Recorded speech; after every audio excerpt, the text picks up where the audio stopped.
Hello everyone, welcome back to Buried Files.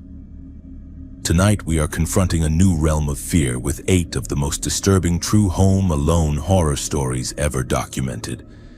These accounts are not urban legends or recycled narratives. They are painstakingly compiled from genuine reports and first-hand submissions, retold with utmost respect for the harrowing experiences behind them. Each tale unfurls a unique nightmare, from uninvited stalkers to silent intruders hidden in the walls, reminding us that the terror of isolation sometimes arises from real and lurking threats. While some names and identifying details have been modified to safeguard those who survived these ordeals, the authenticity and gravity of what transpired remains completely intact. If you value real horror from the dark corners of true life, you are in the right place. Be sure to subscribe to Buried Files for more in-depth accounts that will haunt your nights, and activate notifications so you never miss when the unknown comes knocking. My name is Marcus Johnson, and what I am about to share happened during my junior year at Arizona State University.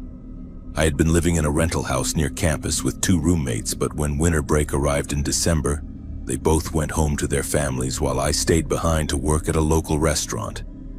The extra shifts meant good money, and honestly, I welcomed the quiet after months of constant noise and chaos. The house was a typical college rental, a 2-story place built in the 1970s with a finished basement that we used as a hangout space.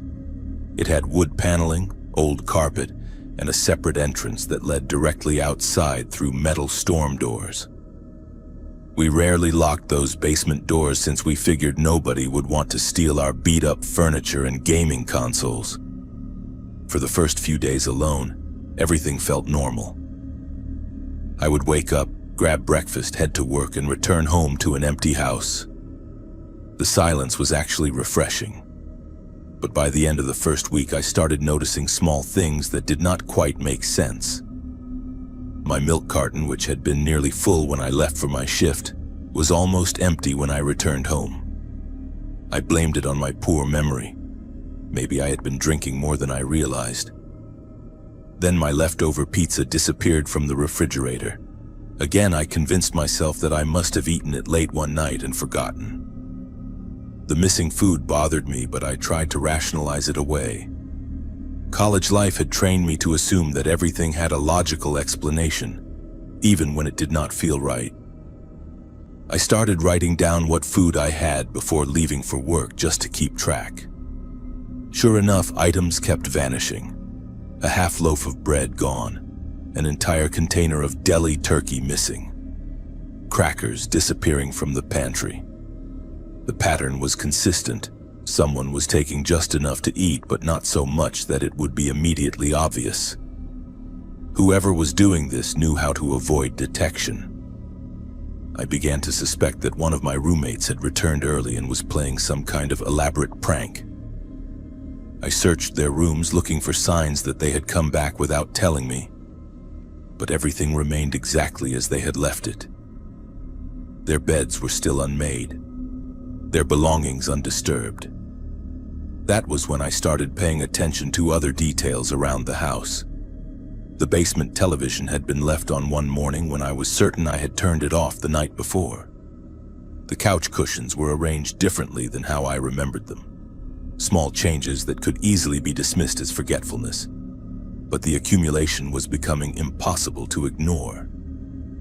I decided to test my theory. Before leaving for work one Thursday morning, I carefully arranged items in the basement in specific ways.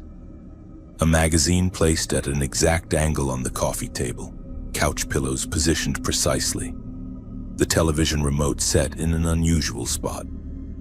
When I returned that evening, everything had been moved. The magazine was on the floor, the pillows were bunched up as if someone had been sleeping on them. The remote was on the opposite side of the room. Someone had definitely been in my house while I was gone, and they were making themselves comfortable in the basement. My first instinct was to call the police, but I hesitated. What would I tell them? That my food was disappearing and my furniture was moving? They would think I was paranoid or making things up. I needed more concrete proof before involving authorities. Instead, I decided to set up my own surveillance system. I positioned my laptop in the basement with its camera facing the main living area and set it to record while I was at work. The battery would not last all day, but it might capture something useful. The next evening, I rushed home and immediately checked the recording. For the first 2 hours, nothing happened. The basement remained empty and still. But then, at the 3-hour mark, I watched in absolute horror as the basement door opened and a man emerged from behind the water heater. He was middle-aged, wearing dirty clothes that looked like they had not been changed in weeks. His hair was greasy and unkempt, and he moved through the basement with the confidence of someone who knew the layout intimately. He walked to the couch, sat down, and turned on the television as if he owned the place. I watched in stunned silence as this stranger ate my food, used my bathroom, and made himself completely at home. He had clearly been living in my basement for an unknown amount of time, hiding behind the water heater during the day and emerging when I was gone. The water heater area was in a dark corner that we never accessed, hidden behind some old boxes and holiday decorations. The recording showed him staying active for several hours before disappearing back behind the water heater. He knew my schedule. He knew exactly when I left for work and when I would return. This had been going on for who knows how long, and I had been completely oblivious. My hands shook as I called 911.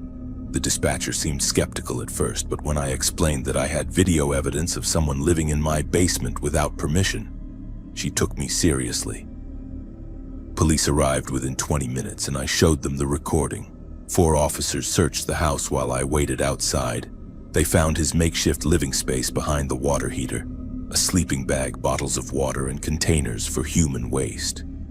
He had created a small but functional living area in the darkest corner of the basement, complete with stolen food items and personal belongings that I had assumed were lost or misplaced over the months. The man was not there when they searched, but they found evidence that he had been coming and going through the basement storm doors, which had a broken lock that we had never bothered to fix. He had probably been watching the house for weeks before moving in, learning our routines and finding the perfect hiding spot. Officers told me that this was more common than people realized. Empty or partially occupied homes near college campuses were frequent targets for transients looking for temporary shelter. They often chose basements, attics, or other rarely used spaces where they could hide during the day and move around when residents were gone. The police set up surveillance and caught him 2 days later when he returned to collect his belongings. He had been living in my basement for over 6 weeks, surviving on stolen food and using our utilities. During questioning, he admitted that he had been in the house even when my roommates were there. But it was much easier to move around freely when I was alone. What disturbed me most was learning that he had been watching me sleep. He knew my schedule so well because he had been observing me for weeks, noting when I went to bed, when I woke up, and when I left for work. He had complete access to the house and had been moving through it silently while I was unconscious upstairs. The man was arrested for breaking and entering, burglary, and criminal trespass. He had a history of similar incidents and had been homeless for several years. The police explained that he probably chose our house because it looked like a typical college rental. Easy access, minimal security, and residents who were often away. I could not sleep in that house for weeks afterward. Every sound made me wonder if someone else was hiding somewhere, waiting for me to leave or fall asleep. We installed new locks, security cameras, and motion sensors throughout the house. I checked behind that water heater obsessively even though I knew it was empty. My roommates returned from break to find the house transformed into a fortress. When I explained what had happened, they were horrified but also fascinated. They wanted to see the video and hear every detail about how someone had been living with us without our knowledge. The story spread quickly through our friend group and became legendary on campus, but for me it was not an interesting story to share at parties. It was a fundamental violation of safety and security that changed how I viewed private spaces forever. The idea that someone can secretly share your home, Watch your routines and live off your resources without detection is terrifying in a way that few people truly understand unless they have experienced it. Even now, years later, I still check behind water heaters and in dark corners whenever I move to a new place. I secure every possible entry point and remain hyper-vigilant about unexplained changes in my environment. That experience taught me that home invasion does not always involve broken windows or kicked-in doors. Sometimes the most dangerous intruders are the ones you never know are there. The basement tenant had been my unwelcome roommate for over a month, and if I had not started paying attention to the small details, he might have continued living there indefinitely. That realization still gives me chills, knowing that someone was sharing my space, breathing the same air, and watching my life unfold from the shadows. My name is Emma Rodriguez, and I am a single mother living in Tampa, Florida.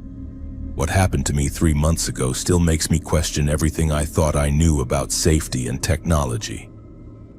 It was a Tuesday night in June when Hurricane Debbie was approaching the coast, bringing with it the kind of electrical storms that turn the sky into a war zone. My daughter Sophia was only 8 months old at the time, and like most new mothers, I had become obsessed with monitoring her sleep. I had installed one of those high-tech baby monitors with video and audio capabilities, the kind that connects to your phone and promises to give you peace of mind. The base unit sat on Sophia's dresser, and I kept the handheld receiver with me wherever I went in the house. That particular evening, the storm had knocked out power to half the neighborhood, but our house still had electricity. The wind was howling outside and rain pelted against the windows with such force that I worried the glass might crack. Sophia had been fussy all day because of the atmospheric pressure, but she had finally fallen asleep around 8 o'clock. I was in the kitchen washing dishes when the baby monitor started acting strangely. Instead of the usual soft static or gentle breathing sounds from Sophia's room, I began hearing what sounded like fragments of conversation. At first, I assumed it was interference from other electronic devices in the neighborhood, something that occasionally happened during storms. The voices were faint and distorted, cutting in and out with the static. I could not make out specific words, but there seemed to be at least 2 people talking back and forth. I walked closer to Sophia's room to check if the sounds were actually coming from there, but when I peeked inside, she was sleeping peacefully. The voices were definitely coming through the monitor, not from the room itself. I tried adjusting the frequency settings, thinking maybe the device was picking up radio transmissions or signals from another baby monitor in the area. But as I fiddled with the controls, the voices became clearer, and what I heard made my blood run cold. A man's voice said, "She put the baby down about 20 minutes ago." Then a second voice, also male, replied, "Good. Give it another hour before we make our move." I stood frozen in my kitchen, gripping the monitor so tightly that my knuckles turned white. These were not random radio signals or crossed wires from another family's baby monitor. These people were talking about me and Sophia, and they seemed to know our schedule with frightening accuracy. The conversation continued sporadically over the next few minutes, always with the same 2 voices discussing details about our house and routine. They mentioned that I usually went to bed around 10:30 and that I always checked on Sophia one last time before turning off the lights. They knew which rooms had windows facing the street and which ones were hidden from view. My first instinct was to call 911, but I hesitated because I knew how crazy it would sound. What would I tell them? That my baby monitor was picking up voices of people planning to break into my house? They would probably assume I was having some kind of postpartum anxiety episode or that the storm was making me paranoid. Instead, I decided to investigate further. I grabbed my phone and started recording the audio from the baby monitor, hoping to capture evidence of what I was hearing. The voices came and went with the static, but I managed to record several minutes of clear conversation. "The back door looks like the easiest entry point," one voice said. No deadbolt, just a regular handle lock. What about the dog? The second voice asked. There is no dog. I have been watching for 3 days. Just her and the baby. My legs nearly gave out when I heard that. Someone had been watching my house for 3 days, studying our routines and planning some kind of break-in. The detail about the back door was particularly terrifying because it was accurate. I had been meaning to install a deadbolt but had not gotten around to it yet. I crept through the house, turning off all the lights and checking every window and door to make sure they were locked. My hands shook as I drew all the curtains and blinds, suddenly aware of how exposed I had been living. If someone had been watching us for 3 days, they had seen everything. When I fed Sophia, when I did laundry, when I took showers. The storm outside was getting worse, with thunder that seemed to shake the entire house. Each flash of lightning illuminated the yard for a split second, and I found myself scanning for signs of movement or unusual shadows. But the real terror was coming through that baby monitor, which continued to broadcast fragments of conversation throughout the evening. Around 9:30, I heard one of the voices say, "Lights are going out in the front rooms. She is getting ready for bed." I had indeed been turning off lights as I made my final rounds through the house, following my usual bedtime routine without realizing I was being observed. The fact that they could see into my house and coordinate their observations through some kind of radio communication was beyond frightening. I called my sister Maria, who lived about 15 minutes away, and asked her to come over. I could not explain everything over the phone without sounding completely insane, but I told her I was scared and needed someone to stay the night. She could hear the panic in my voice and agreed to drive over despite the storm. While waiting for Maria to arrive, I continued monitoring the radio transmissions. The voices discussed timing, entry methods, and what they were looking for once they got inside. They mentioned jewelry, electronics, and cash, making it clear that this was a planned burglary. But they also talked about making sure we did not wake up during the process, which implied they knew we would be home. "If she wakes up, we just tie her up until we are finished," one voice said casually. "The baby will not be a problem." That was the moment I realized these people were not just planning to rob my house. They were prepared to use violence if necessary. The casual way they discussed restraining me and dismissing Sophia as not a problem suggested they had done this before and knew how to handle complications.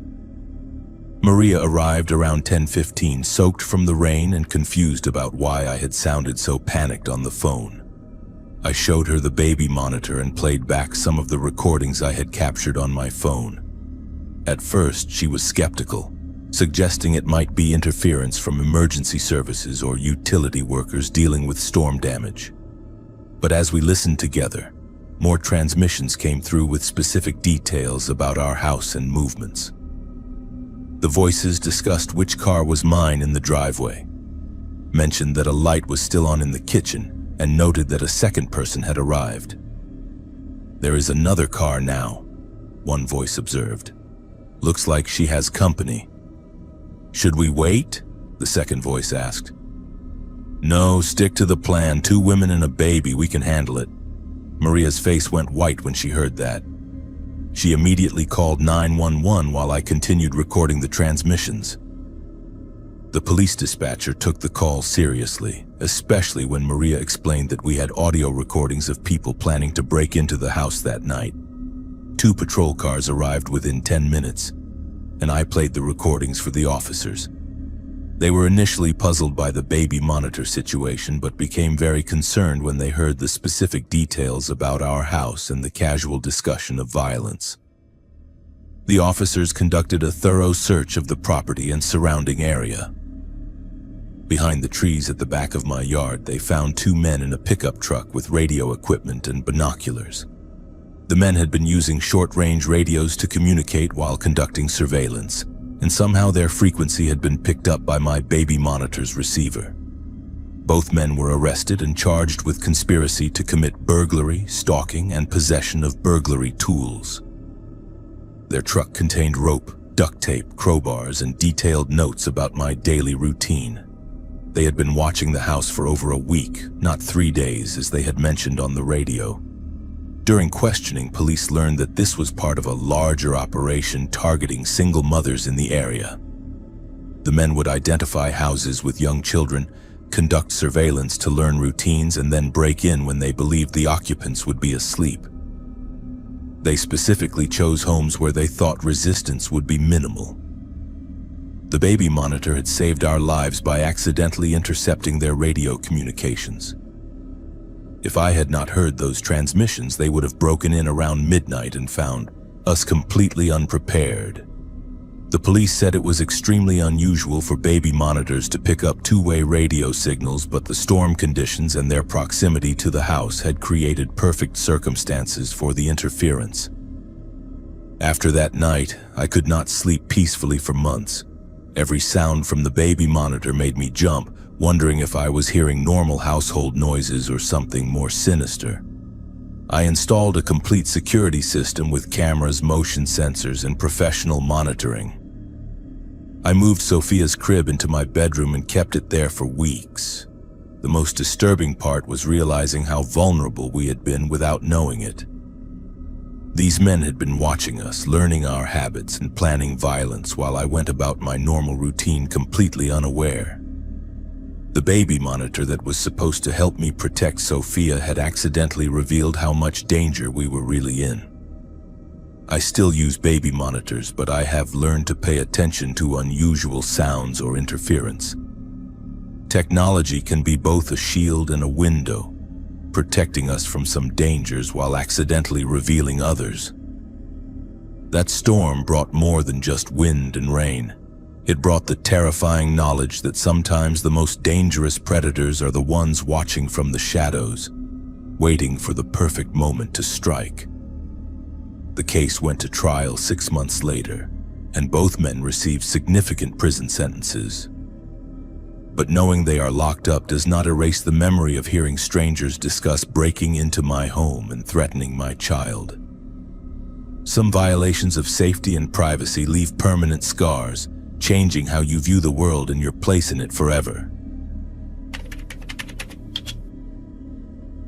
My name is Tyler Washington, and I work as a night security guard for a large office complex in Detroit, Michigan. Due to the pandemic, my company had transitioned to remote monitoring, which meant I could do most of my job from home using multiple computer screens and camera feeds. It was actually perfect for me. I could work nights while taking care of my elderly grandmother during the day, and the pay was decent enough to support both of us. Our house is a small 2-story place in a quiet neighborhood where most residents are elderly or working families. I had converted the basement into my home office, setting up multiple monitors to watch security feeds from various buildings downtown. The setup was impressive. 6 large screens showing different angles of lobbies, parking garages, and office floors that I monitored from midnight until 8 in the morning. My routine was consistent and methodical. I would start my shift at midnight, make coffee, and settle into my chair for 8 hours of surveillance. Every hour I would do a virtual patrol, checking each camera feed systematically and documenting anything unusual. Around 3 in the morning, I would take a 15-minute break to stretch my legs and grab a snack from the kitchen. At 6, I would make another cup of coffee to get through the final stretch. This routine had been working perfectly for almost a year when something started to feel wrong. It began 3 weeks ago on a Tuesday night when I heard footsteps upstairs during my shift. At first, I assumed it was my grandmother getting up to use the bathroom, which happened occasionally despite her usually sleeping soundly through the night. But when I checked on her a few minutes later, she was fast asleep in her bed. The next night, I heard the same pattern of footsteps around the same time. Slow, deliberate walking from the kitchen to the living room, then back to the kitchen. Again, I found my grandmother sleeping peacefully when I investigated. I started to wonder if the house was settling or if I was hearing sounds from neighboring houses, but the footsteps were distinctly coming from directly above my basement office. By the end of that first week, the footsteps had become a nightly occurrence. They always happened around 2:30 in the morning, always followed the same path through the kitchen and living room and always lasted about 5 minutes. But my grandmother was always asleep when I checked, and she never mentioned being up during the night. What made it truly disturbing was how closely the footsteps matched my own routine. I realized that the timing coincided exactly with when I would normally take my break and walk through the kitchen to get a snack. Someone upstairs was mimicking my movements, following the same path I took every night, but they were doing it while I was still in the basement. I started paying closer attention to other sounds in the house. The coffee maker would turn on at 3:15 every morning, which was when I typically made my second pot of coffee, but I had not turned it on. I would hear the familiar beep of the microwave around 4 o'clock, the exact time I usually heated up leftover dinner. Cabinet doors would open and close in the kitchen following the pattern of my usual snack preparation. The most unnerving part was hearing my own routine being performed upstairs while I sat in the basement doing my job. It was like listening to a recording of my normal night, except I was not the one making those sounds. Someone else was moving through my house, opening my cabinets, using my appliances, and following my schedule with disturbing precision. I began documenting everything, writing down the exact times I heard footsteps, appliance sounds, and cabinet doors. The pattern was incredibly consistent. Every sound happened at the precise time I would normally make that movement or use that appliance. Whoever was in my house had been watching me long enough to memorize my entire routine. The footsteps were always the same weight and pace as my own. The coffee maker ran for exactly the same duration I typically used. Even the microwave would beep for the same number of times I usually set it for. This level of detail suggested someone had been observing me for weeks or months, learning every aspect of my nightly habits. I installed a security camera in the kitchen, angled to capture the main walking area where I heard most of the sounds. The first night with the camera, I watched my monitors while simultaneously listening to the familiar footstep pattern above me. But when I checked the kitchen camera feed, the room was completely empty. No movement, no person, nothing to explain the sounds I was clearly hearing. This continued for several more nights, hearing detailed activity upstairs while seeing absolutely nothing on the camera. I started to question my sanity, wondering if the isolation and night shift work were causing some kind of auditory hallucinations. But the sounds were too specific, too consistent, and too closely matched to my routine to be imaginary. I decided to test the situation by changing my routine slightly. Instead of taking my break at 3 in the morning, I waited until 3:30. The footsteps upstairs adjusted to match my new timing. When I made coffee at 3:45 instead of 3:15, I heard the coffee maker turn on upstairs at exactly 3:45. Whoever was in my house was not following a memorized schedule. They were actively watching me and mimicking my movements in real time. This meant they had visual access to my basement office and could see when I stood up, when I walked toward the stairs, and when I performed specific actions. I spent an entire night searching for hidden cameras or other surveillance equipment in the basement, but found nothing. The house had been thoroughly renovated before we moved in, with new electrical work and updated systems, so it seemed unlikely that someone had installed monitoring devices during construction.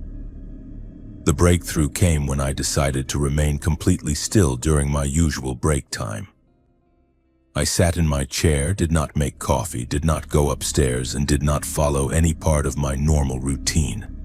For the first time in weeks, the house remained silent. No footsteps, no appliances, no cabinet doors. Whoever was upstairs was clearly responding to my actions, not following a predetermined script. I realized that someone had been living in my house, hiding somewhere during the day when my grandmother and I were active, and emerging at night to shadow my movements. They had learned my routine so perfectly that they could anticipate my actions and move through the house while staying just out of sight.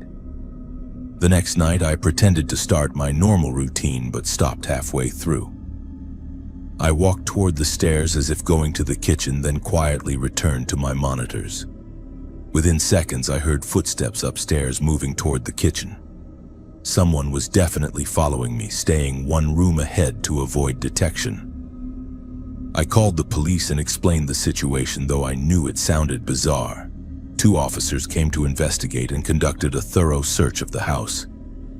They found evidence that someone had been living in the crawl space above the main floor ceiling, a small area accessible through the attic that provided a perfect hiding spot with visual access to most rooms through gaps in the old ceiling.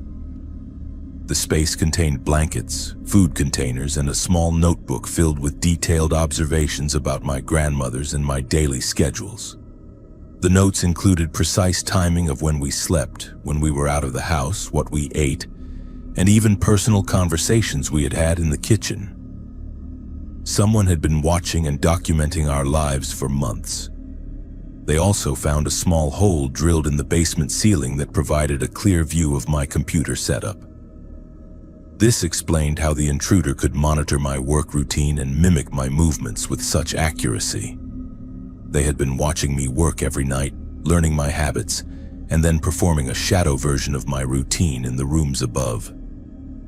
The intruder was never caught, but evidence suggested they had been accessing the house through a loose attic vent that connected to the roof.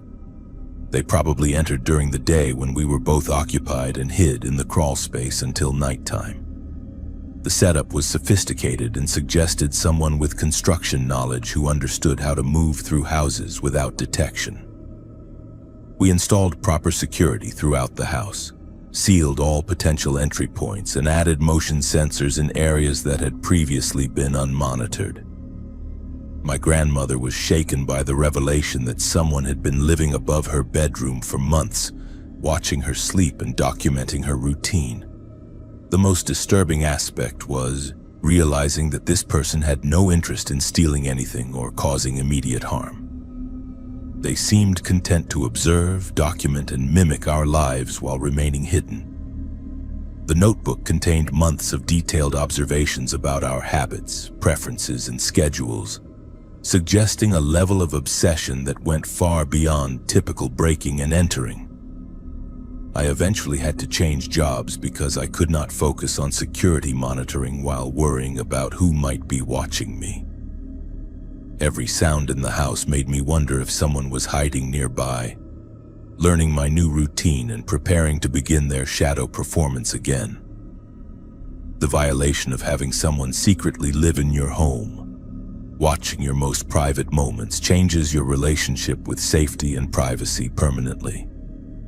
Even now, in a different house with better security, I still listen carefully during my breaks, wondering if those familiar footsteps might return to echo my movements from somewhere just out of sight. My name is Sofia Martinez, and I am an art student from the University of New Mexico. Last September, I rented a small cabin in the mountains outside Albuquerque for a month-long independent study project. The isolation was exactly what I needed to focus on my painting, but it also made me the perfect target for someone with very disturbing intentions. The cabin was about 30 minutes from the nearest town, nestled in a grove of pine trees with large windows that provided beautiful natural light for my artwork. It was a single-story structure with a wraparound porch, 2 bedrooms, a kitchen, and a spacious living area that I had converted into my studio space. The owner was an elderly woman who lived in Santa Fe and rented the property to artists and writers seeking creative solitude. I had been there for about a week when I first noticed that something felt wrong. It was subtle at first, just a feeling of being watched that I initially attributed to the isolation and unfamiliar surroundings. But as the days passed, the sensation grew stronger, especially when I was working near the large windows that faced the forest. The cabin had windows on all sides, and I loved the feeling of being surrounded by nature while I painted. During the day, I kept most of the curtains open to maximize the natural light. But at night, those same windows became sources of anxiety. The darkness outside seemed to press against the glass, and I found myself checking and rechecking the locks before going to bed. About 10 days into my stay, I discovered the first piece of evidence that my unease was justified. While walking around the cabin one morning to stretch my legs, I noticed footprints in the soft soil beneath the living room windows. They were clearly fresh, made sometime during the night when the ground was still damp from an evening rain shower. The prints were from men's boots, size 10 or 11, and they formed a pattern that suggested someone had been standing at the window for an extended period. There were deeper impressions where the person had shifted their weight, indicating they had remained in that spot for quite some time. The positioning of the prints showed that whoever made them had been looking directly into my improvised studio where I spent most of my time. I called the property owner, Mrs. Gutierrez, to report the footprints, but she seemed unconcerned. She suggested it might have been a maintenance worker checking on the property, or perhaps a hiker who had gotten lost and was looking for help. Her casual dismissal made me question whether I was overreacting, but the footprints were definitely deliberate and purposeful, not the random marks of someone passing by. That night, I made sure all curtains were tightly closed before settling into work. But around 11 o'clock, I heard a soft tapping sound coming from the direction of the kitchen window. It was rhythmic and gentle, like someone lightly drumming their fingers against the glass. When I crept toward the kitchen to investigate, the tapping stopped immediately. I stood in the darkened kitchen for several minutes, listening intently, but heard nothing more. When I finally worked up the courage to peek through a gap in the curtains, I saw nothing but darkness and the silhouettes of trees. But the timing was too perfect. The tapping had stopped the exact moment I approached the window, suggesting that whoever was outside could see my movements inside the cabin. The next day brought a discovery that made my blood run cold. While taking my morning walk around the property, I found a small digital camera partially hidden in the bushes near the bedroom window. It was camouflaged with green tape and positioned to capture a clear view of the room where I slept. The camera was still recording, its tiny red light blinking steadily. My hands shook as I examined the device. It was a trail camera, the type used by hunters to monitor wildlife, but it had been modified and carefully positioned to spy on the cabin. The angle and placement showed that whoever put it there had intimate knowledge of the cabin's layout and my daily routines. They knew which room I slept in and had positioned the camera for maximum surveillance. I immediately called the sheriff's department, and Deputy Rodriguez arrived within an hour. He took the camera as evidence and conducted a thorough search of the property. We found 2 more cameras, one near the living room window where I did my painting, and another positioned to monitor the front entrance and my car. The cameras had been recording for at least a week, capturing footage of me arriving, unpacking, setting up my studio, and going about my daily routine. Deputy Rodriguez explained that this level of surveillance suggested someone was not just randomly spying, but was specifically targeting me and studying my habits for some unknown purpose. The most disturbing discovery came when we examined the memory cards from the cameras. They contained hours of footage showing me working, sleeping, cooking, and moving through the cabin completely unaware that I was being watched. But there were also videos taken from inside the cabin showing that someone had been entering the property while I was away. The interior footage showed a man in his 40s wearing dark clothing and gloves moving through my living space with disturbing familiarity. He went through my belongings, examined my paintings, and spent considerable time looking through my personal items. In one video, he was sitting on my bed holding one of my sweaters and bringing it to his face. Deputy Rodriguez identified the man as someone with a history of stalking and breaking into properties rented by young women. His name was David Kellerman, and he had been arrested twice before for similar behavior in Colorado and Arizona. He specifically targeted isolated rental properties where single women stayed alone, using surveillance equipment to study their routines before escalating to break-ins. The investigation revealed that Kellerman had been watching the cabin for weeks before I arrived, waiting for the right tenant. He had somehow gained access to the rental listings and specifically chose properties rented by young women who would be staying alone for extended periods. My artist residency made me a perfect target because he knew I would be isolated and focused on my work. Police found his campsite about half a mile from the cabin, hidden in a dense area of forest. He had been living there for over a month, equipped with sophisticated surveillance equipment, camping gear, and detailed notes about my daily activities. His notebook contained my schedule, descriptions of my appearance, and disturbing personal observations about my habits and preferences. The campsite also contained photographs that he had taken of me through the cabin windows, printed on a portable printer. Some were taken during the day while I was painting, others at night when I was getting ready for bed. The photos were organized chronologically and included written comments about my appearance and activities that made it clear this was not random voyeurism, but an obsessive fixation. Kellerman was arrested 2 days later at a gas station in town where he was purchasing supplies. The police found additional surveillance equipment in his truck, along with cable ties, duct tape, and other items that suggested his intentions went far beyond simple observation. Deputy Rodriguez told me that based on the evidence, they believed he was planning to eventually approach or confront me directly. During questioning, Kellerman admitted to stalking multiple women in similar situations over the past 5 years. He would identify isolated rental properties, conduct surveillance for weeks, and then escalate to breaking in and spending time in their living spaces while they were away. In some cases, he had been living in or near rental properties simultaneously with his victims for weeks without their knowledge. The psychological evaluation revealed that Kellerman was obsessed with the idea of sharing living spaces with women without their consent. He derived satisfaction from being close to them, learning their habits, and infiltrating their private lives while remaining undetected. The cameras allowed him to feel connected to his victims even when he was not physically present. I had to cut my residency short and return to Albuquerque, but the experience left me with lasting trauma that affected my ability to work alone or stay in isolated locations.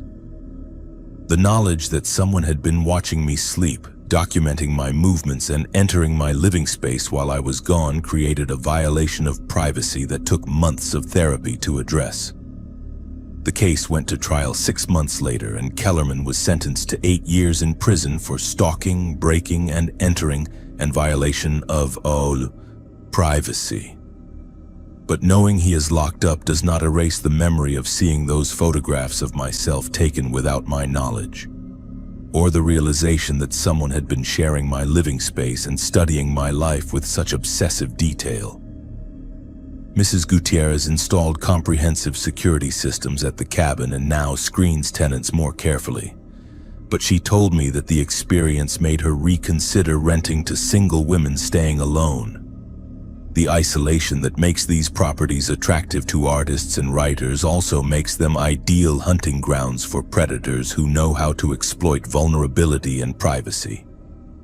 I still paint, but I no longer work near large windows or stay in isolated locations alone. The art that was supposed to come from solitude and natural beauty instead came from the terrifying knowledge that privacy is often just an illusion, and that the most dangerous watchers are the ones you never know are there.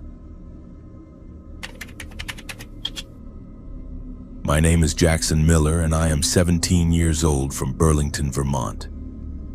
What happened to me last fall during my uncle's business trip still makes me question how well we really know the people we trust.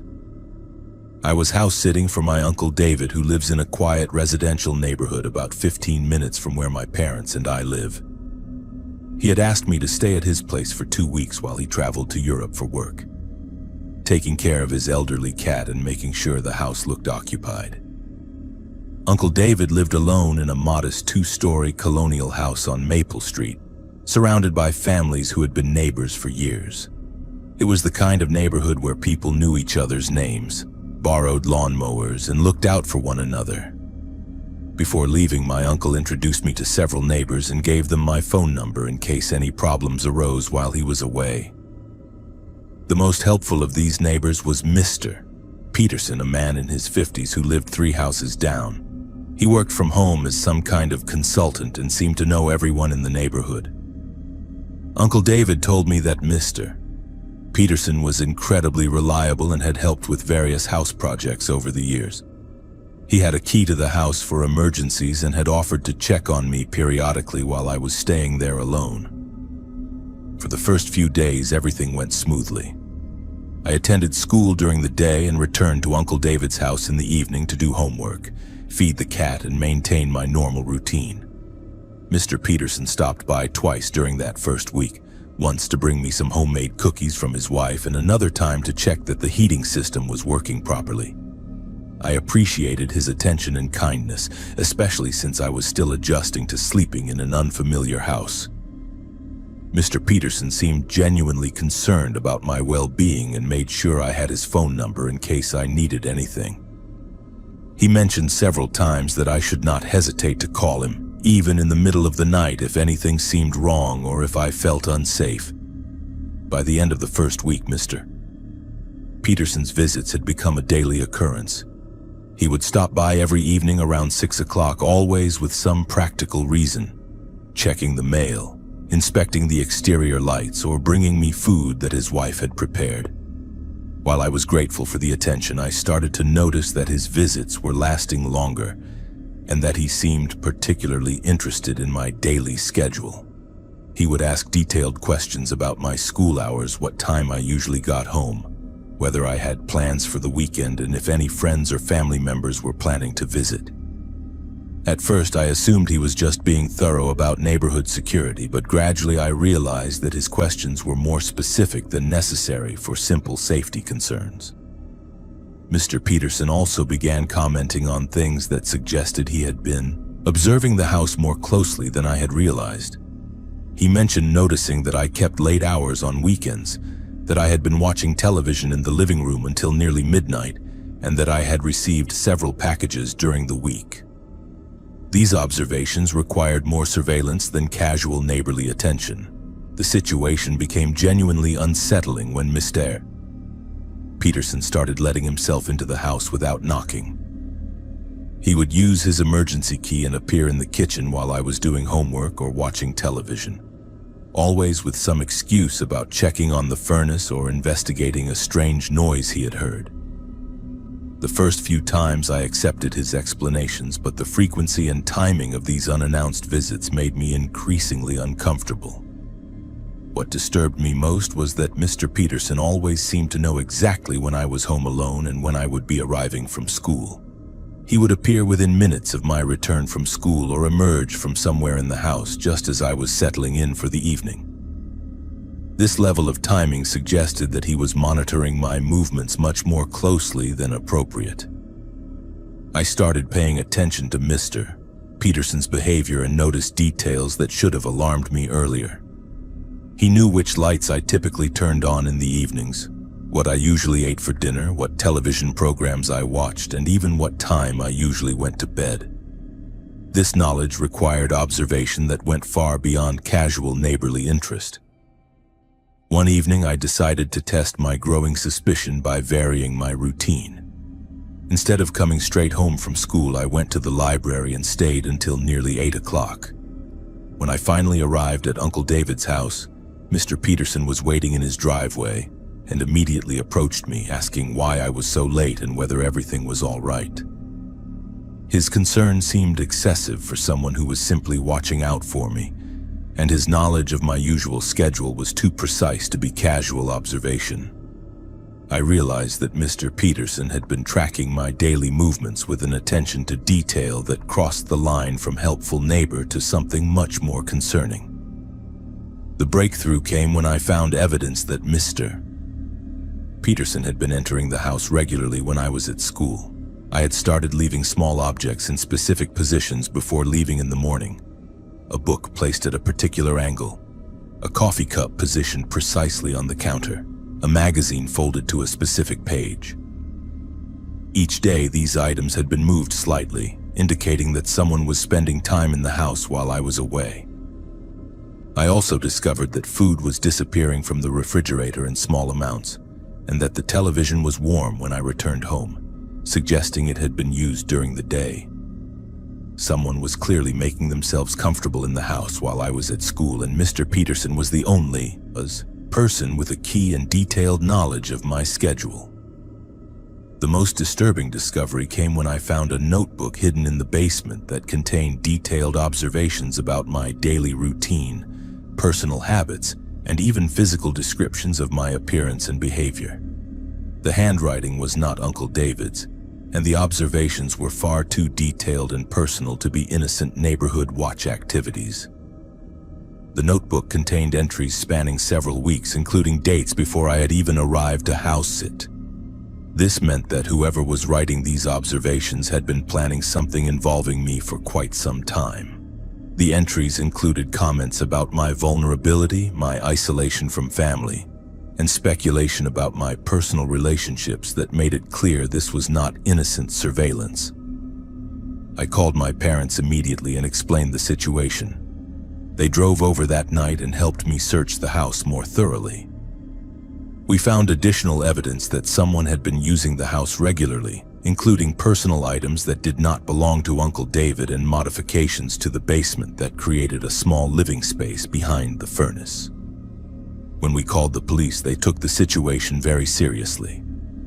Detective Williams explained that using emergency access to enter someone's home for unauthorized surveillance was a serious crime, especially when it involved monitoring a minor. The notebook provided clear evidence of stalking behavior that had escalated to the point of illegal entry and invasion of privacy. The police arrested Mr.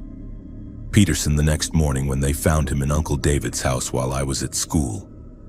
He had been using his emergency key to enter the property daily, sometimes spending several hours inside while I was away.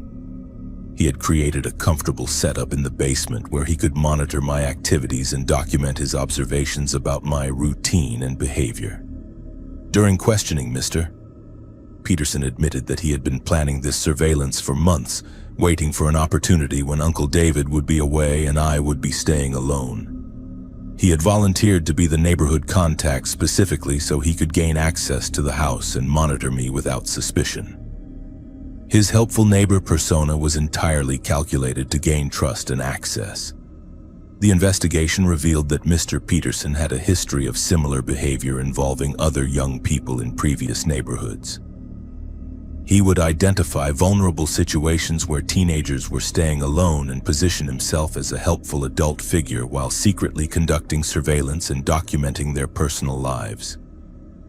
In 2 previous cases, his behavior had escalated to physical confrontation when his victims had become suspicious. Mr. Peterson was charged with stalking, breaking and entering, invasion of privacy, and endangering the welfare of a minor. The case went to trial 8 months later and he was sentenced to 5 years in prison.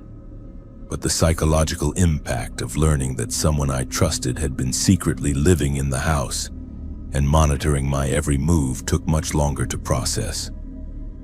Uncle David was devastated to learn that someone he had trusted with his home and my safety had been using that trust to prey on me. He installed a complete security system and changed all the locks, but he also struggled with the guilt of having unknowingly facilitated the surveillance by providing access and legitimacy to someone with dangerous intentions. The experience taught me that predators often use positions of trust and authority to gain access to their victims. Mr. Peterson's Helpful Neighbor Act was perfectly designed to deflect suspicion while providing unlimited access to monitor and document my personal life. The most dangerous people are often those who appear most trustworthy and helpful, because their position makes it difficult to question their motives until the behavior becomes undeniably inappropriate. Even now, I am suspicious of adults who seem overly interested in my schedule or who position themselves as helpful figures without clear reasons for their attention. That false sense of security and trust can be more dangerous than obvious threats because it prevents victims from recognizing danger until the situation has already escalated beyond appropriate boundaries. My name is Avery Thompson, and I work remotely from my apartment in Boise, Idaho as a graphic designer. The flexibility of working from home has always been one of my favorite aspects of my job, But what happened to me last month made me realize how that routine can make you vulnerable to people with dangerous intentions. I live alone in a ground-floor apartment in a quiet complex near the University District. The building has about 20 units, and most residents are either graduate students or young professionals like myself. The complex has a secure entry system, but delivery drivers are typically buzzed in without much scrutiny, especially during the day when most people are expecting packages. My work involves frequent online orders, art supplies, computer equipment, and various materials for client projects. I probably receive packages 3 or 4 times a week, which has become such a normal part of my routine that I barely pay attention to delivery schedules anymore. Most drivers just leave packages outside my door with a quick knock or ring of the doorbell. 3 weeks ago, I noticed that my deliveries were becoming more frequent and coming at unusual times. I would find packages on my doorstep that I had not ordered, usually small items like office supplies or household goods. At first, I assumed there was some mix-up with addresses or that my upstairs neighbor was having items delivered to the wrong unit. The packages were always addressed to me, though, with my correct name and apartment number. When I checked my credit card statements and online accounts, I could not find any record of having ordered these items. I called a few of the shipping companies to report the error, but they insisted the items had been legitimately ordered from my address using valid payment information. After about a week of mysterious deliveries, I decided to stay home one day and watch for the delivery driver to see if I could figure out what was happening. Around 2 o'clock in the afternoon, my doorbell rang and I immediately went to answer it. Standing outside was a man in a delivery uniform holding a small package. He was in his 30s, average height, with dark hair and an overly friendly demeanor that seemed forced. When I opened the door, he smiled broadly and said he had been making deliveries to my apartment for several weeks and wanted to make sure I was satisfied with the service. He asked detailed questions about my work schedule, whether I was usually home during the day, and if I lived alone. The questions felt intrusive, but I assumed he was just being thorough about delivery logistics. I mentioned that I worked from home most days and that packages could be left outside my door if I was not available to answer. He seemed pleased by this information and lingered outside my apartment for several more minutes, making small talk about the neighborhood and complimenting my apartment's location. After he left, I realized that legitimate delivery drivers rarely have extended conversations with recipients or ask personal questions about living situations. His interest in my schedule and living arrangements seemed excessive for someone just delivering packages. I also noticed that he had been looking past me into my apartment while we talked, scanning the interior as if assessing the layout. Over the next few days, the mysterious packages continued arriving, but now I paid closer attention to the delivery process. I noticed that the same driver was making all the deliveries, even though the packages came from different companies that should have been using different shipping services. This suggested that someone was specifically arranging for the same person to have repeated access to my building and apartment. I started keeping track of delivery times and noticed they were becoming more frequent and occurring at specific times when I had previously mentioned being home. If I had told him I usually took lunch breaks around noon, packages would arrive right around 12 o'clock. If I had mentioned working late on certain projects, deliveries would come in the evening hours. The breakthrough came when I decided to install a small security camera near my door to monitor delivery activity. The first day with the camera, I captured footage that made my blood run cold. The delivery driver was not just dropping off packages and leaving. He was using some kind of tool to manipulate my door lock and spending several minutes inside my apartment while I was out. The video showed him entering my apartment, walking through the rooms and examining my personal belongings with disturbing familiarity. He went through my desk drawers, looked at photographs, and spent considerable time in my bedroom, opening closets and examining clothing. He was clearly using the delivery visits as opportunities to case my apartment and learn about my personal life. I immediately called the police and showed them the security footage.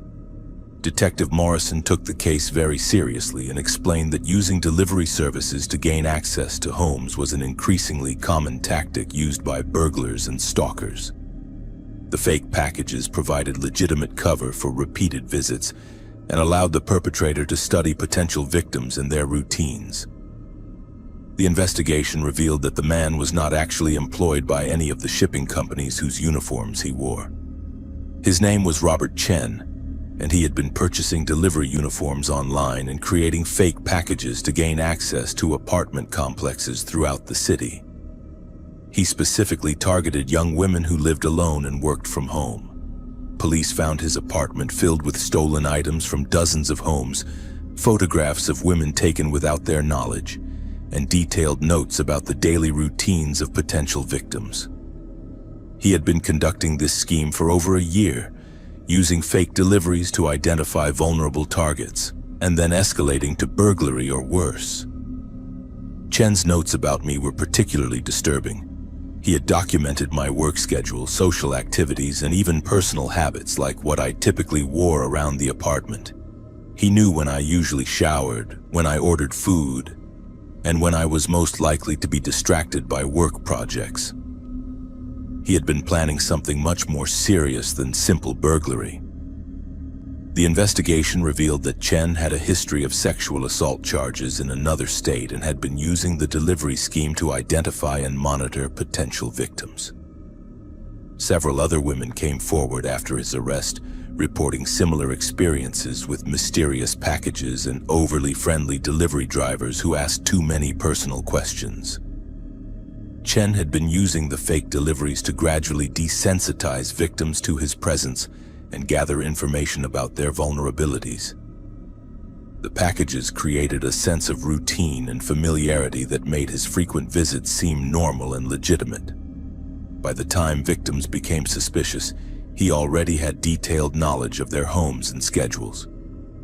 The most disturbing aspect was learning that Chen had been planning to escalate his behavior.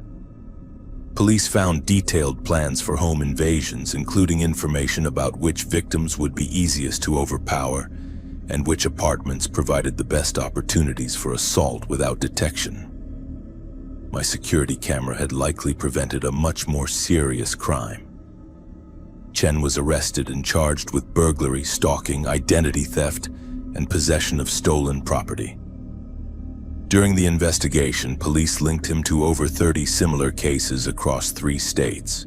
He had been using the fake delivery scheme to commit crimes for several years, always moving to new areas when local police began investigating suspicious delivery patterns.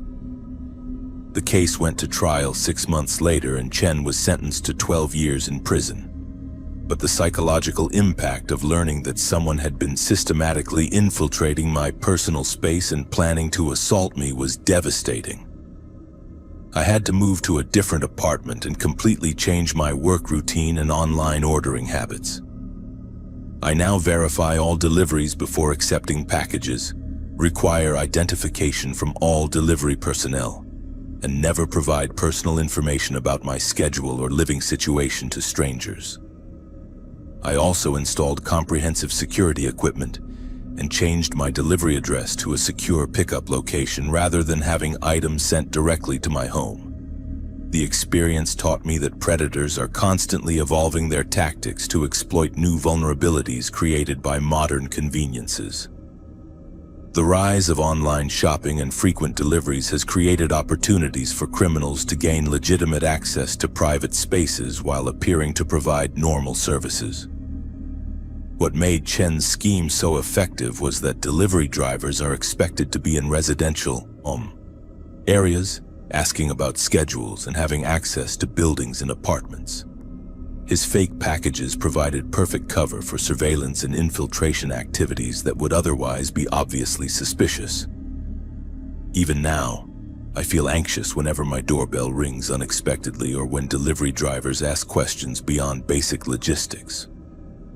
The violation of having someone systematically infiltrate my personal space while pretending to provide a service has permanently changed how I interact with strangers and how much personal information I share in casual conversations. The case highlighted how criminals are adapting to exploit the trust and convenience that modern life depends on, turning everyday interactions into opportunities for predatory behavior that can escalate to serious violence. My name is Dakota Kim, and I am a 20-year-old college student at Vanderbilt University in Nashville, Tennessee. What happened to me last spring during my recovery from ACL surgery still haunts me and has completely changed how I view healthcare workers and the trust we place in people who enter our homes during vulnerable times. I had torn my ACL playing intramural soccer in February, requiring reconstructive surgery that left me bedridden for several weeks with limited mobility. My parents lived in California, so they arranged for a home health aide through a reputable medical agency to help me with daily tasks while I recovered in my off-campus apartment near the university. The apartment was a small one-bedroom place that I normally shared with my roommate Jessica, but she had moved out temporarily to do an internship in Atlanta.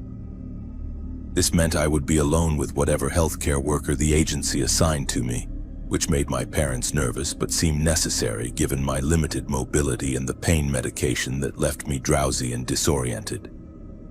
The agency sent someone named Marcus Williams, a man in his early 30s who had excellent credentials and references from previous clients. He was professional during our initial meeting, explaining his experience with post-surgical care and outlining a schedule for helping me with meals, medication management, and physical therapy exercises.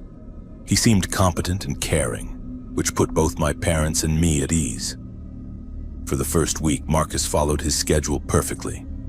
He would arrive at 8 in the morning, help me shower and get dressed, prepare meals, assist with my physical therapy routine, and handle household tasks that I could not manage on crutches.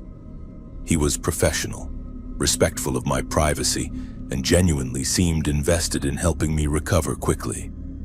The arrangement was supposed to last for 3 weeks until I could manage independently, but by the second week, Marcus began suggesting changes to the schedule that made me uncomfortable. He proposed staying overnight so he could monitor my pain levels and help if I needed assistance during the night. When I declined, he insisted that his other clients always appreciated having 24-hour care. Marcus also began asking increasingly personal questions about my social life, relationships, and family finances. He wanted to know if I had a boyfriend who might visit, whether my parents planned to check on me, and how much money I had access to for medical expenses. These questions seemed excessive for someone providing basic healthcare assistance. By the third week, Marcus had established a pattern of arriving earlier than scheduled and staying later than necessary. He would let himself in using the key I had given him and often be in my apartment when I woke up, claiming he wanted to check on me during the night. When I expressed discomfort with this arrangement, he assured me it was standard procedure for patients on strong pain medication. The situation became genuinely alarming when I discovered that Marcus had been going through my personal belongings while I slept.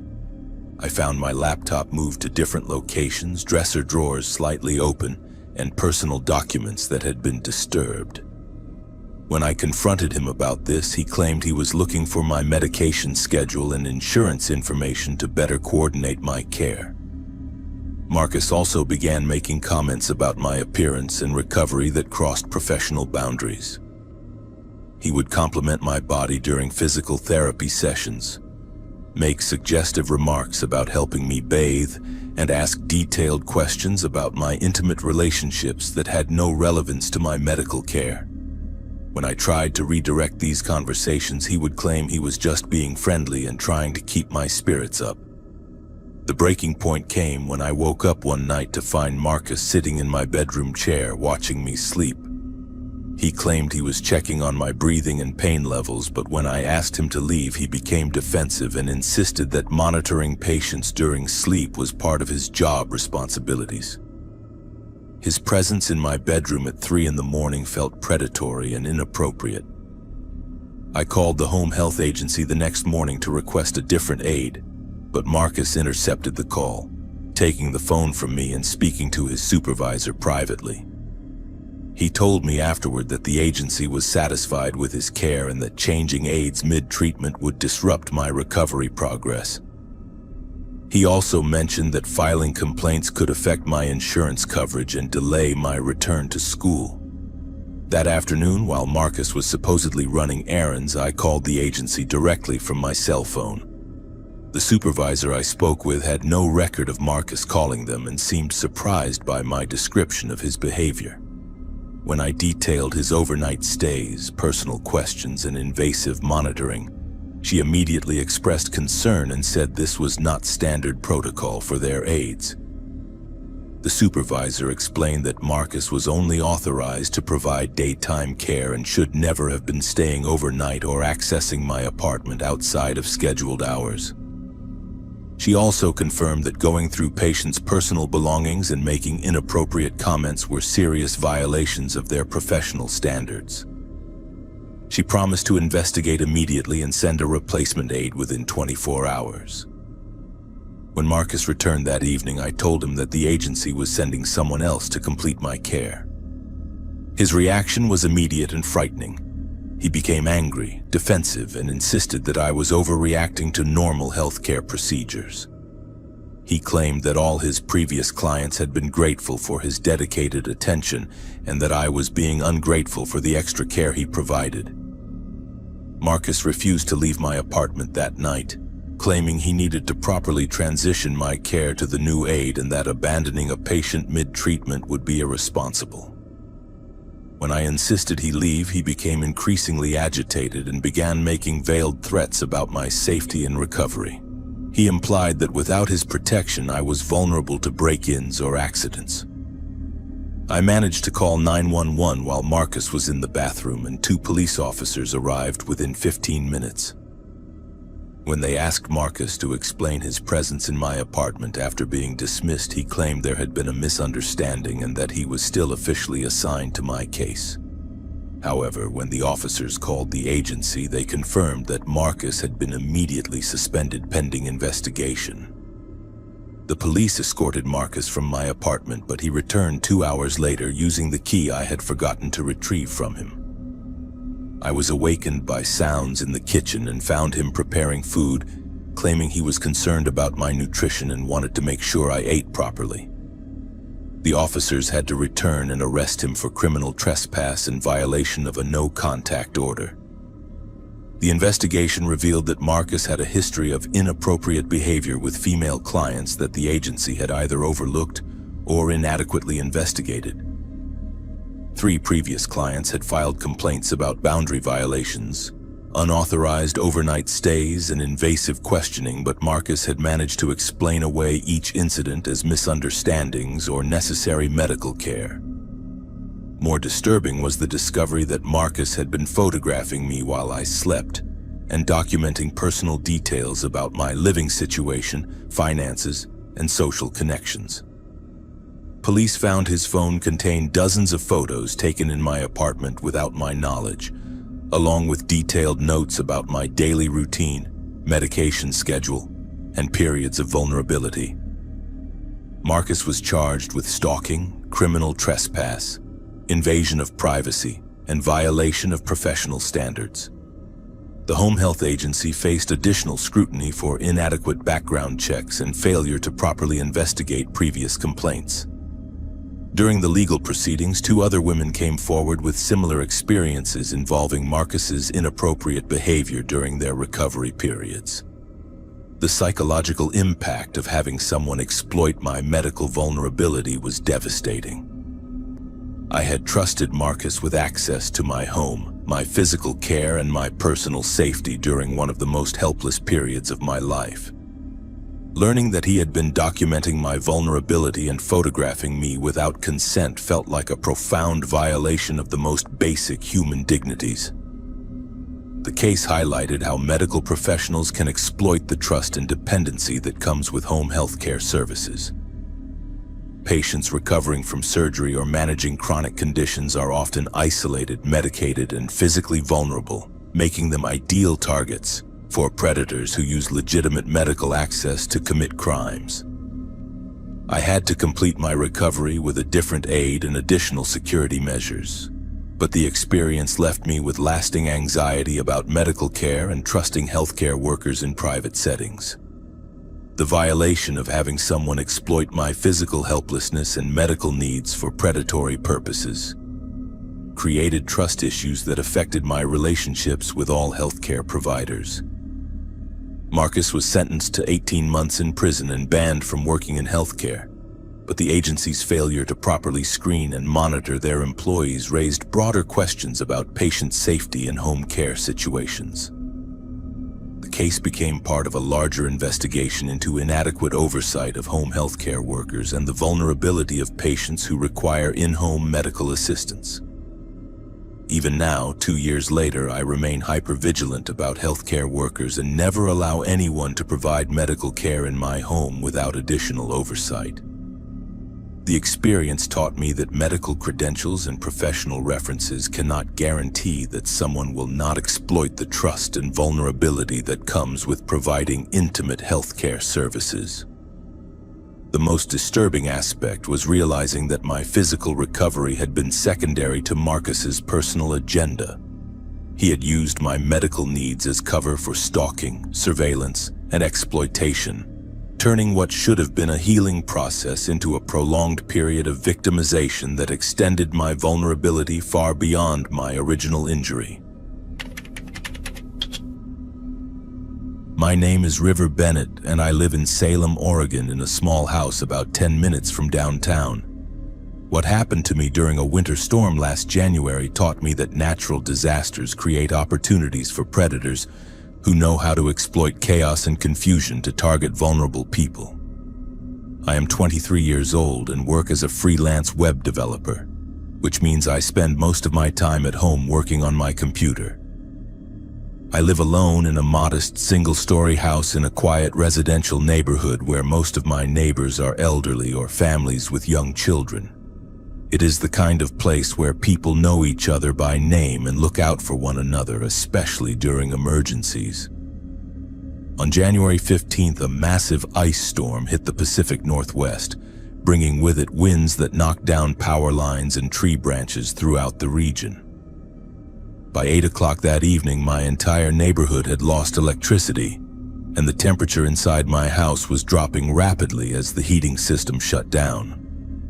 I had prepared for the storm by stocking up on flashlights, batteries, candles, and non-perishable food, but I had not anticipated how isolating and vulnerable the complete loss of power would make me feel. My cell phone had limited battery life, and with no internet or landline service, I was effectively cut off from the outside world. Around 10 o'clock, I heard someone knocking on my front door. When I looked through the peephole with my flashlight, I saw a man in what appeared to be an official utility company uniform holding a clipboard and wearing a hard hat. He identified himself as a power company technician conducting door-to-door checks to assess damage and estimate repair times. The man seemed legitimate. He knew specific details about the storm, mentioned that several transformers in the area had been damaged, and explained that crews were working around the clock to restore power. He asked if I was experiencing any electrical hazards like downed lines near my house or unusual smells that might indicate gas leaks. His questions seemed reasonable, and I was grateful that the utility company was being so thorough about checking on residents during the emergency. When he asked if I lived alone and whether I had adequate heating sources to get through the night, I told him I was managing well with blankets and a small camping stove for heating food. The technician, who said his name was Frank, explained that the power outage was expected to last at least 2 more days due to the extent of the damage. He offered to check my electrical panel to make sure there were no safety issues that could cause problems when power was restored, and suggested I might want to stay with family or friends if I did not have adequate heating. I appreciated his concern and allowed him to examine the electrical panel in my basement. He spent about 10 minutes looking at the breaker box with his flashlight, making notes on his clipboard and explaining that everything looked safe. Before leaving, he gave me his business card and said crews would return the next day to continue assessments. After Frank left, I felt reassured that professionals were handling the emergency situation. But about an hour later, I heard someone trying to open my back door.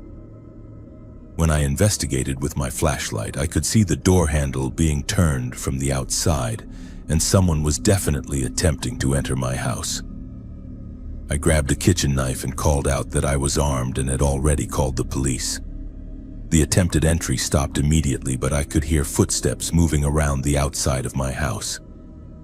Someone was circling the property, testing windows and trying other potential entry points. My cell phone had very little battery remaining, but I managed to call 911 and report the attempted break-in.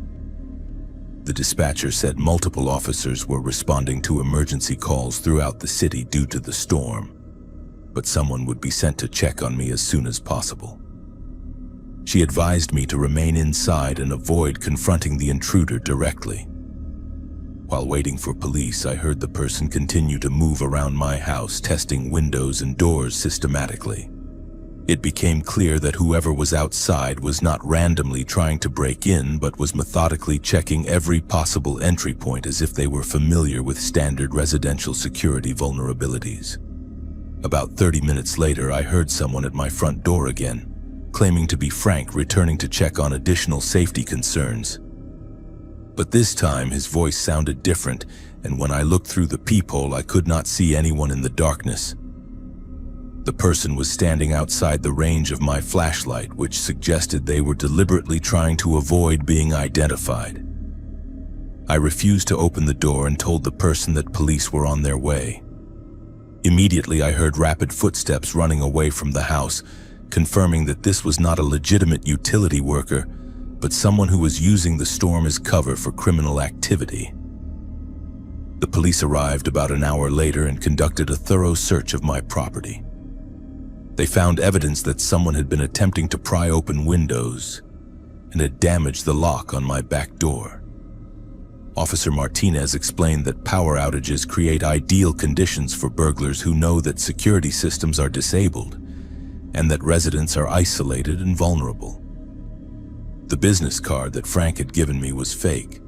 The utility company confirmed they were not conducting door-to-door checks and that all their crews were focused on repairing infrastructure, not individual assessments.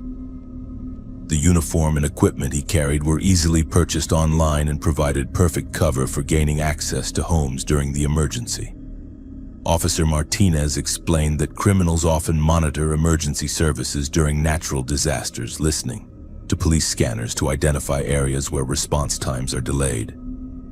They use official-looking uniforms and equipment to gain trust and access, then return later when they know residents are isolated and unable to call for help quickly. The investigation revealed that several homes in the area had been targeted during the storm using similar tactics. The perpetrator would pose as an emergency worker, utility technician, or relief volunteer to gain entry and assess homes for valuables and security weaknesses. He would then return later to commit burglaries when he knew residents were alone and cut off from communication. Police found the man 2 days later when power was restored and security cameras came back online. His name was Michael Torres, and he had an extensive criminal history of using natural disasters and emergencies to commit burglaries and home invasions. He specifically targeted areas where power outages disabled security systems and isolated residents from help. Torres had been monitoring emergency broadcasts and police communications to identify neighborhoods where power outages were expected to last multiple days. He would then pose as various types of emergency personnel to gain access to homes and gather information about residents, security systems, and valuable items that could be stolen later. The fake uniforms and equipment found in his possession were sophisticated and would have fooled most people during an emergency situation. He had uniforms for utility workers, emergency management personnel, and relief volunteers, along with clipboards, identification badges, and other props that made his impersonation convincing. During questioning, Torres admitted to targeting my house specifically because I had told him I lived alone and had valuable electronics for my work. He had planned to return after midnight when he knew I would be isolated and unable to call for help quickly due to limited cell phone battery and poor emergency response times during the storm. Torres was charged with attempted burglary, impersonating a public official, and criminal trespass. The investigation linked him to over 20 similar incidents across 3 states during various natural disasters over the past 2 years. He specifically targeted rural and suburban areas where residents were likely to trust official-looking personnel and where emergency response was delayed. The case highlighted how natural disasters create unique vulnerabilities that criminals actively exploit. The combination of disabled security systems, limited communication, delayed emergency response, and residents' increased willingness to trust people claiming to provide help creates ideal conditions for predatory behavior. I had to install battery backup systems for my security equipment and develop protocols for verifying the identity of anyone claiming to be emergency personnel. The experience taught me that criminals are often more organized and prepared for disasters than residents are, and they specifically plan to exploit the chaos and vulnerability that emergencies create. The psychological impact of having someone exploit my trust during a genuine emergency situation was particularly disturbing. Torres had used my natural desire to cooperate with authorities and accept help during a crisis to gather information that would have made me a victim of serious crimes later that night. Even now, I am suspicious of anyone who claims to be providing emergency services during disasters, and I always verify credentials through official channels before allowing anyone access to my home. The experience taught me that predators are often the best prepared people during emergencies because they have specifically planned to exploit the vulnerabilities that disasters create in normal security and communication systems. The storm that was supposed to bring my community together instead revealed how isolated and vulnerable we become when our normal safety networks fail, and how quickly criminals can exploit that vulnerability to target people who are just trying to survive difficult circumstances. Hello everyone, welcome back to Buried Files. Tonight we present 7 deeply disturbing true new house horror stories that will shatter your sense of safety in what should be the most secure place, your own home. These are not works of fiction, but documented accounts from real people who discovered that the homes they purchased held dark secrets buried within their walls, basements, and histories. Each story has been cross-referenced with police reports, property records, and direct witness accounts to ensure complete authenticity. From hidden rooms containing evidence of unthinkable crimes to neighbors who watch with sinister intent, these true events reveal that sometimes the most terrifying monsters are not supernatural but horrifyingly human. If you appreciate thoroughly researched horror content that exposes the darkness lurking behind suburban facades, subscribe to Buried Files and activate the notification bell so you never miss our investigations into real-world terror. After these accounts, share your own unsettling home discoveries in the comments below. Now prepare yourself as we unlock the buried files of 7 homes that became prisons of fear.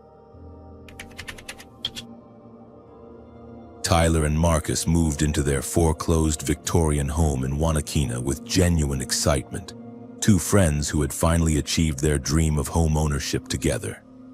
The 3-story house with its ornate trim and wraparound porch represented everything they had worked toward for years. The realtor, a cheerful woman named Patricia, had assured them the foreclosure was nothing sinister, just a lengthy estate dispute that kept the property tied up in legal proceedings for 3 years. The price seemed almost too good to be true, but Patricia explained that banks were motivated to unload properties that sat vacant for extended periods. Tyler and Marcus signed the papers without hesitation, eager to begin their renovation journey. The first week passed in a blur of unpacking boxes, painting walls, and planning their renovation timeline. The house needed work but had excellent bones with original hardwood floors and detailed crown molding throughout. Their friends helped them move furniture, and neighbors stopped by to welcome them to the street. Everything felt perfect, exactly as they had imagined home ownership would be. The basement remained largely unexplored during those initial days, a dark concrete space they planned to convert into a recreation room once the main floors were finished. On their 8th night in the house, Tyler descended to the basement with a tape measure and notepad, ready to calculate dimensions for the flooring project they planned to start the following month. Marcus joined him, carrying a work lamp to illuminate the dim space. The basement stretched the full footprint of the house, approximately 1,200 square feet of raw concrete and exposed beams. As they measured and made notes, Tyler noticed something peculiar about the floor in the far corner beneath the stairs. The concrete there appeared different, slightly lighter in color and textured differently than the rest of the basement floor. Marcus knelt down and ran his hand across the surface, confirming what Tyler observed. The concrete in that section had been poured separately, clearly at a different time than the original basement floor. The patch measured roughly 4 feet by 6 feet, an oddly specific size that immediately struck both of them as suspicious. They exchanged concerned glances, both thinking the same thing without voicing it aloud. Marcus suggested they needed to investigate before investing money in flooring, concerned that foundation issues or poor drainage could be hidden beneath the newer concrete, problems that could cost thousands to repair. Tyler retrieved a sledgehammer from their tool collection upstairs while Marcus cleared the area of stored boxes. The concrete patch looked relatively thin compared to the rest of the basement floor, perhaps only a few inches deep. Tyler raised the sledgehammer and brought it down hard against the lighter concrete. The first strike created a small crater. The second strike broke through completely, revealing a dark, hollow space beneath. The smell hit them immediately, a thick, nauseating odor that sent both men stumbling backward, covering their mouths and noses. Marcus grabbed the work lamp and directed its beam into the hole Tyler had created. The light revealed rotting fabric, dark and mildewed, surrounding what appeared to be bundled shapes wrapped in deteriorating plastic sheeting. Tyler enlarged the hole with several more strikes, each impact releasing more of the terrible smell into the basement air. Within minutes, they had exposed enough of the cavity to see clearly what lay beneath their basement floor. Bones, unmistakably human, partially wrapped in shredded plastic and decayed cloth, resting in a shallow grave that had been sealed beneath fresh concrete. Tyler called the police while Marcus stood frozen, staring at their discovery with mounting horror. Within 20 minutes, 2 patrol cars arrived, followed shortly by detectives and a forensics team. The police cordoned off the entire property with yellow tape, transforming their dream home into a crime scene. Tyler and Marcus spent the next 6 hours being questioned separately, explaining repeatedly how they discovered the remains, detailing their purchase of the property, and providing documentation of their ownership. Detectives treated them with professional courtesy but obvious suspicion, standard procedure when human remains are discovered. The investigation expanded rapidly over the following days. Forensics teams excavated the entire basement floor, searching for additional remains or evidence. Tyler and Marcus stayed in a hotel while police processed their home, unable to enter their own property. Detectives contacted them on the 4th day with preliminary findings. The remains belonged to a man named Robert Chen, a 43-year-old business partner of the previous owner, a man named Harold Vance. Chen had been reported missing in August 2016 by his wife after he failed to return home from what he told her was a business meeting with Vance. Police had investigated his disappearance at the time but found no evidence of foul play. Chen's car was discovered abandoned near the Canadian border 3 days after he vanished, leading investigators to theorize he had fled the country, possibly to escape financial troubles related to their failing business partnership. Harold Vance had owned the house for 18 years, before dying of an apparent heart attack in November 2018, 2 years after Chen disappeared. Vance lived alone with no immediate family, and his estate became entangled in legal disputes with distant relatives, which explained why the house sat vacant for so long before being foreclosed and sold.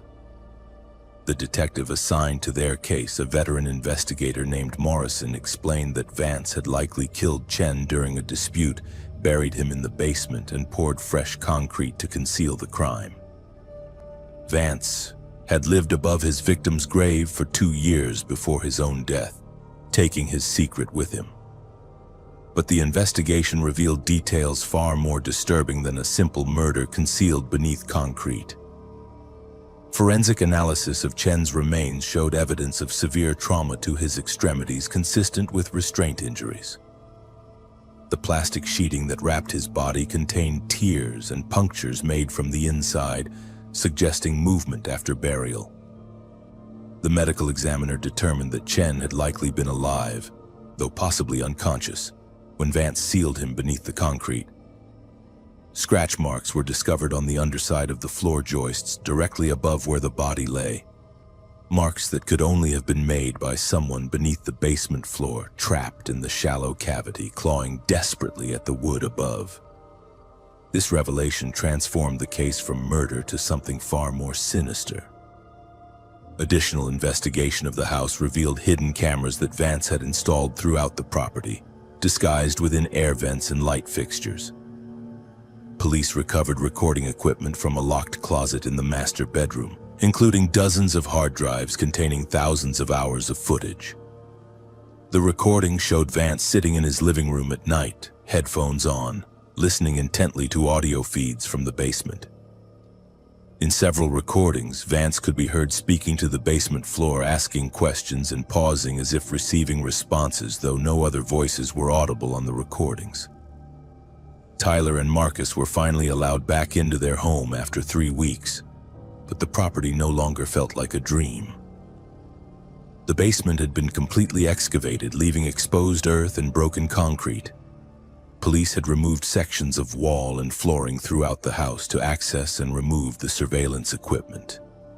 The extensive damage would require tens of thousands in repairs that their insurance refused to cover, citing the damage as related to criminal investigation rather than casualty loss. Worse than the physical damage was the psychological weight of knowing what happened beneath their feet. Marcus began experiencing severe insomnia, unable to sleep in a house where someone had been buried alive. Tyler tried to maintain normalcy but found himself obsessing over the recordings police had described, imagining what Chen must have experienced in his final hours, trapped in darkness, slowly suffocating as concrete sealed him away from the world. They attempted to continue living in the house, unwilling to accept financial ruin after investing their savings in the down payment. But the house itself seemed to reject their presence. Strange occurrences began immediately after they moved back in. Tyler would wake at night to sounds of scratching, always seeming to come from within the walls or beneath the floors, though he could never pinpoint the exact source. Marcus reported hearing breathing sounds in the basement when he worked down there, breath that did not match his own rhythm. They both experienced the unsettling sensation of being watched constantly, even when alone. Security cameras they installed captured inexplicable phenomena: shadows moving across the basement at precise times, temperature drops in specific locations, and most disturbing, what appeared to be a figure standing motionless in the corner of the basement footage, visible only in infrared mode, appearing every night at exactly 3:47 in the morning. 3:47 was the estimated time of Robert Chen's death, calculated by forensic pathologists based on concrete curing time and survivability in the conditions he faced. The correlation seemed impossible to dismiss as coincidence. Marcus became convinced that something remained in the house, some echo or residue of the horror that transpired there. Tyler tried to rationalize their experiences as stress-induced hallucinations, products of trauma and exhaustion, but even he could not explain the security footage or the consistent timing of the phenomena they experienced. After 4 months of sleepless nights and mounting psychological distress, they made the decision to abandon the property. They stopped making mortgage payments, knowing foreclosure was inevitable but seeing no other option. The bank initiated foreclosure proceedings within 90 days. Tyler and Marcus declared bankruptcy 6 months after purchasing their dream home. Their credit destroyed and savings depleted. They moved to separate apartments in different cities, their friendship strained beyond repair by the shared trauma. Tyler relocated to Vermont, as far from Wanakina as he could afford to move, desperate to put distance between himself and the house that ruined his life. But distance provided no relief. Tyler continued experiencing the phenomena even hundreds of miles away. He received phone calls on his cell phone from their old landline number, a number that had been disconnected when they stopped paying bills. The calls came always at 3:47 in the morning. When Tyler answered, he heard only breathing, rhythmic and labored, and beneath it the sound of fingernails scratching against concrete. He blocked the number, but the calls continued from different numbers, always displaying the same disconnected landline in the caller ID, despite originating from various area codes. The house in Wanakina remains unsold even now, 2 years after Tyler and Marcus fled. The bank listed it at a drastically reduced price, but inspections reveal nothing wrong with the structure. Still, no offers have been made.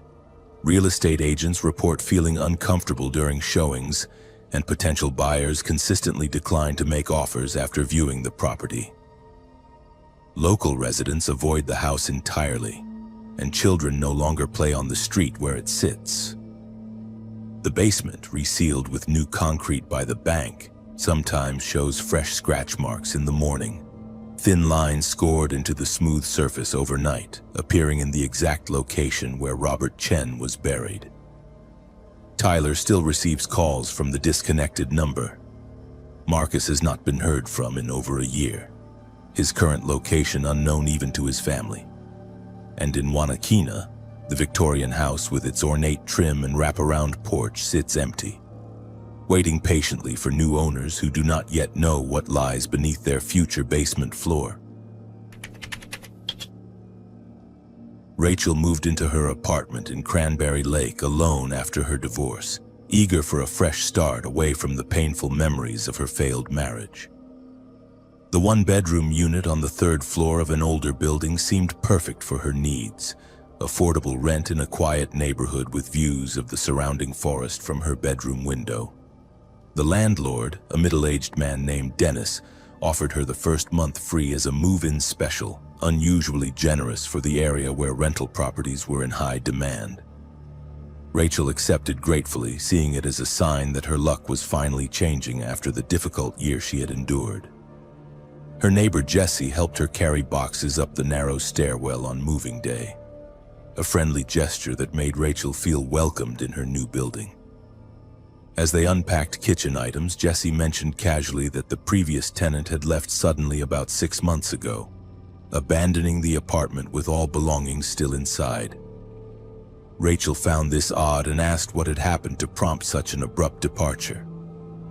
Jesse shrugged and said nobody really knew, just that one day the tenant was there and the next day she was gone, leaving everything behind.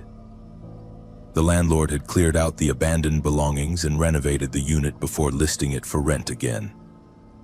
Rachel dismissed the story as just another tale of someone fleeing debt or relationship troubles, nothing particularly unusual in the transient world of rental housing.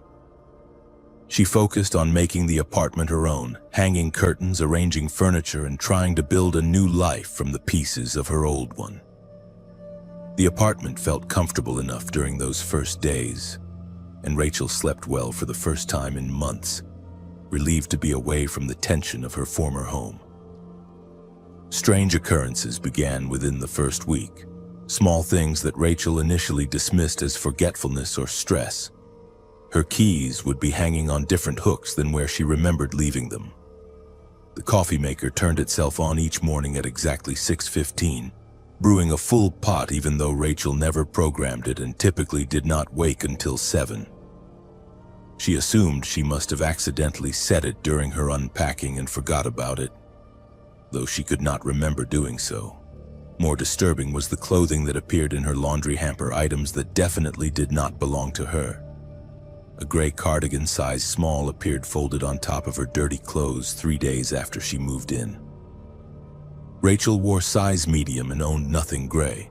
She assumed Jessie must have accidentally mixed laundry and left it in her apartment, though she could not recall Jessie bringing laundry to her unit. She set the cardigan aside to return to Jessie but kept forgetting. 2 days later, a pair of jeans appeared in her hamper, also too small to be hers, a style she never wore. Rachel began to feel genuinely unsettled but tried to rationalize the occurrences as her own confusion during the stressful moving period. The discovery that shattered all rational explanations came during her second week in the apartment. Rachel was reorganizing her bedroom closet, moving seasonal clothes to the back to make room for current wardrobe items. As she pushed hanging clothes aside, she noticed something she had somehow missed during her initial unpacking. A door built into the back wall of the closet, painted the same color as the surrounding wall and partially obscured by the closet's hanging rod. The door was narrow, perhaps 2 feet wide, with a simple brass knob but no visible lock or keyhole. Rachel tried the knob and found it locked from the other side. She called Dennis immediately, describing what she had found and asking if he knew anything about the door. Dennis claimed complete ignorance, insisting he had never seen a second door inside that closet and suggesting Rachel must be mistaken. His dismissive tone irritated her, and after hanging up, she decided to investigate herself rather than wait for his help. Using a crowbar from her small tool collection, Rachel wedged the tool between door and frame and pried with all her strength. The door resisted at first, then suddenly gave way with a crack of splintering wood. The space beyond made Rachel's blood turn cold. A tiny room, barely 4 feet wide and perhaps 6 feet deep, completely hidden behind her bedroom closet. The walls, floor, and ceiling were covered in acoustic foam panels, the kind used in recording studios to soundproof spaces. The room contained a sleeping bag spread on the floor, a plastic bucket in one corner, and several empty food wrappers scattered near the sleeping bag. But most disturbing were the walls beneath the foam panels. Where panels had fallen away or been torn, the underlying wall surface was covered entirely in scratch marks. Hundreds of thin lines scored into the drywall, many deep enough to reveal the wooden studs beneath. Rachel stumbled backward out of the closet and immediately called the police. 2 officers arrived within 30 minutes and documented the hidden room with photographs and notes. They seemed concerned but explained that without evidence of a crime, they could only file a report. The room was disturbing, they acknowledged, but not illegal. Old buildings often had strange architectural quirks, sealed-off spaces from previous renovations. Rachel insisted someone had been living in that hidden room recently, pointing to the food wrappers and sleeping bag. But the officers noted that items could have been there for months or even years, given the sealed nature of the space. After the police left, Rachel could not shake the feeling that something terrible had happened in her apartment. She began researching the previous tenant online, searching local news and social media for any information. What she discovered made the hidden room even more sinister. The previous tenant was a woman named Catherine Marsh, age 28, who had been reported missing by her sister in March, 6 months earlier. Catherine's sister had filed a missing person report after Catherine stopped responding to calls and texts. Police had investigated but found no evidence of foul play. Catherine's car was discovered in the apartment building parking lot, her purse and phone inside her apartment, but Catherine herself had vanished without explanation. The police report, which Rachel accessed through a public records request, noted that investigators found no signs of struggle in Catherine's apartment, no blood or evidence of violence, and no indication Catherine planned to leave. Her bank accounts showed no activity after the date she disappeared. Her phone last pinged from a cell tower serving the apartment building on the night she vanished, the signal going dead at approximately 2:30 in the morning. The case remained open but inactive, classified as a voluntary missing person despite the suspicious circumstances. Rachel became convinced that Catherine's disappearance was connected to the hidden room. She installed security cameras throughout her apartment. 4 cameras covering every angle of the living space, bedroom and front door. The cameras recorded continuously to a cloud storage service, giving Rachel the ability to review footage from anywhere on her phone. What the cameras revealed over the following weeks turned Rachel's unease into overwhelming terror. The footage showed her apartment door opening each night at exactly 2 in the morning, the door swinging inward slowly despite being locked with both the knob lock and deadbolt engaged. The door would remain open for precisely 3 minutes, though nothing visible ever entered or exited. During those 3 minutes, objects throughout the apartment would move on their own. Keys sliding across the counter, cabinet doors opening silently. The coffee maker turning on and beginning to brew. Most disturbing, the camera aimed at her bedroom showed her closet door opening during those 3 minutes, though the bedroom door itself remained closed and locked from the inside where Rachel slept. Rachel reviewed hours of footage documenting every occurrence and noticed that items moved to specific locations that seemed deliberately chosen. Her keys always ended up on the hook that she never used, always the 3rd hook from the left on her key rack. Coffee always brewed at 6:15, the exact time visible on the camera timestamp. Clothing appearing in her hamper was always placed on top, folded neatly, always size small. Someone or something was maintaining patterns, following routines that Rachel had not established. After 2 weeks of documented phenomena, Rachel stopped sleeping in the apartment entirely. She spent nights in her car parked in the building lot, too frightened to remain inside but unable to afford breaking her lease and moving elsewhere. She continued going to work, maintaining appearances of normalcy, but exhaustion and fear wore her down visibly. Jesse noticed her deteriorating condition and tried to convince her to leave the apartment, but Rachel felt trapped by financial constraints and stubborn determination to understand what was happening. The climactic incident occurred on a Friday night during Rachel's 4th week in the apartment. She had fallen asleep in her car as usual, but woke at 2:30 in the morning with an inexplicable compulsion to check her apartment. Using her phone, she accessed the security camera feeds and watched in real time as her apartment door opened precisely at 2 a.m. But this night, something different happened. Instead of remaining empty, the doorway filled with a shadow, a dark silhouette that moved into her apartment with purposeful movements. Rachel watched frozen as the figure moved through her living room toward her bedroom. The camera showed the bedroom door opening, though it should have been locked. The figure entered her bedroom and moved directly to the closet. Rachel switched to the bedroom camera angle and saw the figure pull the closet door fully open and stand before the hidden room she had discovered. For several minutes, the figure remained motionless. Then it moved systematically through her apartment, touching objects, adjusting items, maintaining the routines Rachel had documented. Rachel called the police from her car, describing what she was witnessing on her security cameras. Officers arrived within 10 minutes and entered the building while Rachel waited outside, too terrified to accompany them. The police searched her apartment thoroughly but found no intruder. They reviewed her security footage and confirmed that it clearly showed someone entering and moving through her space, but inexplicably the figure cast no reflection in the mirror visible in multiple camera angles, and close examination of the footage revealed the figure's feet never quite touched the floor, hovering centimeters above the carpet. One officer, a veteran named Ramirez, took Rachel aside and asked her directly if she knew about Catherine Marsh.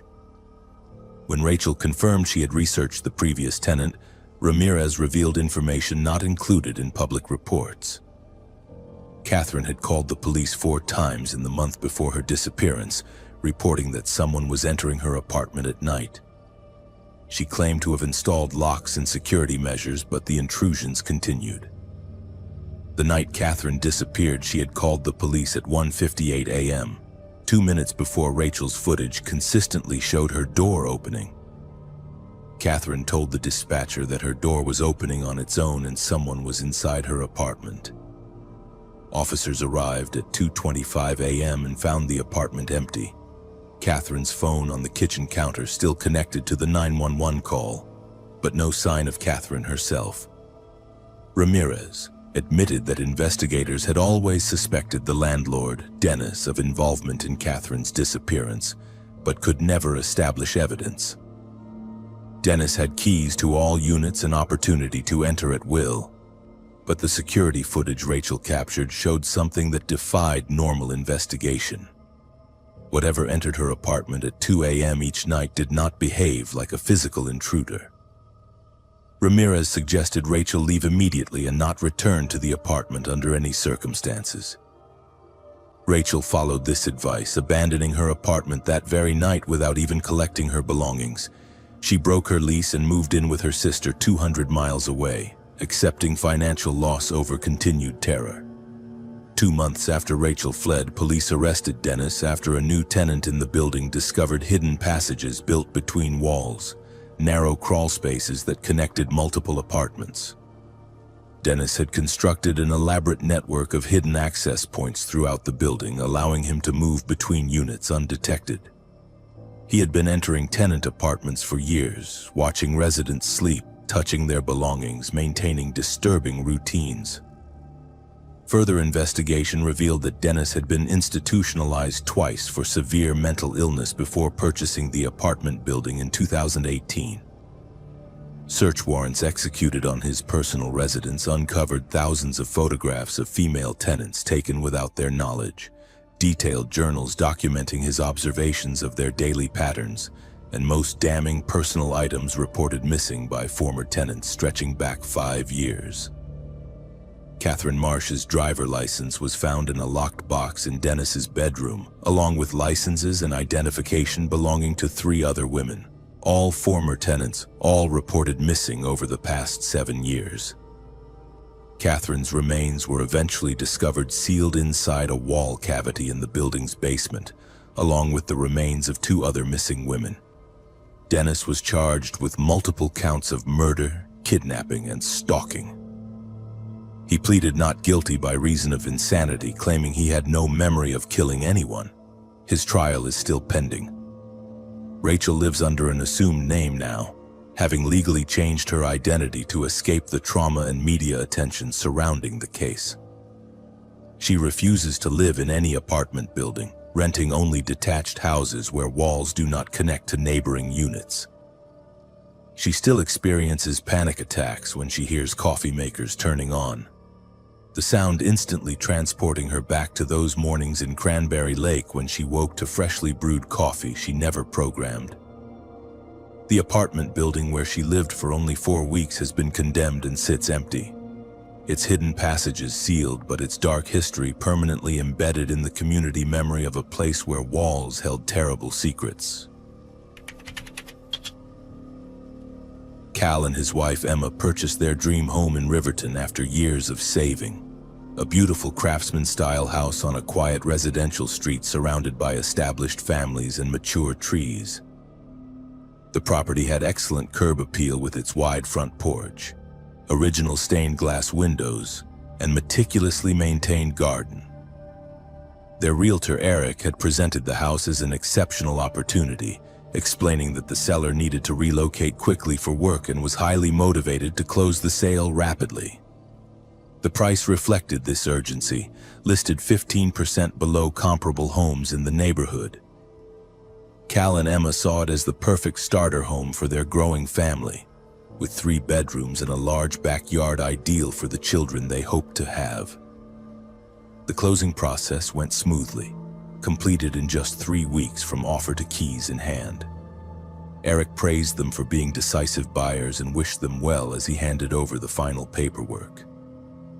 Cal and Emma spent their first week in the house painting rooms, hanging pictures, and settling into the rhythms of home ownership. Their neighbors were friendly, stopping by with welcome gifts and offering recommendations for local services. Everything about the house and neighborhood felt perfect, exactly what they had hoped to find. Their first night actually sleeping in the house came after a week of renovation work, both of them exhausted from painting and unpacking. Cal and Emma went to bed early, falling asleep quickly in their new master bedroom.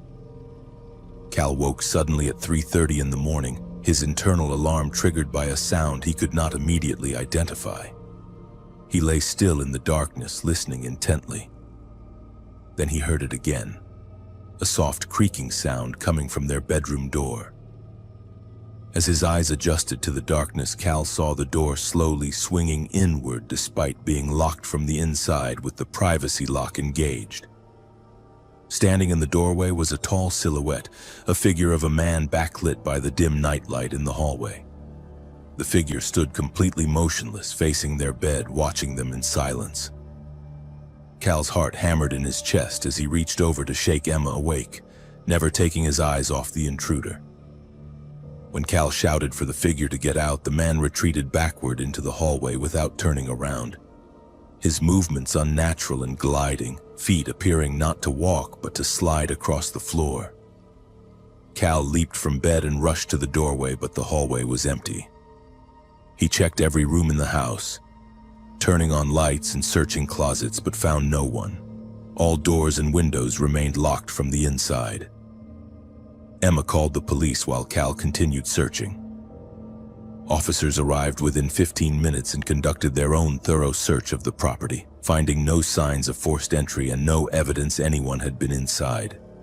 The officer suggested Cal had experienced a vivid dream or sleep paralysis, common occurrences when sleeping in new environments.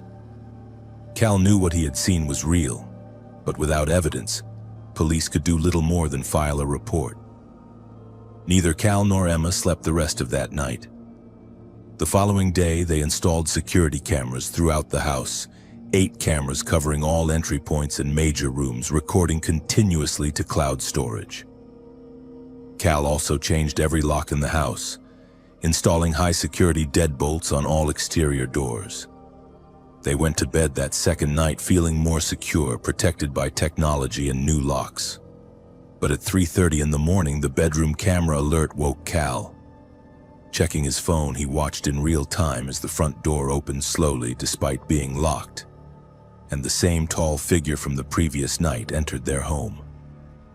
Cal and Emma huddled in their locked bedroom, calling the police while watching on camera as the figure moved through their house methodically. The intruder walked from room to room, spending several minutes in each space, touching furniture and examining objects. His movements appeared purposeful, as though following a specific routine. Police arrived while the figure was still inside, and Cal directed them via phone to the living room where cameras showed the intruder standing motionless before the fireplace. But when officers entered, they found the room empty. Review of the footage confirmed the figure had been present seconds before police entry, yet somehow vanished. This pattern repeated nightly for the next week.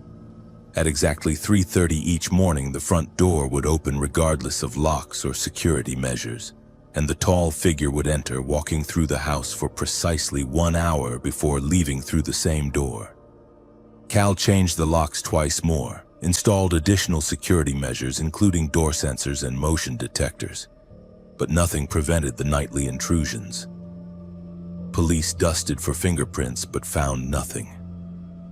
The figure never triggered motion sensors, and attempts to capture him in person always failed. The intruder somehow aware of police presence and vanishing before confrontation. Desperate for answers, Cal began researching the house's previous owner. Eric, the realtor, had told them the seller relocated for work, but property records revealed a different story. The previous owner, a man named Richard Brennan, had not relocated at all.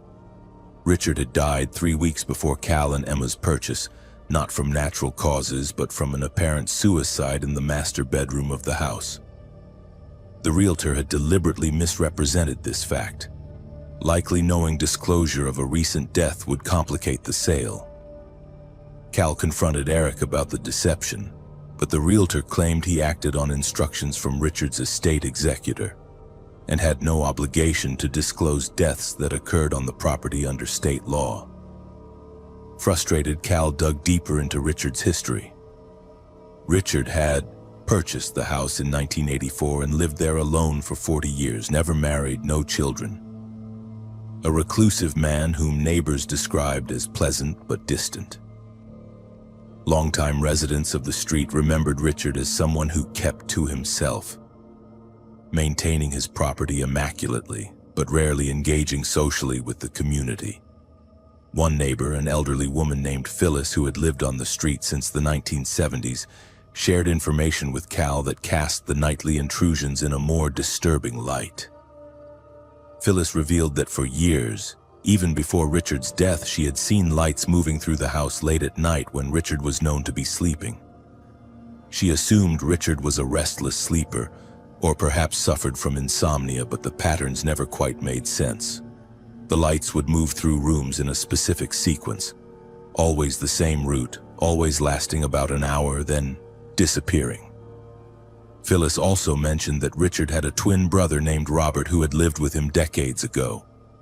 Robert suffered from severe mental illness and had been institutionalized in the early 1990s after exhibiting increasingly erratic and dangerous behavior. She did not know details, but remembered Richard visiting his brother regularly at a psychiatric facility about 2 hours away. Robert had been released from institutional care sometime in the early 2000s, but Phyllis never saw him return to the neighborhood and assumed he lived elsewhere. This information sent Cal in a new investigative direction. He contacted the psychiatric facility Phyllis mentioned and eventually learned that Robert Brennan had indeed been released in 2003 after a court ruling that he was no longer a danger to himself or others. Records showed Robert had maintained regular contact with his brother Richard for several years following release, but the facility had no information about Robert's current whereabouts. Cal obtained photographs of Robert from old news articles about his commitment hearing and was struck by how identical the brothers looked, virtually indistinguishable from one another. Cal reviewed all his security footage with fresh perspective, studying the figure's behavior and movements. He noticed details he had missed during the initial terror of the intrusions. The figure knew the house intimately, never fumbling for light switches, never hesitating at doorways, moving with the confidence of someone who had lived there for years. The figure also paused at specific locations on the walls, standing before seemingly random spots for extended periods as though looking at something only he could see.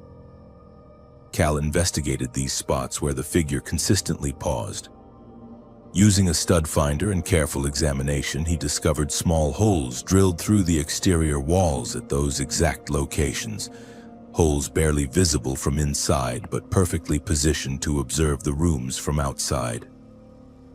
Following the holes to their exterior termination points, Cal found weathered lawn chairs positioned in the bushes around the house, hidden from street view but offering direct sight lines through the drilled holes. Someone had been watching the house from outside for years, observing the interior through these carefully placed peepholes. The horrifying realization crystallized: Robert had never truly left his brother's house. After his release from the psychiatric facility, Robert had been secretly living on the property, likely in the crawlspace or attic, entering the house nightly while Richard slept to walk through rooms he still considered his home. Richard must have known, must have tolerated his brother's presence out of guilt or familial obligation. When Richard died, Robert continued the routine, treating the house as his own, unable or unwilling to accept that circumstances had changed. Cal contacted police with this theory, and a thorough search of the property finally revealed what previous searches had missed. The crawl space beneath the house, accessed through an exterior vent that had been modified to open from outside, contained evidence of long-term habitation. Blankets, food wrappers, personal items belonging to both Richard and Robert, and dozens of notebooks filled with observations about the house and its routines. Robert had been living beneath the house for years, possibly decades, entering nightly through a hidden access panel in the floor of the hall closet that Cal and Emma had never noticed. Police set up surveillance and apprehended Robert 2 nights later as he entered the house through his hidden access point. Robert, now 68 years old, appeared confused and disoriented during arrest, insisting he had every right to be in his own home and demanding to know who these strangers were living in his house. Psychiatric evaluation determined Robert suffered from severe delusional disorder and had become fixated on the house as his anchor to reality. He had lived parasitically in the crawl space even while his brother was alive, and Richard had apparently accepted this arrangement rather than have his brother reinstitutionalized. Robert was returned to psychiatric care, this time in a secured facility where he would receive proper treatment. Cal and Emma had the crawl space completely sealed and removed all evidence of Robert's habitation, but the damage to their sense of security was permanent. They sold the house 6 months later at a loss, unable to sleep peacefully knowing someone had lived beneath their feet. The home's dark secret was disclosed to new buyers, as required by law once Robert's presence became known to authorities. The property value dropped significantly, the beautiful craftsman house forever marked by the knowledge that its walls and floors had concealed a hidden resident who watched and waited in the darkness beneath. Greg and his partner Olivia moved into a newly renovated duplex in Fircrest during the spring, attracted by the modern finishes, updated appliances, and affordable rent that seemed almost too good for the quality of the property. The building had been completely gutted and renovated by a local developer who specialized in transforming older properties into contemporary rental units. Their side of the duplex featured an open floor plan, large windows providing excellent natural light, and high-end fixtures throughout. The landlord, a businessman named Vincent, explained that he priced the units competitively to attract quality long-term tenants who would care for the property. Their neighbors through the shared wall were described by Vincent as ideal tenants, quiet professionals who kept to themselves and always paid rent on time. Greg and Olivia never actually met these neighbors during the showing or the move-in process, though they noticed a silver sedan consistently parked in the neighboring driveway. Vincent assured them the neighbors were simply private people who worked demanding schedules and preferred minimal social interaction. This seemed perfectly reasonable to Greg and Olivia, who valued their own privacy and were not seeking close relationships with neighbors. The first 3 weeks in the duplex passed pleasantly, with Greg and Olivia settling into routines, organizing their space and appreciating the quiet nature of their new home. What struck them as remarkable during those initial weeks was the complete absence of any sound from the neighboring unit. They never heard footsteps, voices, television sounds, or any indication that someone lived on the other side of the wall. The silence was so profound that Olivia joked their neighbor must be a ghost, moving through rooms without making any human noise. Greg appreciated the quiet, a welcome change from their previous apartment where thin walls broadcast every sound from neighboring units. Everything changed abruptly on their 24th night in the duplex. Greg woke at 2 in the morning to an unsettling sound penetrating through the bedroom wall. The wall shared with the neighboring unit. It sounded like voices, dozens of overlapping whispers in different tones, pitches, and cadences. None of the individual voices were clear enough to distinguish words, but the collective sound was unmistakable. Many people speaking simultaneously in urgent, insistent whispers. Greg sat up in bed, pressing his ear against the wall, trying to make sense of what he was hearing. Olivia woke to find Greg listening at the wall and immediately heard the whispering herself. They both sat in the darkness, listening to the unsettling chorus coming from the neighboring unit. The volume increased gradually over the course of an hour, growing from barely audible to distinctly loud, as though the speakers were moving closer to the shared wall. At its peak, the whispering was loud enough to be clearly heard from anywhere in their bedroom. Then, precisely at sunrise, when the first light began filtering through their windows, the whispering stopped abruptly, cutting off mid-sound as though someone had flipped a switch. Greg knocked on the neighboring unit's door that morning, hoping to speak with the neighbor about the disturbance. No one answered despite the silver sedan being parked in the driveway. He knocked several more times throughout the day at different hours, but never received a response. That evening, Greg and Olivia went to bed with apprehension, wondering if the whispering would return. At exactly 2 in the morning, it began again, following the same pattern. Starting quietly, gradually increasing in volume, dozens of overlapping voices speaking in urgent whispers, continuing for hours until sunrise silenced them instantly. This pattern repeated nightly for 2 weeks straight. Greg and Olivia became increasingly sleep-deprived and desperate for resolution. Greg called Vincent multiple times, explaining the situation and demanding he contact the neighbor about the noise. Vincent expressed surprise, claiming he had never received noise complaints about that tenant in the 2 years since renovating the property. He promised to reach out to the neighbor, but reported back that his calls and messages went unanswered, which was unusual but not unprecedented for someone who traveled frequently for work. After 14 nights of the disturbing whispering, Greg called the police non-emergency line to request a wellness check on the neighboring unit, concerned that something might be wrong with the occupant. 2 officers arrived and knocked on the neighbor's door without response. With no immediate evidence of danger or emergency, they could not legally force entry without the landlord present. Vincent arrived within an hour, expressing concern and confusion about the situation. He used his key to open the neighboring unit, and officers entered to conduct a welfare check. What they found stunned everyone present. The unit was completely empty, not a single piece of furniture, no belongings, no evidence that anyone lived there or had lived there recently. The walls had been painted and the floors cleaned, leaving the space looking exactly as it might after renovation and before occupancy. Vincent stood speechless, unable to explain the empty unit. He insisted his records showed an active lease with a tenant who paid rent electronically each month, payments that cleared his bank account regularly. The silver sedan in the driveway belonged to no one present, and a registration check revealed it was reported stolen 3 months earlier from a town 200 miles away. But the most disturbing discovery came when officers examined the walls more closely. The shared wall between the 2 units, the wall through which Greg and Olivia heard the nightly whispering, was covered entirely in newspaper clippings. Hundreds of articles carefully cut from various newspapers and magazines, overlapping each other in layers, all adhered to the wall with clear tape. Every single article dealt with missing persons cases from the past 20 years. Articles about people who vanished without explanation from various locations across the country. Faces of the missing stared out from the wall, names and details of their disappearances preserved in yellowing newsprint.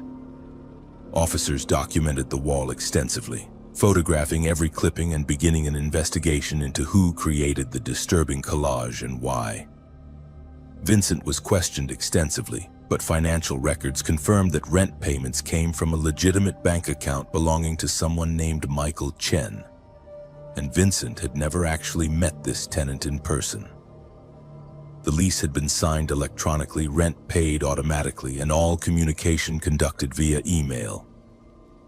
Vincent had never physically inspected the unit during the tenancy because the tenant was described as extremely private, and Vincent respected that boundary as long as rent arrived on time. That night, despite the discovery of the empty unit, the whispering returned, but with a crucial difference. Instead of coming from the neighboring unit, the sound now emanated from inside Greg and Olivia's own walls, specifically from within the shared wall cavity itself. The sound was louder than ever, more insistent, and the overlapping voices seemed to be saying Greg's name repeatedly. Olivia heard her own name whispered among the chorus. They fled their bedroom and spent the night in their living room, but the whispering followed them, seeming to come from every wall in their duplex. Greg called Vincent in the middle of the night, demanding answers and threatening legal action. Vincent arrived at the duplex personally and heard the whispering himself, his face draining of color as the reality of the situation became undeniable. Vincent made a decision that night to open the walls themselves, calling an emergency contractor who arrived with tools before dawn. The contractor cut into the shared wall from the empty neighboring unit, revealing the wall cavity between the 2 living spaces. Inside the cavity, they found a small cassette player wired to a timer mechanism set to activate at 2 a.m. each night. The cassette player contained a 90-minute tape of recorded voices, dozens of different people speaking in whispers, their words indistinct but their tones urgent and disturbing. The device had been running nightly for an unknown length of time, playing the same 90-minute loop until the timer shut it off at sunrise. But behind the cassette player, deeper within the wall cavity, they discovered something far more sinister. Polaroid photographs, dozens of them scattered throughout the wall insulation. Every photograph showed Greg and Olivia in their duplex, captured through their windows and through small holes drilled in their walls. The photographs documented their daily activities from the moment they moved in. Candid shots of them cooking, watching television, sleeping, changing clothes, every private moment recorded by someone with access to hidden vantage points throughout their unit. The photographs were dated on the back, organized chronologically, documenting 3 full weeks of comprehensive surveillance. Further investigation revealed additional holes drilled through walls at strategic locations, tiny openings invisible unless someone knew where to look, positioned to provide sight lines into every room of Greg and Olivia's duplex. Vincent's renovation had been specifically designed with surveillance in mind. The shared wall constructed with hidden access panels and observation points allowing someone to watch tenants without detection. Police discovered that the neighboring unit was never actually rented. The lease and automatic payments, elaborate fiction created by Vincent himself to explain why the space remained empty while he used it to spy on tenants in the other half of the duplex. Financial investigation revealed Vincent owned 4 other renovated duplexes in surrounding towns, all with similar construction features. Search warrants executed on those properties uncovered identical surveillance setups, with thousands of photographs of previous tenants stored in Vincent's personal residence. He had been systematically spying on renters for years, constructing properties specifically designed for covert observation, using the adjacent empty units as observation posts while collecting rent from unsuspecting victims in the occupied units. Police arrested Vincent on multiple charges, including stalking, voyeurism, illegal surveillance, and fraud. Investigators identified 7 previous tenants who had lived in Vincent's properties, all of whom reported similar experiences with unexplained sounds and feelings of being watched. Most disturbingly, 4 people who had rented Vincent's properties over the past decade were listed among missing persons cases, their disappearances never solved. Police found personal items belonging to these missing individuals hidden in Vincent's home, suggesting his obsession with surveillance had escalated into something far darker. 3 of the 4 missing persons were eventually located alive, living under assumed names in different states, having fled after becoming convinced someone was watching them but unable to prove it to authorities. The 4th missing person, a young woman named Jennifer, has never been found. Evidence suggests Vincent's surveillance of Jennifer became an obsession, with over 5,000 photographs of her recovered from his possession, far more than any other victim. Jennifer's family believes she confronted Vincent about the surveillance and disappeared as a result, though without remains, no murder charges could be filed. Greg and Olivia moved out of the duplex immediately and broke their lease, which Vincent obviously could not contest given the circumstances. They both underwent therapy for trauma and violation of privacy, struggling with the knowledge that their most intimate moments had been observed and photographed. The duplex and all of Vincent's properties were seized and sold to compensate victims, though no amount of money could restore the sense of safety and privacy that was stolen from them. Vincent awaits trial on multiple felony charges, facing decades in prison if convicted on all counts. Investigators continue searching for evidence related to Jennifer's disappearance, hoping to bring closure to her family. Greg and Olivia now live in a detached single-family home with no shared walls, and they have every room professionally swept for surveillance devices regularly. The whispering still haunts their nightmares, dozens of overlapping voices calling their names in the darkness, a reminder that walls meant to provide shelter and privacy can also conceal the worst violations of trust imaginable. Nathan and his wife Claire purchased a historic home in Flathead County for renovation, planning to document the entire transformation process for their growing social media following. The house, built in 1904, represented everything they loved about historic architecture: ornate woodwork, original hardwood floors, high ceilings with decorative plaster medallions, and a grand staircase that anchored the center hall. The property had been neglected for years and needed extensive work, but Nathan and Claire saw tremendous potential beneath the accumulated damage of time and neglect. They envisioned transforming the deteriorating structure into a showcase of period-appropriate restoration techniques, sharing their journey with thousands of online followers interested in historic preservation. Their contractor, an experienced builder named Tom who specialized in historic renovations, walked through the property during their initial planning session and provided a sobering assessment of the work required. Beyond the obvious cosmetic issues, the house needed substantial structural repairs, updated electrical and plumbing systems, and remediation of water damage in several areas. Tom mentioned almost casually that previous workers he had sent to assess the property reported strange occurrences, unexplained sounds, and feelings of unease that made them uncomfortable working alone in certain rooms. Nathan dismissed this as superstition designed to inflate labor costs, or as workers being spooked by the house's aged and deteriorating condition. Old houses made strange sounds as they settled and adjusted to temperature changes. Nothing supernatural about creaking floors and groaning timbers. Demolition work began on a Monday morning in early autumn. Nathan and Claire were present as Tom's crew started removing damaged plaster and opening walls to assess the underlying structure. The second-floor bedrooms required the most extensive work, with water damage from roof leaks having compromised walls and ceilings in multiple rooms. Workers were systematically removing damaged sections when one crew member made an unexpected discovery in what had been designated as Bedroom 3. Behind layers of wallpaper and plaster, he found a door that had been sealed and concealed, plastered over so thoroughly that no evidence of its existence remained visible from the room side. Tom carefully removed the plaster and wallpaper covering the door, revealing a solid wood door with original hardware still intact.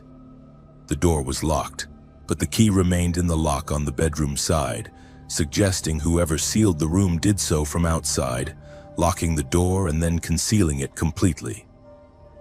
Nathan experienced a moment of genuine excitement, imagining what historical treasures might lie behind a sealed door in a house over a century old. Tom turned the key and pushed the door open, revealing a perfectly preserved child's bedroom frozen in time. The room measured approximately 10 by 12 feet, with a single window that had been boarded over from the inside, blocking all natural light. Furniture remained arranged as though someone might return at any moment. A small bed with faded quilted coverlet, a wooden dresser with carved pulls, a rocking chair positioned near the window, and shelves lined with toys and books. Everything was covered in thick dust accumulated over decades except for one item. The rocking chair showed no dust accumulation whatsoever, its wooden surface clean and polished as though regularly maintained. Nathan photographed the room extensively, documenting every detail for their social media audience. A calendar hung on the wall showed October 1952, the last month displayed before time stopped in this sealed space. Children's drawings were tacked to one wall, simple crayon pictures of houses and families. A music box sat on the dresser, and when Nathan opened it, the mechanism still worked, playing a tinny melody that echoed eerily in the silent, sealed room. Claire felt deeply unsettled by the preserved bedroom and suggested they research the house's history before proceeding with renovation of this particular space. That night, after workers had left and Nathan and Claire returned to their temporary rental, strange things began happening in the house. Tom called Nathan at 8 in the evening, his voice tense and confused. He had returned to the property to retrieve tools he had forgotten and found the rocking chair from the sealed room now sitting in the center of the main floor hallway. Tom insisted no one had moved it. All workers had left hours earlier and he had locked the house securely. Nathan drove back to the property and confirmed Tom's account. The rocking chair sat in the downstairs hallway, positioned precisely in the center, facing the front door. They moved it back to the sealed bedroom and locked the house again, though both men felt unnerved by the inexplicable relocation. The rocking chair appeared in different locations each morning after that initial incident. Workers would arrive to find it in the kitchen, the living room, the front porch, always carefully positioned as though deliberately placed. Tools began disappearing from the work site, expensive items that workers were certain they had left in specific locations, only to find them missing when needed. The missing tools would reappear days later in impossible locations, sealed inside walls that had been closed up, or placed in locked rooms to which no one had keys. Nathan researched the house's history at the County Historical Society and local library. He discovered records indicating a family named Morrison had owned the house from 1910 to 1955. Census records showed the family included a daughter named Emma Morrison, born in 1942. Local newspaper archives from October 1952 contained a tragic article describing Emma's death at age 10. She had fallen down the grand staircase, breaking her neck in the fall, dying instantly according to the coroner's report. The article mentioned that Emma's parents, grief-stricken beyond consolation, could not bear to see their daughter's room and had it sealed shortly after her death. The Morrisons sold the house in 1955 and moved away, their remaining years marked by the tragedy that destroyed their family. Armed with this information, Nathan felt he understood the sealed room, but understanding did not prepare him for what followed. The house itself seemed to change after Emma's room was opened. Doors would be found standing open each morning despite being locked the night before. The rocking chair continued its nightly migrations, moving between rooms with apparent purpose. Construction work began experiencing inexplicable setbacks. Freshly installed drywall would be found damaged overnight, as though something had been sealed inside walls and fought to escape. Paint applied to walls would drip and run during the night, creating patterns that looked disturbingly like small handprints. Nathan documented everything with the motion-activated cameras he had installed throughout the property to capture time-lapse footage of the renovation. Review of the footage revealed phenomena that defied rational explanation. The rocking chair moved on its own, rocking slowly in empty rooms when no one was present. Small footprints appeared in sawdust spread across floors, child-sized prints that materialized during the night. Most disturbing were the shadows captured by cameras positioned in the upstairs hallway. A child-sized shadow appeared regularly on the walls, cast by no visible source, moving along the hallway and pausing at Emma's sealed bedroom door before fading away. Nathan became obsessed with reviewing the camera footage, spending hours each night watching and re-watching recordings, trying to find rational explanations for what he was documenting. His sleep suffered, his relationship with Claire grew strained, and his work on the renovation slowed dramatically. Claire begged him to abandon the project, to sell the house and walk away, but Nathan refused. He convinced himself that understanding what was happening would provide closure, that there had to be a logical explanation for the phenomena they were experiencing. The climactic encounter occurred during what should have been the final week of major renovation work. Nathan was conducting a final inspection of the basement, checking electrical work that had been completed the previous day. He descended the narrow stairs alone, carrying a clipboard and flashlight, methodically verifying that all work met code requirements. As he examined the electrical panel in the far corner of the basement, he noticed a section of the stone foundation wall that looked different from surrounding areas. Newer mortar filling gaps between stones in a roughly rectangular pattern. Using a hammer and chisel from his tool bag, Nathan began. chipping away at the newer mortar, curious about what might lie behind it. The mortar came away easily, too easily, revealing that someone had created a hidden crawl space behind a loose section of the foundation wall. Nathan removed several stones and shone his flashlight into the dark space beyond.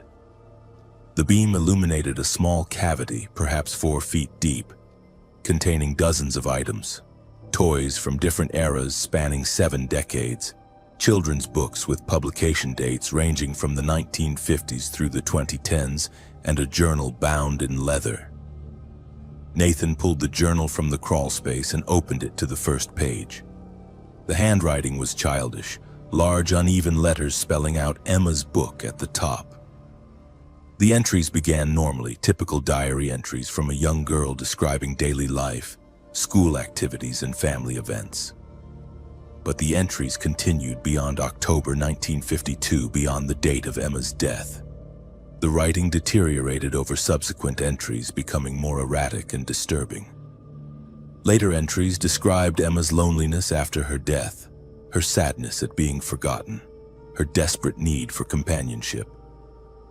The final entry, dated just 2 weeks before Nathan and Claire purchased the house, was written in the same childish hand but with a coherent message that chilled Nathan to his core. The entry read, "The new family is almost ready. They have opened my room and remembered me. I have collected toys for decades from children who visited, preparing for when I would no longer be alone. Soon there will be a baby in the house, and I will finally have a little brother or sister to play with forever." Nathan dropped the journal and ran from the basement, his heart pounding with primal fear. Claire was 3 months pregnant, a fact they had shared with no one yet, planning to announce after completing the renovation. The implication of the journal entry was unmistakable. Emma knew about the baby, and she intended to ensure the child became her eternal companion. Nathan and Claire left the property that day and never returned, abandoning the renovation project despite the enormous financial investment they had made. They sold the house within a month at a devastating loss to a family with 3 young children. Nathan felt guilty about not warning the new owners, but knew any disclosure about Emma would sound like delusion or make the house unsellable. The new family reported no unusual activity for the first 6 weeks. Then their youngest daughter, age 4, began talking about her new friend Emma, describing her in detail, though she had never seen photographs of the girl who died in 1952. The daughter told her parents that Emma showed her secret places in the house and taught her games. The child began spending hours alone in Emma's sealed bedroom, which the new owners had left mostly untouched, finding it charming and historic. Nathan and Claire's daughter was born healthy in spring, and they moved across the country to distance themselves from the house and its influence. Nathan destroyed all footage and documentation from the renovation, wanting no reminders of what they experienced. But occasionally he still dreams of the rocking chair, moving through dark rooms, always searching, always waiting for the child that got away. Jesse returned to his childhood home in Island Lake after inheriting the property following his father's death, a homecoming he had never anticipated making. He had not visited the house in 15 years, not since leaving for college at age 18 and deliberately severing contact with his father due to their volatile and painful relationship. The years of distance had been necessary for Jesse's mental health, allowing him to build a life free from the toxic dynamics that defined his childhood. But death has a way of pulling people back to places they thought they had escaped forever. The house stood exactly as Jesse remembered it, a modest 2-story colonial on a quiet street lined with mature oak trees. Walking through the front door felt like stepping backward through time into a museum of his past. Nothing had changed in 15 years, not the furniture arrangement, not the artwork on walls, not even the outdated magazines still fanned across the coffee table. The air smelled stale and slightly sour, the scent of a space inhabited by someone who had stopped caring about maintenance or cleanliness years earlier. Jesse spent the first day sorting through his father's belongings with clinical detachment, separating items of value from trash, making piles for donation and disposal. The task felt surreal, handling objects he remembered from childhood while emotionally disconnected from the man who owned them. His father had lived alone for decades after Jesse's mother left when Jesse was 12, and the house reflected that solitary existence. Dust coated every surface. Dishes sat unwashed in the kitchen sink, and mail lay unopened in stacks throughout the living room. As Jesse worked through the second floor, he approached his childhood bedroom with genuine apprehension. The door was closed, and Jesse noticed immediately what had been added since he left: padlocks. 3 heavy-duty padlocks secured the door from the outside, professional-grade locks that seemed absurdly excessive for a simple bedroom door. Jesse felt a chill of unease as he searched through his father's belongings for keys, eventually finding them in a small box in the master bedroom alongside other personal effects. Unlocking the padlocks one by one, Jesse's hands trembled slightly with emotions he could not quite identify. He pushed the door open and found his bedroom preserved exactly as he had left it at age 18, down to the posters still taped to walls and textbooks still arranged on shelves. But cameras mounted in all 4 corners of the ceiling were definitely not original to the room. Professional surveillance cameras, the kind used for security systems, positioned to provide complete coverage of every angle of the small bedroom. Jesse stood frozen in the doorway, trying to comprehend why his father would install surveillance equipment in an empty bedroom. Jesse discovered the answer in his father's office, a converted dining room on the first floor filled with computer equipment and filing cabinets. Dozens of external hard drives were stacked on shelves, each one meticulously labeled with date ranges spanning the 15 years since Jesse left home. The labels indicated continuous recording, thousands of hours of footage archived systematically. Jesse connected one of the drives to his father's computer and began reviewing the files. The footage showed Jesse's empty bedroom, recorded from multiple camera angles 24 hours a day. Jesse fast-forwarded through hours of static footage showing nothing but an unoccupied room, dust accumulating on furniture, light changing as days passed. The recordings were mind-numbingly boring, yet his father had maintained them obsessively for 15 years, archiving every moment of emptiness. Jesse opened drives from different years and found the same thing: endless footage of his empty childhood bedroom, recorded faithfully, preserved permanently. But the hard drives were not the most disturbing discovery in the office.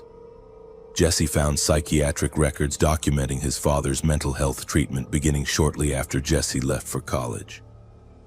The records detailed a severe psychotic break triggered by Jesse's departure, resulting in hospitalization and diagnosis of delusional disorder. The psychiatrist's notes described his father's fixed false belief that Jesse had never actually left home, but was hiding somewhere in the house, playing an elaborate game or testing his father's patience. The medical records painted a devastating picture of mental deterioration. His father spent years searching the house nightly, convinced Jesse was concealed somewhere waiting to be found. He left food in Jesse's bedroom, cooking meals for 2 and setting a place at the table for his absent son. The cameras were installed as part of his father's delusional strategy to catch Jesse on film, to prove that his son was still there, just hiding from view. Therapy and medication provided minimal improvement, with his father maintaining his core delusion until his death despite medical intervention. Jesse read through years of psychiatric notes describing his father's conversations with doctors, his insistence that Jesse left clothing in the hamper, that dishes appeared in the sink that his father had not used, that he heard footsteps in the night that could only be Jesse moving through the house. The psychiatrist consistently noted that these were hallucinations and delusions, symptoms of his father's deteriorating mental condition, but his father rejected all attempts to convince him otherwise. Reading about his father's decline filled Jesse with complicated emotions. Grief for the parent who had been lost to mental illness, guilt for leaving and never looking back, and profound sadness for the lonely years his father spent trapped in delusion. But Jesse also felt something else beginning to manifest as he spent time alone in the house. A creeping sense of unease that defied rational explanation. He began experiencing sensations similar to what his father had described in psychiatric records. Jesse heard footsteps in empty rooms, the distinctive creaking of specific floorboards that occurred when someone walked across them. Doors he left open would be found closed, and doors he closed would stand open. He caught movement in his peripheral vision, shadows shifting in ways that suggested presence rather than tricks of light. Most unsettling, Jesse found himself drawn to behaviors that mirrored his father's delusions, like pausing at the bottom of the stairs and listening for sounds from the second floor, or checking his childhood bedroom as though expecting to find someone there. On his fifth night in the house, Jesse woke at 3 a.m. to the sound of his father's voice calling his name from downstairs. The voice was unmistakable, the same tone and inflection his father had used throughout Jesse's childhood when calling him to dinner or summoning him from his room. Jesse sat up in bed, heart racing, telling himself he was dreaming or experiencing an auditory hallucination brought on by stress and grief. But the voice called again, clear and distinct, coming from the direction of the kitchen. Jesse descended the stairs slowly, following the sound of his father's voice. He found the kitchen lights on, though he had turned them off before bed. A place was set at the table with fresh food, steam rising from a plate of scrambled eggs and toast. The food was hot, recently prepared, impossible in a house where Jesse was the only living occupant. His father's voice called his name again, but this time it came from upstairs, from the direction of Jesse's childhood bedroom.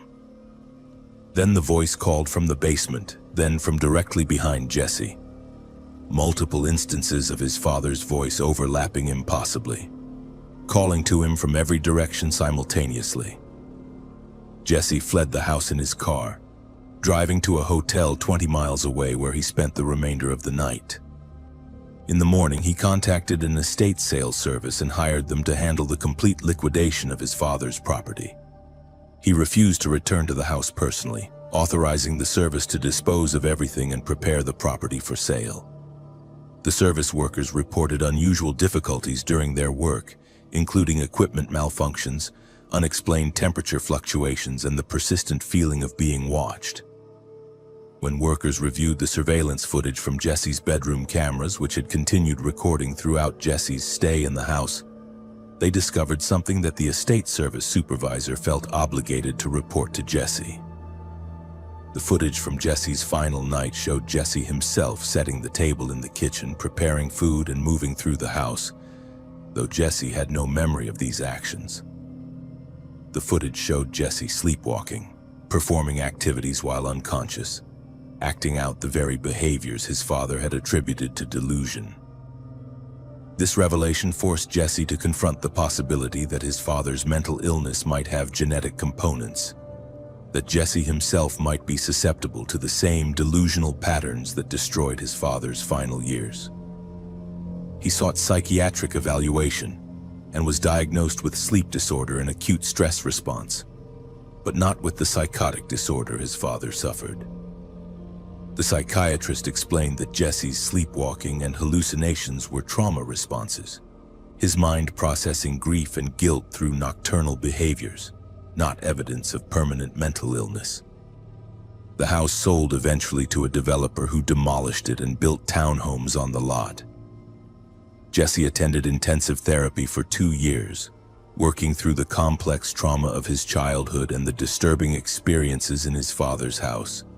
He learned that his father's delusion, while pathological and tragic, stemmed from profound grief and inability to accept abandonment.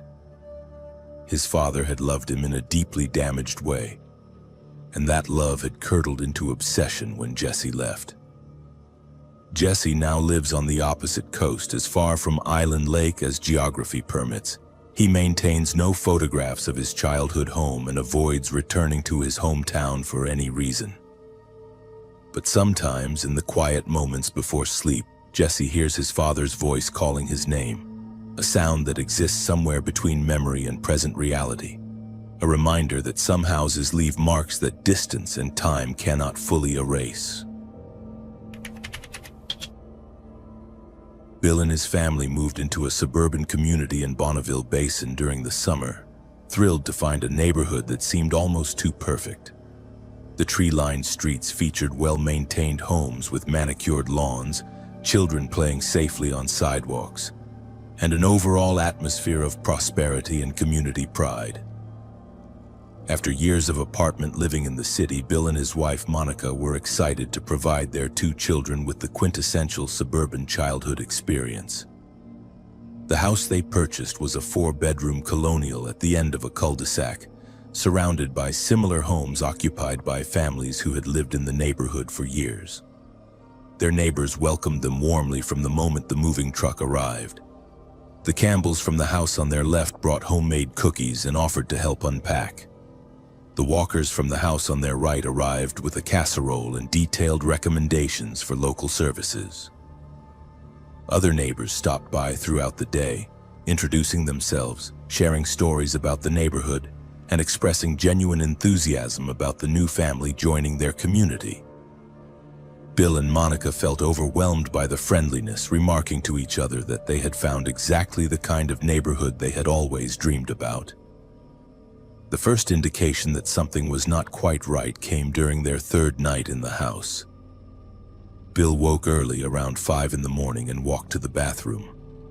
Glancing out the window, he noticed Mrs. Campbell standing in her yard, facing Bill's house, completely motionless. The early morning light cast long shadows, and Mrs. Campbell stood perfectly still in her nightgown, staring directly at Bill's bedroom window.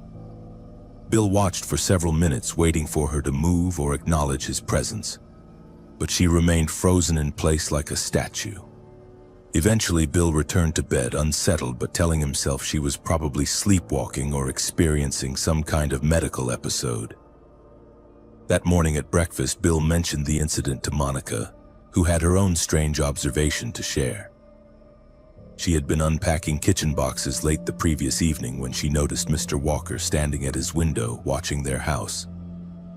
When Monica waved, Mr. Walker did not respond or move, just continued staring with an intensity that made Monica uncomfortable.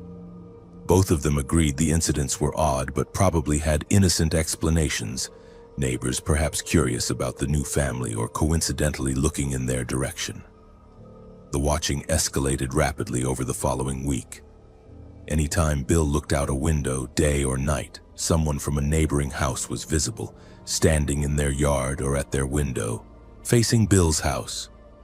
The observers never acknowledged being seen, never waved or showed any sign of awareness that their behavior was unusual. They simply stood and watched, sometimes for hours, rotating shifts among the various neighbors so that Bill's house was under constant surveillance from multiple vantage points. Bill attempted to address the situation diplomatically. He approached Mr. Campbell while both men were checking their mailboxes, casually mentioning that he had noticed the neighbors seemed very interested in his family. Mr. Campbell looked confused and slightly hurt, insisting Bill must be mistaken, that everyone in the neighborhood respected privacy and would never intrude by watching. The conversation left Bill feeling dismissed and uncertain whether he was overreacting or identifying a genuine problem. Monica experienced the same dismissive response when she mentioned the watching to Mrs. Walker during a chance encounter at the grocery store. Mrs. Walker acted bewildered and concerned, suggesting that stress from moving might be causing Monica to misinterpret innocent activities. But that night, the watching was more obvious than ever, with multiple neighbors standing in their yards after dark, positioned in a loose circle around Bill's property, all facing inward toward his house. Bill's teenage daughter found a notebook in their mailbox 2 weeks after they moved in, a discovery that transformed vague unease into concrete fear. The notebook contained detailed logs of the family's routines, meticulously documented with dates and times. The logs recorded when each family member woke up, when they left the house, where they went, when they returned, what they wore, what they ate for meals, and even snippets of conversations overheard through windows. The observations spanned the entire 2 weeks since their arrival, multiple entries each day, clearly the product of systematic surveillance by someone with constant visual access to their home. The handwriting changed throughout the notebook, sometimes neat and feminine, other times blocky and masculine, occasionally deteriorating into barely legible scrawl.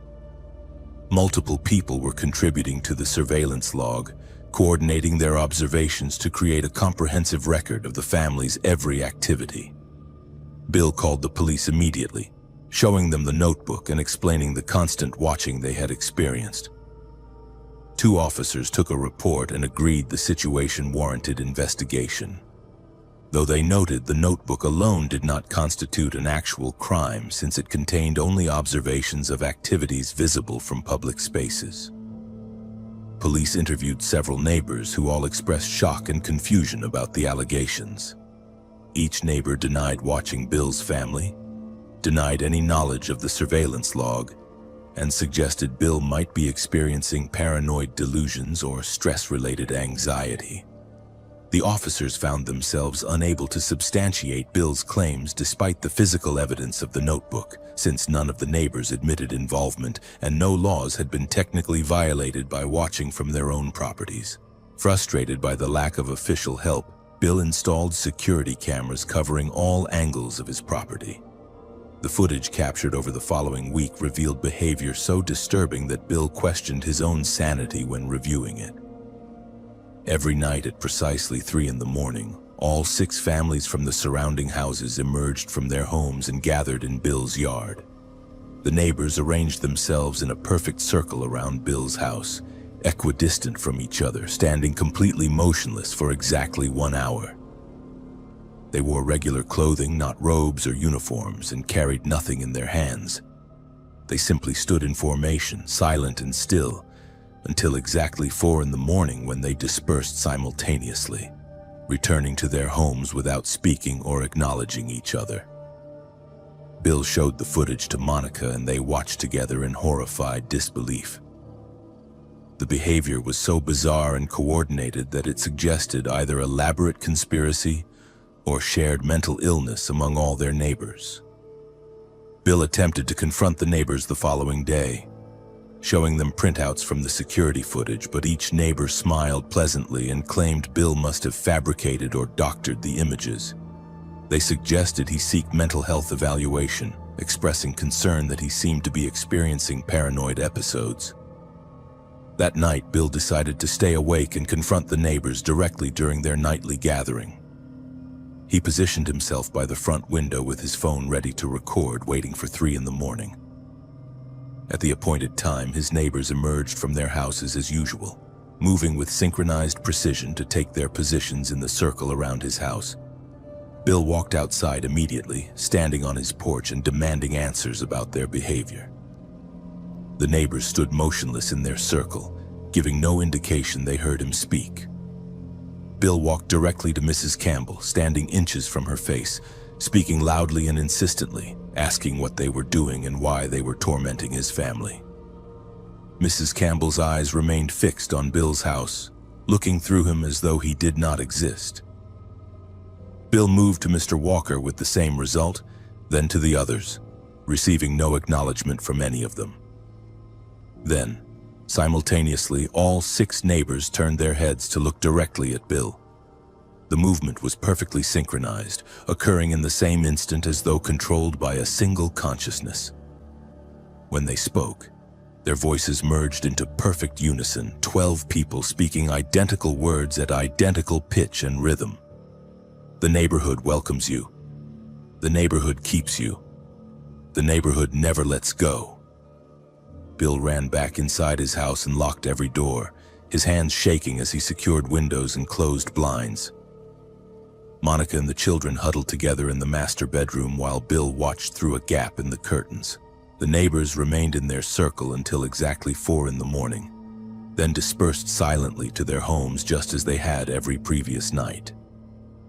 Bill sat awake until dawn, considering what action to take, whether to flee immediately or try to find some explanation for the nightmare his dream neighborhood had become. The next morning, Bill contacted a real estate attorney to discuss breaking their mortgage and selling the house immediately. What the attorney discovered made escape impossible. The property deed had been altered, showing a clause Bill never saw during closing. A binding 99-year covenant with the Bonneville Basin Neighborhood Association requiring owners to maintain residency and participate in community standards. The clause included substantial financial penalties for breach of contract, penalties that would bankrupt Bill's family and still not free them from the property obligation. Bill insisted he never signed any such agreement and that the clause must have been added fraudulently after closing. The attorney investigated and found that the title company, the mortgage lender, and even the judge who could potentially void the contract were all residents of Bonneville Basin, all members of the same neighborhood association. Every official channel Bill might use to contest the deed led back to people who lived in the neighborhood and participated in the nightly gatherings. 3 months after moving to Bonneville Basin, Bill and his family were seen by a delivery driver participating in the nightly circle, standing motionless among their neighbors at 3 in the morning. The driver reported what he witnessed to local police, but when officers investigated, all residents of the neighborhood, including Bill and his family, denied any unusual behavior. Bill's daughter smiled pleasantly at the officers and explained that her father had been under significant stress lately and sometimes imagined things that were not happening. The police filed a report noting no evidence of criminal activity or residents in need of assistance. Bill's family still lives in Bonneville Basin. They maintain their yard to neighborhood standards, participate in community events, and welcome new families warmly when houses occasionally become available. Observers might notice something slightly off about the residents, a synchronization to their movements, a uniformity to their smiles, but nothing concrete enough to investigate. The neighborhood remains highly desirable, with houses selling quickly despite some prospective buyers reporting feelings of unease during showings. New families continue moving to Bonneville Basin, attracted by the beautiful homes, excellent schools, and tight-knit community atmosphere. They are always welcomed warmly with homemade cookies and casseroles, with genuine enthusiasm and helpful advice. And within a few weeks, they too begin appearing in the nightly circles, standing motionless in the darkness, their individuality slowly absorbed into something larger, something ancient, something that ensures the neighborhood keeps its residents forever. The neighborhood welcomes you. The neighborhood keeps you. The neighborhood never lets go. Hello everyone, welcome back to Buried Files. Tonight we bring you 7 of the most disturbing, true psychopath horror stories that have ever been documented. These are not exaggerated tales or fictional nightmares, but verified accounts of real individuals who encountered people completely devoid of empathy, remorse, or basic human conscience. What makes these stories particularly chilling is not the violence or supernatural elements, but the cold, calculated nature of the predators involved. Each account has been thoroughly investigated and corroborated through police reports, witness statements, and psychological evaluations. These stories reveal the terrifying reality that monsters do exist, and they walk among us wearing masks of normalcy. From manipulative stalkers to sadistic experimenters. Tonight, you will hear about 7 encounters that expose the darkest capabilities of the human mind. If you appreciate authentic, true horror content that explores the genuine darkness that exists in our world, subscribe to Buried Files and activate the notification bell so you never miss our deep dives into documented cases of human evil. After you experience these harrowing accounts tonight, we encourage you to share your thoughts and any similar experiences in the comments section below. Now prepare yourself as we examine 7 terrifying encounters with individuals who society would label as true psychopaths. Samuel lived in a quiet suburban apartment complex on the east side of town, the kind of place where people kept to themselves but exchanged polite nods in the hallway. He had moved there 3 years prior after accepting a position as a freelance graphic designer, a job that allowed him to work from the comfort of his 1-bedroom apartment. The complex was older but well maintained, with thick walls that provided privacy and a small balcony that overlooked a courtyard filled with oak trees. Samuel appreciated the solitude his lifestyle afforded him. His days followed a comfortable routine that began with coffee on the balcony each morning, followed by hours at his computer creating logos and website designs for various clients. In the evenings, he would take a walk around the complex to stretch his legs, sometimes venturing to the nearby park before returning home to prepare dinner and spend the rest of the night reading or watching documentaries. Samuel had minimal interaction with his neighbors, which suited him perfectly. He recognized faces in passing and exchanged occasional small talk with the elderly woman who lived across the hall, but he valued his privacy and assumed others felt the same way. The man who lived in the apartment directly above him was someone Samuel had barely spoken to in all the time he had lived there. His name was Richard, or at least that was the name on the mailbox. Samuel had encountered him perhaps a dozen times in 3 years, usually in the parking lot or laundry room. Richard appeared to be in his late 50s, average height with thinning gray hair, and he always wore outdated clothing that seemed too large for his frame. Their interactions had never extended beyond a brief hello or comment about the weather. Richard seemed harmless enough, just another quiet resident in a building full of people who preferred to keep to themselves. The first sign that something was wrong came on a Tuesday afternoon in early September. Samuel returned from a quick trip to the grocery store and noticed that his apartment felt different somehow. He could not pinpoint exactly what had changed, but there was a subtle wrongness to the space that made his skin prickle with unease. He walked through each room carefully, checking the windows and inspecting his belongings, but everything appeared to be in its proper place. He attributed the feeling to paranoia or perhaps fatigue from working long hours on a demanding project. Over the next few weeks, however, the feeling persisted and grew stronger. Small items seemed to be in slightly different positions than where he remembered leaving them. A coffee mug that he was certain he had placed in the sink would be sitting on the counter. Books on his shelf appeared to have been moved and returned incorrectly. His computer mouse would be on the opposite side of his keyboard than where he always kept it. Samuel began to question his own memory and wondered if the isolation of working from home was affecting his mental state. He considered that perhaps he was simply becoming more forgetful or distracted by his workload. Then he noticed something that could not be explained away by forgetfulness. His mail, which was delivered to a locked mailbox in the lobby, appeared to have been tampered with. Envelopes that should have been sealed were slightly open, and the contents seemed to have been examined and carelessly returned. He reported this to the building management, who assured him they would look into the matter but seemed skeptical that anything unusual was occurring. They suggested that perhaps the postal service was mishandling the mail, or that the envelopes had simply not been properly sealed to begin with. The incidents escalated one evening in October, when Samuel was working late at his computer.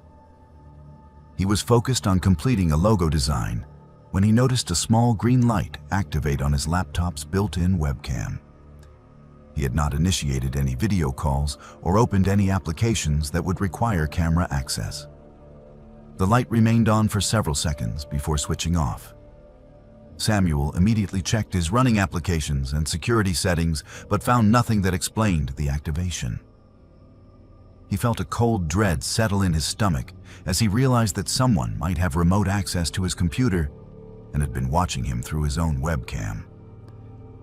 He immediately covered the camera with black tape and began running security scans on his system, though the scans revealed no obvious malware or unauthorized access. That night, Samuel could not sleep. He lay in bed staring at the ceiling, replaying all the small, strange incidents that had occurred over the past 2 months. The displaced items, the tampered mail, the webcam activation. Individually, each incident could be dismissed or rationalized. But together, they formed a disturbing pattern that suggested someone was invading his privacy in ways he had not yet fully discovered. The next morning, he made a decision that would ultimately save him from a far worse fate. He ordered a simple doorbell camera from an online retailer, one that would record anyone who approached his apartment door and send alerts to his phone. The camera arrived 2 days later, and Samuel installed it immediately, positioning it to capture a clear view of his doorway and the hallway beyond. For the first 3 days, the camera recorded nothing unusual. Samuel saw himself coming and going, the elderly neighbor across the hall checking her mail, and a delivery person dropping off a package. Then on the 4th day, while Samuel was out running errands, his phone buzzed with a motion alert from the camera. He opened the application, expecting to see a delivery person, or perhaps someone who had knocked on the wrong door. What he saw instead made his blood run cold. Richard, his upstairs neighbor, was standing in front of Samuel's door. He was holding something in his hand that Samuel could not quite make out in the video. Richard glanced up and down the hallway, then inserted what was clearly a key into Samuel's lock. The door opened, and Richard stepped inside, closing the door behind him. Samuel sat in his parked car outside the grocery store, hands shaking as he watched the recorded footage again and again. His upstairs neighbor had a key to his apartment. Richard had entered his home without permission while Samuel was away. The realization hit him like a physical blow. All those times he had felt that something was wrong. All those displaced items and strange feelings of being watched had not been paranoia or imagination. Someone had been entering his apartment regularly, and now Samuel had proof. He immediately called the police from the parking lot, explaining the situation and sending them the video footage from his phone. The dispatcher took his information and assured him that officers would meet him at his apartment complex within the hour. Samuel waited in his car until he saw the police cruiser pull into the parking lot. 2 officers approached his vehicle, and he showed them the video footage on his phone. Their expressions grew serious as they watched Richard enter the apartment with the unauthorized key. Samuel provided them with Richard's apartment number and explained the history of strange incidents that had been occurring. The officers asked Samuel to wait outside while they investigated. They went to Richard's apartment first and knocked on the door. Samuel watched from a distance as Richard answered, his expression shifting from confusion to concern as the officers spoke with him. After several minutes of conversation at the doorway, the officers escorted Richard down to Samuel's apartment and asked him to open the door with the key he possessed. Richard complied, producing a key from his pocket that unlocked Samuel's door without any difficulty. When questioned about how he obtained the key and why he had entered the apartment without permission, Richard became defensive. He claimed that he had found the key in the hallway months ago and had been checking on the apartment periodically to make sure everything was secure. His explanation made no sense and contradicted itself multiple times. The officers were not satisfied with his answers and asked if they could search Richard's apartment. Richard refused initially, but eventually agreed when the officers explained that they could obtain a warrant based on the video evidence of illegal entry. What the officers discovered in Richard's apartment was far more disturbing than anyone had anticipated. They found a notebook filled with detailed entries about Samuel's daily activities, written in cramped handwriting that covered hundreds of pages. The entries included times when Samuel left and returned to his apartment, what he was wearing, what groceries he purchased, and even observations about his mood and behavior. There were sketches throughout the notebook, crude drawings of Samuel sitting at his computer, sleeping in his bed, and standing on his balcony. Richard had been surveilling Samuel with an obsessive level of detail for what appeared to be at least a year, possibly longer. The officers also discovered a collection of items that clearly belonged to Samuel. There was a coffee mug that Samuel had thought he misplaced months earlier, a t-shirt that had disappeared from his laundry, a paperback book he had been reading that had vanished from his nightstand. Most disturbingly, they found a shoebox containing locks of hair in various shades of brown, photographs of Samuel that had been taken without his knowledge or consent, and printouts of personal documents that could only have been obtained by accessing Samuel's computer or mail. The photographs showed Samuel in various states of undress, clearly taken through his apartment window or possibly from inside his apartment while he slept. Richard was arrested on the spot for illegal entry, stalking, and possession of stolen property. As the officers placed handcuffs on him, Richard remained eerily calm. He did not seem to understand that his behavior was criminal or deeply violating.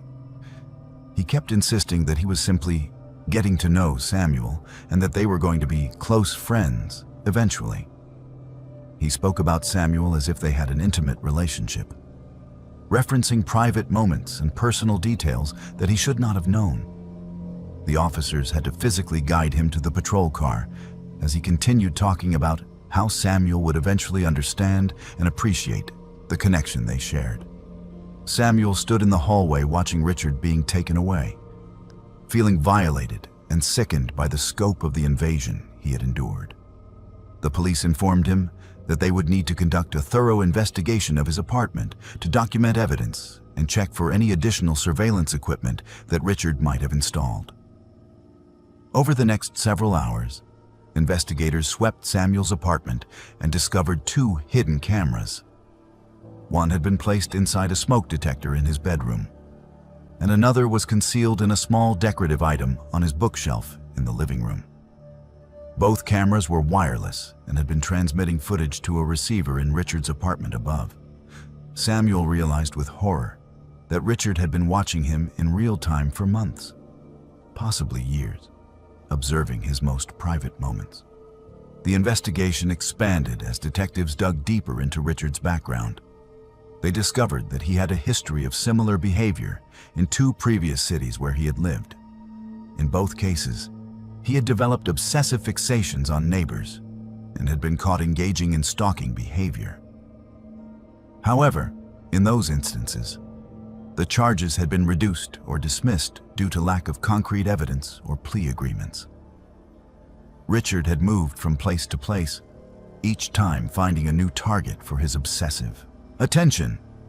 The psychological evaluation conducted after his arrest revealed that Richard exhibited severe personality disorders, including obsessive fixation, lack of boundaries, and an inability to comprehend that his actions were harmful or unwanted. He genuinely believed that his surveillance and collection of personal items was a form of relationship building. During interrogation, Richard confessed to entering Samuel's apartment at least 3 times per week over the course of 18 months.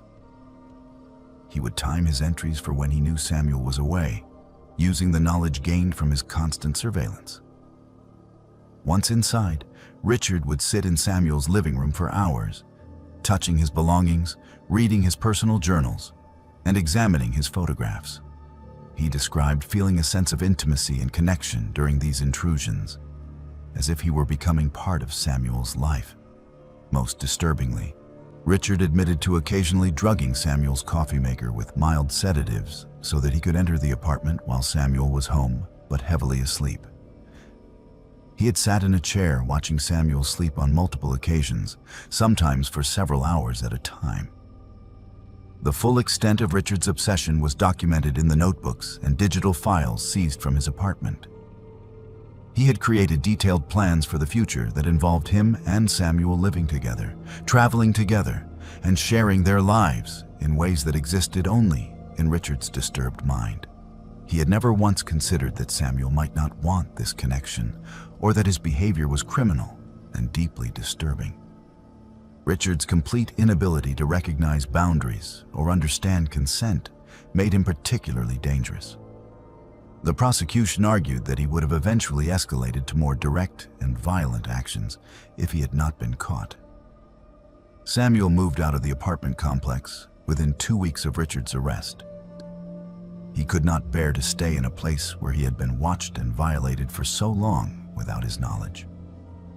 The psychological impact of the discovery was profound. He found himself constantly checking for cameras, changing locks repeatedly, and struggling with intense anxiety about his privacy and safety. He learned during the trial that Richard had kept extensive digital files containing thousands of photographs and hours of video footage documenting Samuel's daily life in intimate detail. The violation felt absolute and irreversible. Richard was eventually sentenced to 3 years in prison, followed by mandatory psychiatric treatment and a permanent restraining order. The sentence felt inadequate to Samuel given the extent and duration of the stalking and invasion of privacy he had endured. He attended every court hearing, wanting to face the man who had stolen his sense of security and privacy. Throughout the proceedings, Richard maintained that he had done nothing wrong and that Samuel had overreacted to what he still described as friendly interest. His complete lack of remorse or understanding made the experience even more traumatic. Samuel still lives with the aftermath of what Richard did to him. He has difficulty forming connections with neighbors and constantly monitors his surroundings for signs of surveillance. Every apartment he considers requires extensive security measures before he feels comfortable moving in. He researches his neighbors obsessively and maintains detailed records of everyone who lives near him, a behavior he recognizes as unhealthy but cannot stop. The therapy he attends helps him process the trauma, but some wounds do not fully heal. He knows that Richard will be released eventually, and despite the restraining order, Samuel fears that the obsession may not have ended. Some nights, he still wakes up thinking about those months when Richard sat in the darkness watching him sleep. And the knowledge that he was completely unaware during that time haunts him in ways that are difficult to articulate. The violation was not just physical, but psychological. A theft of the basic human right to privacy and safety in one's own home. Aria was a single mother who worked double shifts as a registered nurse at the county hospital. Her days began before sunrise and often did not end until well past dinner time. The demands of her profession were exhausting, but the pay was necessary to support herself and her 6-year-old daughter, Emma. Aria's ex-husband had left when Emma was 2 years old and provided minimal financial support. So the burden of childcare and household expenses fell entirely on her shoulders. She had cobbled together a patchwork of babysitting arrangements over the years, relying on neighbors and daycare services that were affordable, but often unreliable. When her primary babysitter moved out of state the previous spring, Aria found herself desperately searching for someone trustworthy who could care for Emma during her long and irregular work hours. The solution appeared to come through a recommendation from a co-worker who knew someone named Rebecca. Rebecca was in her early 30s, had glowing references from multiple families, and had completed coursework in early childhood education. She presented herself as professional and nurturing during the initial interview at Aria's home. Rebecca asked thoughtful questions about Emma's routine, dietary restrictions, and favorite activities. She spoke knowledgeably about child development and seemed genuinely enthusiastic about the position. Emma, who was typically shy around strangers, warmed to Rebecca almost immediately. They played together with building blocks, while Aria and Rebecca discussed scheduling and compensation. By the end of the interview, Aria felt relieved and grateful to have found someone so qualified and personable. Rebecca's references checked out perfectly, with previous employers describing her as punctual, responsible, and excellent with children. Rebecca began working for Aria in early June, caring for Emma 5 days per week, while Aria worked her shifts at the hospital. The arrangement seemed ideal during the first few months. Rebecca always arrived on time and kept the house tidy.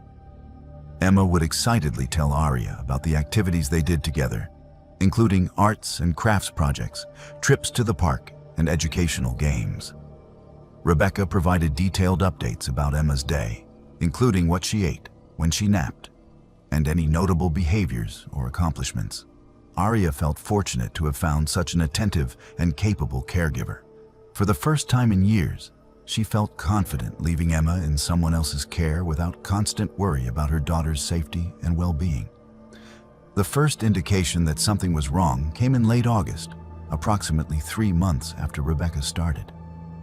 Emma began having nightmares that woke her several times per night. She would cry out in her sleep and wake up disoriented and frightened. When Arya asked what the nightmares were about, Emma gave vague answers about dark places and being alone. Arya attributed this to normal childhood fears and tried to comfort her daughter with nightlights and reassurance.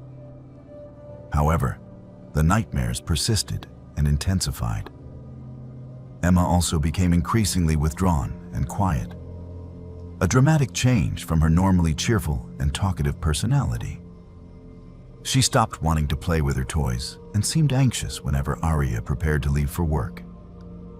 When Arya asked if everything was okay with Rebecca, Emma would nod silently but would not meet her mother's eyes. The concerning behaviors escalated when Emma's teacher called Arya at work to discuss troubling drawings that Emma had created during art time at school. The drawings depicted a small figure trapped inside what appeared to be a closet or small dark space, with a larger figure standing outside. The teacher explained that Emma had drawn similar pictures multiple times and had become upset when asked to explain them. Arya left work early that day and sat down with Emma to gently ask about the drawings. Emma remained silent for a long time before whispering that Rebecca played games that scared her. When pressed for details, Emma became visibly distressed and said that Rebecca told her she was not allowed to tell anyone about their secret games or something bad would happen to Arya. The revelation sent ice through Arya's veins. She reassured Emma that no one would hurt Arya and that Emma would never be in trouble for telling the truth. Slowly and haltingly, Emma began to describe what had been happening during the days when she was alone with Rebecca. The babysitter would lock Emma in the hallway closet as punishment for minor mistakes like spilling juice or not cleaning up toys quickly enough. Emma would be left in the darkness for what felt like hours, sometimes missing meals. Rebecca would tell elaborate stories through the closet door about monsters that hurt little girls who told secrets to their mothers. She coached Emma on what to say if Arya asked questions, making her practice responses until Rebecca was satisfied that Emma would not reveal the truth. Arya felt sick as she listened to her daughter describe the systematic psychological abuse she had endured for months. She immediately called the police and filed a report. But she knew that without physical evidence, the case would be difficult to prove. Emma had no visible injuries, and it would come down to the word of a 6-year-old child against an adult with excellent references. Arya made the decision to install hidden cameras throughout her home before confronting Rebecca or terminating her employment. She wanted concrete evidence of what was being done to her daughter. The cameras were small and easily concealed, positioned in the living room, kitchen, and hallway, where the closet was located. The footage that the cameras captured over the next 3 days was more disturbing than Arya could have imagined. Rebecca's behavior when she believed she was unobserved was completely different from the warm and nurturing persona she displayed in Arya's presence. The very first day of recording showed Rebecca speaking to Emma in a cold, detached tone that lacked any warmth or emotion. When Emma accidentally knocked over a cup of water, Rebecca's expression did not change as she grabbed the child's arm and dragged her to the hallway closet. She pushed Emma inside and locked the door, then returned to the kitchen to prepare her own lunch as if nothing had happened. Emma's muffled crying could be heard on the audio, but Rebecca showed no reaction whatsoever. She ate her lunch slowly, checked her phone, and did not return to let Emma out for over 2 hours. The footage from the second day showed Rebecca conducting what she described as lessons. She made Emma sit perfectly still at the kitchen table, while Rebecca asked questions about what Emma would say if her mother asked about their day. If Emma's answer was not exactly what Rebecca wanted to hear, she would make the child repeat it again and again until the response was perfect. Rebecca's voice remained flat and emotionless throughout these sessions, treating Emma like a subject in an experiment rather than a child in her care. She showed no anger or frustration, just a methodical determination to control every aspect of Emma's behavior and responses. The most chilling footage came from the third day. Rebecca sat Emma down and explained in precise detail what would happen if Emma ever told her mother about the closet or the lessons. She described scenarios where Arya would get hurt at work, where Emma would be taken away to live with strangers, where terrible things would happen because Emma could not keep their secrets. Her tone remained calm and matter-of-fact, as if she were explaining simple cause and effect rather than terrorizing a child with psychological manipulation. Emma sat frozen in fear, tears streaming down her face, while Rebecca continued speaking in that same emotionless voice. When Emma began to cry harder, Rebecca did not comfort her or show any concern. She simply told the child to stop crying because it was annoying and served no purpose. Arya watched the footage with her hands shaking and tears of rage and horror streaming down her face. This woman had been systematically abusing her daughter for months, and Arya had been completely unaware. She immediately copied all the footage to multiple devices and contacted both the police and an attorney. With concrete video evidence, the case against Rebecca was now undeniable. Arya also reached out to the families who had provided references for Rebecca, sharing what she had discovered and asking if their children had experienced anything similar. The confrontation with Rebecca took place with police present at Arya's home. When shown the video evidence, Rebecca's response was what law enforcement would later describe as one of the most disturbing reactions they had witnessed. She showed no shame, remorse, or even concern about being caught. Instead, she seemed genuinely confused about why Arya was upset. Rebecca explained in that same flat, emotionless tone that she had been conditioning Emma to be more obedient and disciplined. She described her methods as effective behavioral modification techniques that would benefit Emma in the long run. She spoke about Emma as if the child were a problematic project that required correction rather than a person with feelings and rights. When Arya screamed at Rebecca that she had been torturing a 6-year-old child, Rebecca's expression remained unchanged. She calmly stated that Arya was overreacting and did not understand proper child-rearing methods. She showed no capacity to recognize that locking a child in a dark closet for hours, psychologically terrorizing her with threats, and manipulating her through fear constituted abuse.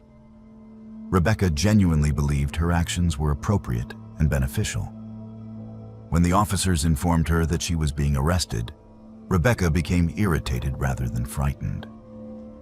She complained that people were too sensitive about discipline and that parents like Arya were raising children who would grow up to be undisciplined and problematic. The police investigation that followed revealed a pattern of behavior spanning nearly a decade. Rebecca had worked for 7 different families over that time period, and when investigators contacted them, several reported that their children had undergone behavioral changes during and after Rebecca's employment. The children had become withdrawn, fearful, and exhibited signs of trauma that the parents had attributed to other causes, such as starting school or developmental phases. None of the families had suspected their babysitter because Rebecca had been so convincing in her professional persona. The children had been too frightened to tell their parents the truth, and without evidence, the abuse had remained hidden. Investigators discovered journals in Rebecca's apartment that documented her work with different families over the years. The entries were written in clinical language, describing children as subjects and referring to her abuse techniques as experiments in behavioral conditioning. She recorded detailed observations about which methods were most effective in achieving compliance and silence. There was no emotion in the writing. No acknowledgement that she was dealing with real children who were suffering. Rebecca had treated each child care position as an opportunity to test her theories about control and manipulation. She viewed children as objects to be molded, rather than as vulnerable human beings deserving of care and protection. The trial was lengthy and emotionally devastating for Aria and Emma. Rebecca showed no remorse throughout the proceedings and maintained that her actions had been misunderstood and mischaracterized. She insisted that she had never harmed any child, and that discipline and structure were being criminalized by an overly permissive society. Her complete lack of empathy or understanding made it clear to everyone in the courtroom that she was incapable of recognizing the trauma she had inflicted. The prosecution presented testimony from multiple families whose children had been under Rebecca's care, and the patterns of psychological abuse were undeniable and consistent across all cases. Rebecca was ultimately convicted on multiple counts of child abuse and endangerment and sentenced to 15 years in prison.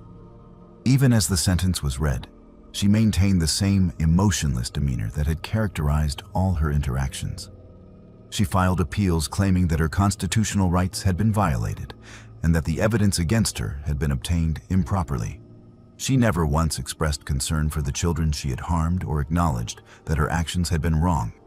Mental health professionals who evaluated her diagnosed her with severe antisocial personality disorder and assessed that she posed a continued danger to children and would likely re-offend if given the opportunity. Emma required years of intensive therapy to recover from the psychological damage that Rebecca had inflicted. She struggled with anxiety, nightmares, and difficulty trusting adults. Aria carried overwhelming guilt for not recognizing the signs earlier and for leaving her daughter in the care of someone so dangerous. She joined advocacy groups pushing for more stringent background check requirements and better screening processes for childcare providers. She learned through her advocacy work that predators like Rebecca specifically sought positions of trust and access to vulnerable children, and that they were often skilled at maintaining convincing facades while committing abuse behind closed doors. The case raised troubling questions about how Rebecca had managed to abuse children across multiple families over nearly 10 years without being caught or stopped. The answer lay partly in her ability to manipulate both children and adults, but also in the isolation of individual families who had no way of knowing about her history. The children she abused were too young and too frightened to effectively communicate what was happening, and the psychological nature of her abuse left no physical evidence. It was only the hidden cameras in Aria's home that finally provided undeniable proof of what Rebecca was doing. Aria still thinks about the other children who were harmed by Rebecca in the years before Emma. Children whose parents never learned the truth about what their babysitter had done. She wonders how many others suffered in silence and carried trauma into their adult lives without ever understanding its source. The knowledge that someone so devoid of empathy and conscience had been welcomed into her home and given unrestricted access to her most precious person haunts Aria in ways that are difficult to express. Trust, once shattered so completely, is almost impossible to rebuild. David had been volunteering at Memorial County Hospital for nearly 2 years when staff members first began to notice the pattern. He was a familiar presence on the geriatric wing, a tall man in his mid-40s who always dressed in neat, casual clothing and wore a volunteer badge clipped to his shirt pocket. David worked a regular job during the weekdays as an insurance adjuster, but he dedicated his weekends to the hospital, arriving Saturday and Sunday mornings to spend time with elderly patients who had few or no visitors. The nursing staff appreciated his consistent presence and his apparent dedication to bringing comfort to people in their final days or weeks of life. He would read to patients, help them with meals, and simply sit with them to provide companionship in what was often a lonely and frightening time. The hospital administration had been thrilled to have such a reliable volunteer. David had passed all background checks and had provided references from community organizations where he claimed to have volunteered previously. His application had been exemplary, And during his interview, he spoke eloquently about his desire to give back to the community and provide comfort to those who were suffering. He explained that he had lost his own grandmother to a long illness and had seen how much difference a caring presence could make during those difficult final days.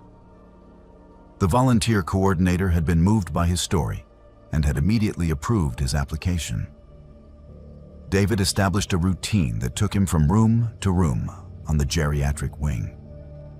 He would check with the nursing station to learn which patients had not received visitors that week, and he would prioritize spending time with the most isolated individuals. He carried a worn leather bag that contained books, magazines, and occasionally small gifts like flowers or puzzle books.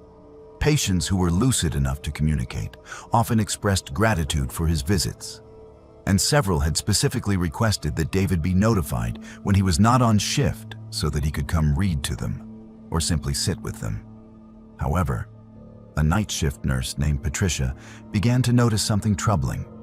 Several of the patients who David visited regularly seemed unusually distressed after his departures. An elderly man named Mr. Harrison, who had been in relatively good spirits despite his declining health, became withdrawn and anxious following David's weekend visits. Mrs. Chen, a woman with mild dementia who was typically pleasant and calm, would become agitated and tearful on Sunday evenings after David had spent time with her.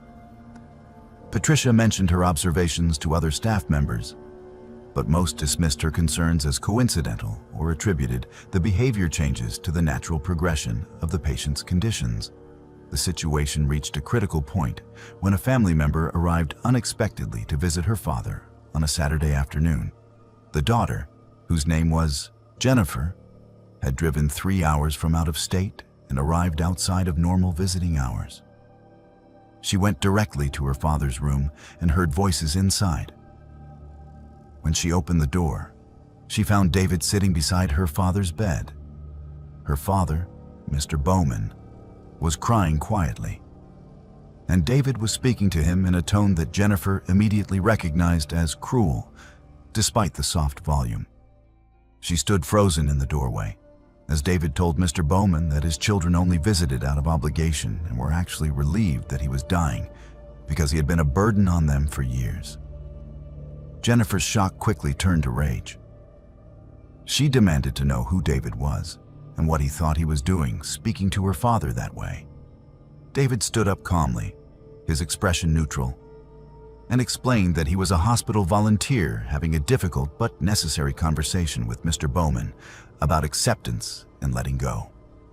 He spoke in a professional tone, claiming that therapeutic conversations sometimes involved confronting hard truths. Jennifer ordered David out of the room and immediately went to the nursing station to report what she had witnessed. David followed her and calmly reiterated his explanation to the staff, maintaining that Jennifer had misunderstood a therapeutic discussion. The nursing supervisor on duty took the complaint seriously and immediately notified the volunteer coordinator and hospital administration. An investigation was launched that same day. Jennifer provided a detailed written statement about what she had heard David saying to her father, and hospital security was instructed to review footage from cameras positioned in the hallways. While the cameras did not capture audio or show the interior of patient rooms, they did record David's movements throughout the hospital during his volunteer shifts. Security staff spent days reviewing footage and began to notice a disturbing pattern. David would enter patients' rooms and remain inside for extended periods, sometimes over an hour, with the door fully closed. This was unusual because volunteers were generally instructed to keep doors at least partially open, unless specifically requested otherwise by the patient. The footage also showed that David specifically targeted rooms of patients who were listed as having no recent visitors or whose families lived far away. He avoided rooms where family members were present or frequently visited. The hospital administration made the decision to install a hidden audio recording device in one of the rooms where David frequently visited. The patient was a woman named Mrs. Garcia, who had advanced dementia and whose family lived in another state. She had been in the hospital for 3 weeks and had received no visitors during that time. The recording captured during David's next visit was deeply disturbing and confirmed the worst fears of the investigative team. David entered Mrs. Garcia's room with his usual friendly greeting, asking how she was, feeling, and whether she needed anything. Once he had confirmed that she was alone and unlikely to be interrupted, his entire demeanor changed. David's voice became cold and clinical as he began speaking to Mrs. Garcia about her family. He told her in explicit detail that her children had not visited because they did not care about her and were waiting for her to die so they could inherit her property. He described how relieved they would be when she was gone, no longer a financial and emotional burden on their lives. Mrs. Garcia, whose dementia made her confused and vulnerable, became visibly distressed and began crying. David showed no reaction to her tears. He continued speaking in that same detached tone, describing the process of dying and telling her that she would die alone in this hospital room, with no one who loved her present. The recording was approximately 40 minutes long, and throughout its duration, David maintained the same emotionless delivery. He was not angry or cruel in the traditional sense. There was no passion or malice in his voice. He spoke as if he were narrating a documentary or conducting an experiment, observing Mrs. Garcia's reactions with clinical detachment. At one point, he took notes in a small journal, writing observations about how she responded to different statements. Near the end of the recording, a nurse knocked and entered to check Mrs. Garcia's vitals. David's demeanor changed instantly. His voice became warm and concerned as he comforted Mrs. Garcia and told the nurse that she had been having a difficult afternoon and feeling sad about missing her family. When confronted with the recording, David showed no shame or defensiveness. He seemed genuinely puzzled by the concern and anger directed at him. He explained that he found human responses to existential fear fascinating and that elderly patients near death provided unique opportunities to study how people coped with mortality when stripped of comforting illusions. He described his interactions as a form of psychological research, though he had no formal training in psychology beyond undergraduate coursework. David spoke about the patients as if they were subjects in an experiment rather than vulnerable human beings in his care. He expressed frustration that people were reacting emotionally instead of recognizing the scientific value of his observations. Hospital administrators were horrified by David's complete lack of empathy and his inability to recognize the cruelty of his actions. They immediately terminated his volunteer position and contacted law enforcement. However, the legal situation was complicated. While David's behavior was deeply unethical and psychologically harmful, most of his actions did not clearly violate criminal statutes. He had not physically harmed anyone or stolen property. The psychological abuse of elderly patients was difficult to prosecute, particularly when many of the victims had dementia or had since passed away and could not testify. The investigation expanded to include the facilities where David claimed to have volunteered previously. Administrators discovered that David had been asked to leave 2 other organizations under vague circumstances that were documented as not a good fit, rather than explicit misconduct. Neither organization had reported specific incidents, and David had not been formally accused of wrongdoing that would appear on a background check. He had carefully maintained his activities just within the boundaries of what was legally actionable, while inflicting significant psychological harm on vulnerable people. Psychiatric evaluation conducted as part of the investigation revealed that David exhibited classic psychopathic traits, including lack of empathy, superficial charm, manipulative behavior, and a view of other people as objects to be studied rather than individuals with intrinsic worth. The evaluator noted that David showed no remorse for the distress he had caused, and genuinely did not understand why his behavior was considered problematic. He viewed himself as a curious observer, conducting valuable research, rather than as someone who had systematically terrorized dying patients during their most vulnerable moments. The hospital implemented new protocols requiring that all volunteers be supervised when interacting with vulnerable patients. But the damage David had caused could not be undone. Several families whose elderly relatives had been under his care came forward after learning about the investigation. They described how their loved ones had become inexplicably fearful and distressed during hospital stays, expressing paranoid thoughts about being abandoned or unloved. These families had attributed the behavior to dementia or medication side effects, never suspecting that a trusted volunteer had been systematically undermining their loved one's emotional stability in their final days. David moved to another state shortly after the investigation concluded. The hospital could not legally prevent him from volunteering elsewhere because he had not been criminally charged. They added him to internal databases and notified other hospitals in the region. But there was no central registry to prevent him from simply applying at organizations that did not check beyond basic criminal background checks.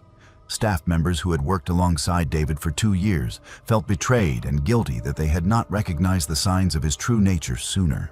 The psychological trauma he inflicted on patients who were already facing death and decline remained impossible to fully measure or address. Evelyn was a graduate student pursuing a master's degree in environmental science at a large public university. The program was demanding and required long hours in the laboratory conducting research on soil contamination and remediation strategies. Her modest stipend barely covered tuition and basic living expenses, which meant she needed to find affordable housing near campus. After weeks of searching through university housing boards and online listings, she found what seemed like an ideal situation.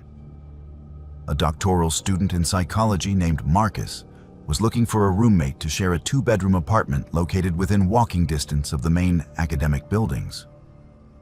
The rent was reasonable, utilities were included, and Marcus seemed professional and respectful during their initial meeting at a coffee shop near campus. Marcus was in his late 20s, tall and thin with dark-rimmed glasses that gave him an intellectual appearance. He explained that he was working on his dissertation and spent most of his time either in the psychology department or in his room conducting research and writing. He assured Evelyn that he was quiet and kept to himself, which aligned perfectly with what she was looking for in a living situation. They discussed basic ground rules about shared spaces, cleaning schedules, and quiet hours. Marcus seemed organized and reasonable, showing Evelyn a chart he had created for tracking household chores and expenses. Everything about the arrangement seemed ideal for 2 busy graduate students who needed affordable housing and minimal social obligations. Evelyn moved into the apartment in late August, just before the fall semester began. Her bedroom was small but adequate, with a window that overlooked a parking lot and enough space for her bed, desk, and a bookshelf. Marcus helped her carry boxes up the stairs and was polite and helpful during the move-in process. The first few weeks passed without incident. They maintained a cordial but distant relationship, occasionally crossing paths in the kitchen or living room, but mostly staying in their separate spaces. Marcus seemed to spend most of his waking hours either away at the university or closed in his room working on his computer. Evelyn appreciated the quiet environment, which allowed her to focus on her coursework and research responsibilities. The first sign that something was wrong came in mid-September, when Evelyn began experiencing unusual sleep disturbances. She would go to bed exhausted after long days in the laboratory, but would wake up feeling even more tired than when she had gone to sleep.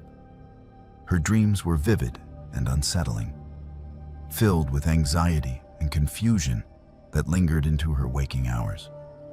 She attributed this to stress from her demanding academic program and increased her caffeine intake to compensate for the persistent fatigue. Around the same time, she began noticing that Marcus watched her with an intensity that made her uncomfortable. When they were in shared spaces, she would catch him staring at her with an expression that seemed analytical rather than friendly. If she made casual conversation about her day or her research, he would pull out a small notebook and write notes, while maintaining eye contact. When Evelyn asked Marcus about the constant note-taking, he explained that as a psychology doctoral student, he was trained to observe human behavior and communication patterns. He claimed that taking notes was simply a habit from his research work, and that he found interpersonal dynamics fascinating from an academic perspective. His explanation seemed plausible enough, and Evelyn did not want to seem paranoid or accusatory. So she accepted it despite her lingering discomfort. However, the behavior continued and seemed to intensify. Marcus began asking her detailed questions about her sleep quality, her stress levels, and her emotional state.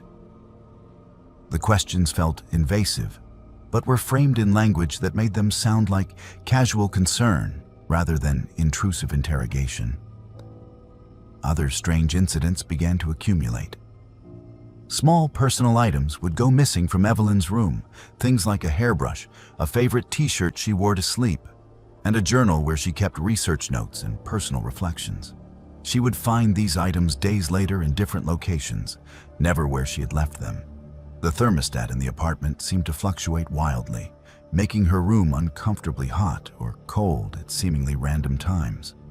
She would adjust it, only to find it changed again within hours. Objects in her room were occasionally moved slightly, positioned in ways that felt wrong, but that she could not definitively prove had been altered. The cumulative effect of these incidents made her feel disoriented and anxious, though she could not point to any single event that was clearly threatening or malicious. The truth came to light when Evelyn decided to do a thorough cleaning of her room in October. She was dusting the smoke detector mounted on her ceiling when she noticed that it seemed newer and slightly different from the one she remembered seeing when she first moved in. Upon closer inspection, she realized it was not a smoke detector at all, but a sophisticated hidden camera disguised to look like one. The discovery sent waves of horror and violation through her body. She immediately began searching the rest of her room and found a second camera hidden inside what appeared to be an ordinary air freshener plugged into an outlet near her bed. Someone had been watching her in her most private space, recording her as she slept and changed clothes.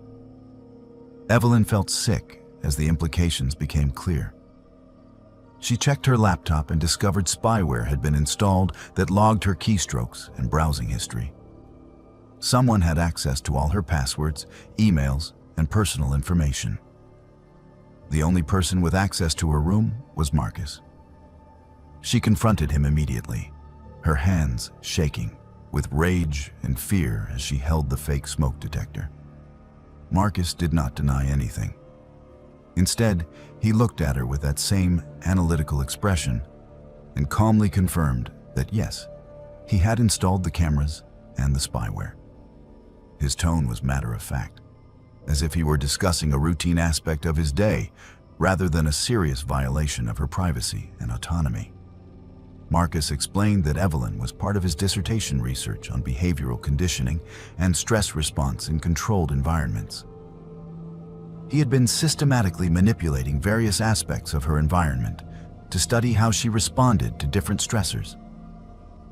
The temperature fluctuations, the moved objects, the missing items, the disturbed sleep. All of it had been intentional manipulation designed to create stress and disorientation. He had been drugging her evening tea with mild sedatives to affect her sleep quality, and then measuring her cognitive performance and emotional state the following day. He showed Evelyn thick binders filled with detailed documentation of his experiment, including charts tracking her behavior, transcripts of their conversations, and analysis of how different interventions affected her measurable responses. What horrified Evelyn most was not just the violation itself, but Marcus's complete inability to understand that what he had done was wrong. He spoke about the research with genuine enthusiasm, describing it as groundbreaking work that would revolutionize understanding of environmental stressors on human psychology. He seemed genuinely confused and irritated by her anger, repeatedly explaining that the data he had collected was invaluable, and that she should feel honored to have contributed to such important research. When Evelyn threatened to call the police, Marcus calmly pointed out that she had signed a general consent form for psychology research participation as part of her student enrollment agreement. He had intentionally misled her about that document, using it as potential legal cover for his unauthorized experimentation. Evelyn called the police immediately, and they arrived within 20 minutes of her call. The officers were disturbed by what they found in Marcus's room. In addition to the monitoring equipment and detailed research documentation about Evelyn, they discovered similar files on 3 previous roommates. Marcus had been conducting these unauthorized experiments for years, systematically manipulating the environments and behaviors of vulnerable people who trusted him as a roommate. Each file contained thousands of photographs, hours of video footage, detailed behavioral analysis, and notes about which manipulation techniques produced the most significant stress responses. The subjects of these experiments had all experienced psychological distress during their time living with Marcus, but none had discovered the true cause until now. University investigators and police discovered that Marcus had fabricated the ethical approval documents he claimed to have for his research. His dissertation advisor had been completely unaware of these experiments and was horrified to learn what Marcus had been doing. The ethical violations were staggering in their scope and severity.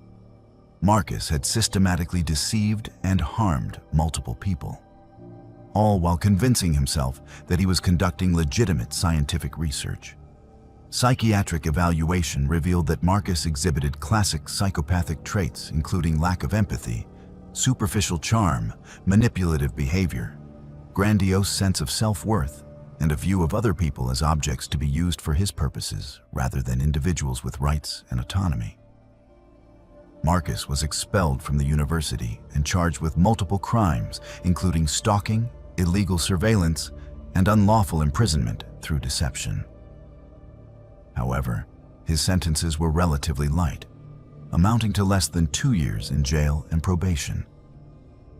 Evelyn struggled to understand how someone could commit such extensive violations and receive such minimal consequences. The legal system seemed ill-equipped to address the psychological nature of his crimes. There were no physical injuries, no financial theft in the traditional sense, just profound psychological violation that would take years for his victims to process and overcome. Evelyn required extensive therapy to recover from the trauma of learning she had been watched, manipulated, and studied like a laboratory animal for months. She developed severe anxiety and trust issues that affected her ability to complete her graduate program. She had to take a leave of absence to focus on her mental health. The other victims of Marcus's experiments came forward during the investigation, and they shared similar stories of unexplained psychological distress, sleep disturbances, and feelings of being watched that they had attributed to stress or mental illness. None had suspected their roommate was systematically manipulating their environments and documenting their suffering for a fraudulent research project. The case prompted the university to strengthen oversight of student research involving human subjects and to implement better screening processes for psychology graduate students. However, the damage Marcus caused to multiple people over several years could not be undone. Evelyn learned that Marcus's previous roommates had also struggled with anxiety, paranoia, and other psychological issues during and after living with him. They had all thought they were experiencing normal stress responses to graduate school, never knowing they were being deliberately traumatized by someone they trusted. The knowledge that such profound violation could occur in what should have been a safe living space fundamentally changed how all the victims viewed trust and safety. Marcus showed no remorse throughout his trial and sentencing, maintaining that his research was valuable and that people simply did not understand the importance of his work. Joseph was driving through a remote stretch of highway in the early hours of the morning when his car began making a worrying, grinding noise. He had been traveling for work, returning home from a client meeting in a neighboring state, and had chosen to drive through the night to avoid paying for a hotel. The road he was on cut through rural farmland and dense woods, with long stretches between towns and minimal traffic at that hour. When the grinding noise escalated to a loud knocking sound, and the car began to lose power, Joseph guided it onto the shoulder and watched with sinking dread as the engine died completely.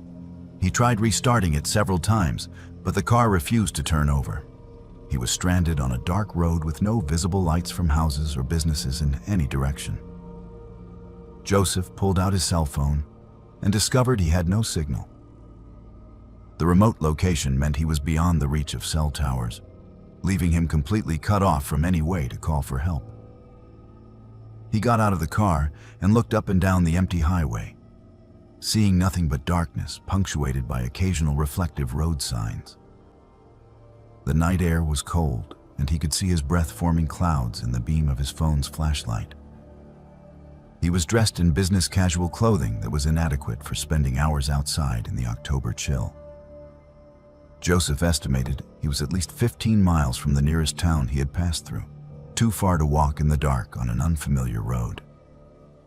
For over an hour, Joseph sat in his disabled car watching for any sign of approaching headlights. A few vehicles passed, but none stopped despite his attempts to flag them down. He was beginning to seriously worry about his situation when he finally saw headlights approaching from behind. A pickup truck slowed as it neared his car and pulled onto the shoulder behind him. Joseph felt a wave of relief as he got out to meet his potential rescuer. A man stepped out of the truck, appearing to be in his late 30s, with a friendly smile and an offer to help. He introduced himself as Cole and asked what the problem was. Joseph explained about the engine failure and his lack of cell phone signal. Cole walked around the car, looked under the hood, and said he knew a bit about engines, but could not fix it here on the roadside. Cole offered to drive Joseph to the nearest town where there was a gas station with a phone and a tow truck service. Joseph gratefully accepted the offer and retrieved his wallet and phone from the car before climbing into the passenger seat of Cole's truck. The interior smelled faintly of chemicals, something sharp and unpleasant that Joseph could not quite identify. He noticed the truck bed was covered with a tarp that appeared to be concealing something, but he could not see what in the darkness. Cole seemed friendly enough as they drove, asking Joseph about where he was coming from and where he lived. The conversation felt normal at first. Just two strangers making small talk during an unexpected late-night encounter. After about 10 minutes of driving, Joseph began to notice that Cole seemed to be taking turns that led away from the direction of town rather than toward it. When he mentioned this observation, Cole gave vague explanations about shortcuts and avoiding construction zones. His tone remained friendly, but his answers did not quite make sense. Joseph felt the first stirrings of unease in his stomach. He looked more carefully at his surroundings and realized they were driving deeper into rural areas with fewer and fewer signs of civilization. The chemical smell in the truck seemed stronger now, and Joseph noticed dark stains on the floor mat near his feet that looked disturbingly like dried blood. Cole began asking more specific and personal questions. He wanted to know if anyone was expecting Joseph tonight, if anyone knew his exact route, if he had family waiting for him. The questions felt wrong, too pointed and deliberate. Joseph gave evasive answers, claiming people were expecting him soon and would be worried if he did not arrive. Cole's friendly demeanor began to slip. His smile became fixed and unnatural, and his eyes took on a calculating quality that made Joseph's skin crawl with fear.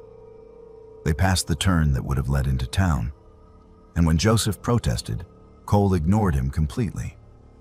The pretense dropped entirely when Cole spoke again. His voice had changed, becoming flat and emotionless in a way that was more frightening than anger would have been.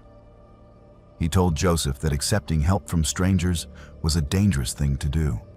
He described in disturbing detail what he had planned for Joseph, speaking in the same tone someone might use to discuss their grocery shopping list.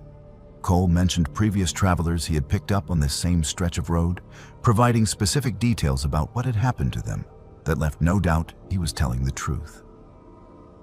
He spoke about their fear and their pleas with what sounded like clinical interest rather than sadistic pleasure. It was as if he were describing laboratory experiments rather than the torture and murder of human beings.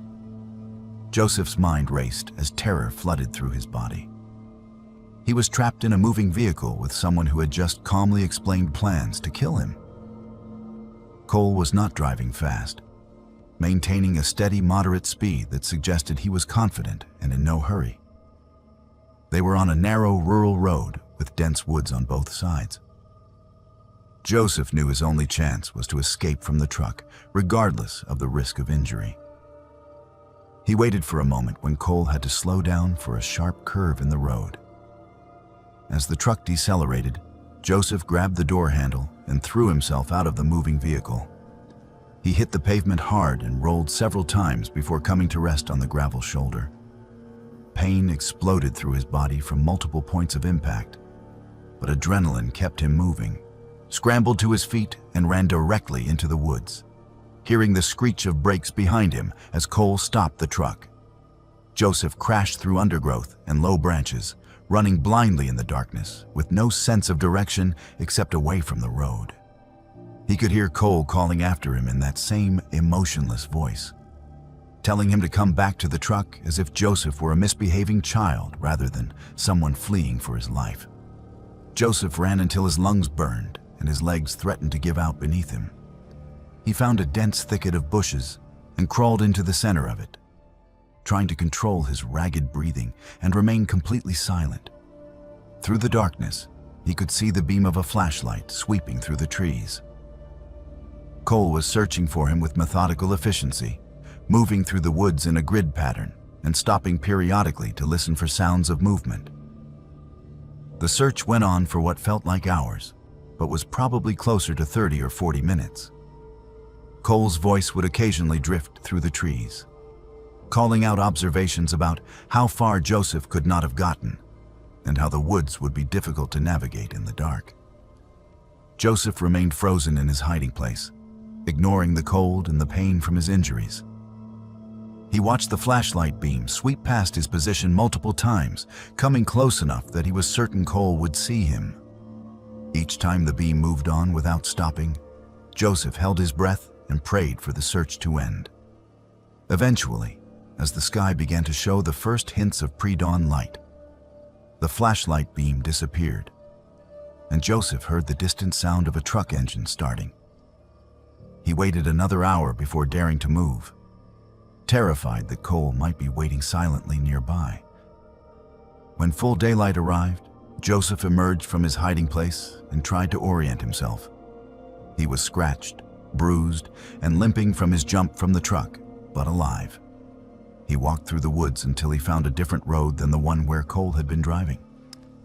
He followed that road for several miles until he reached a small highway with occasional traffic.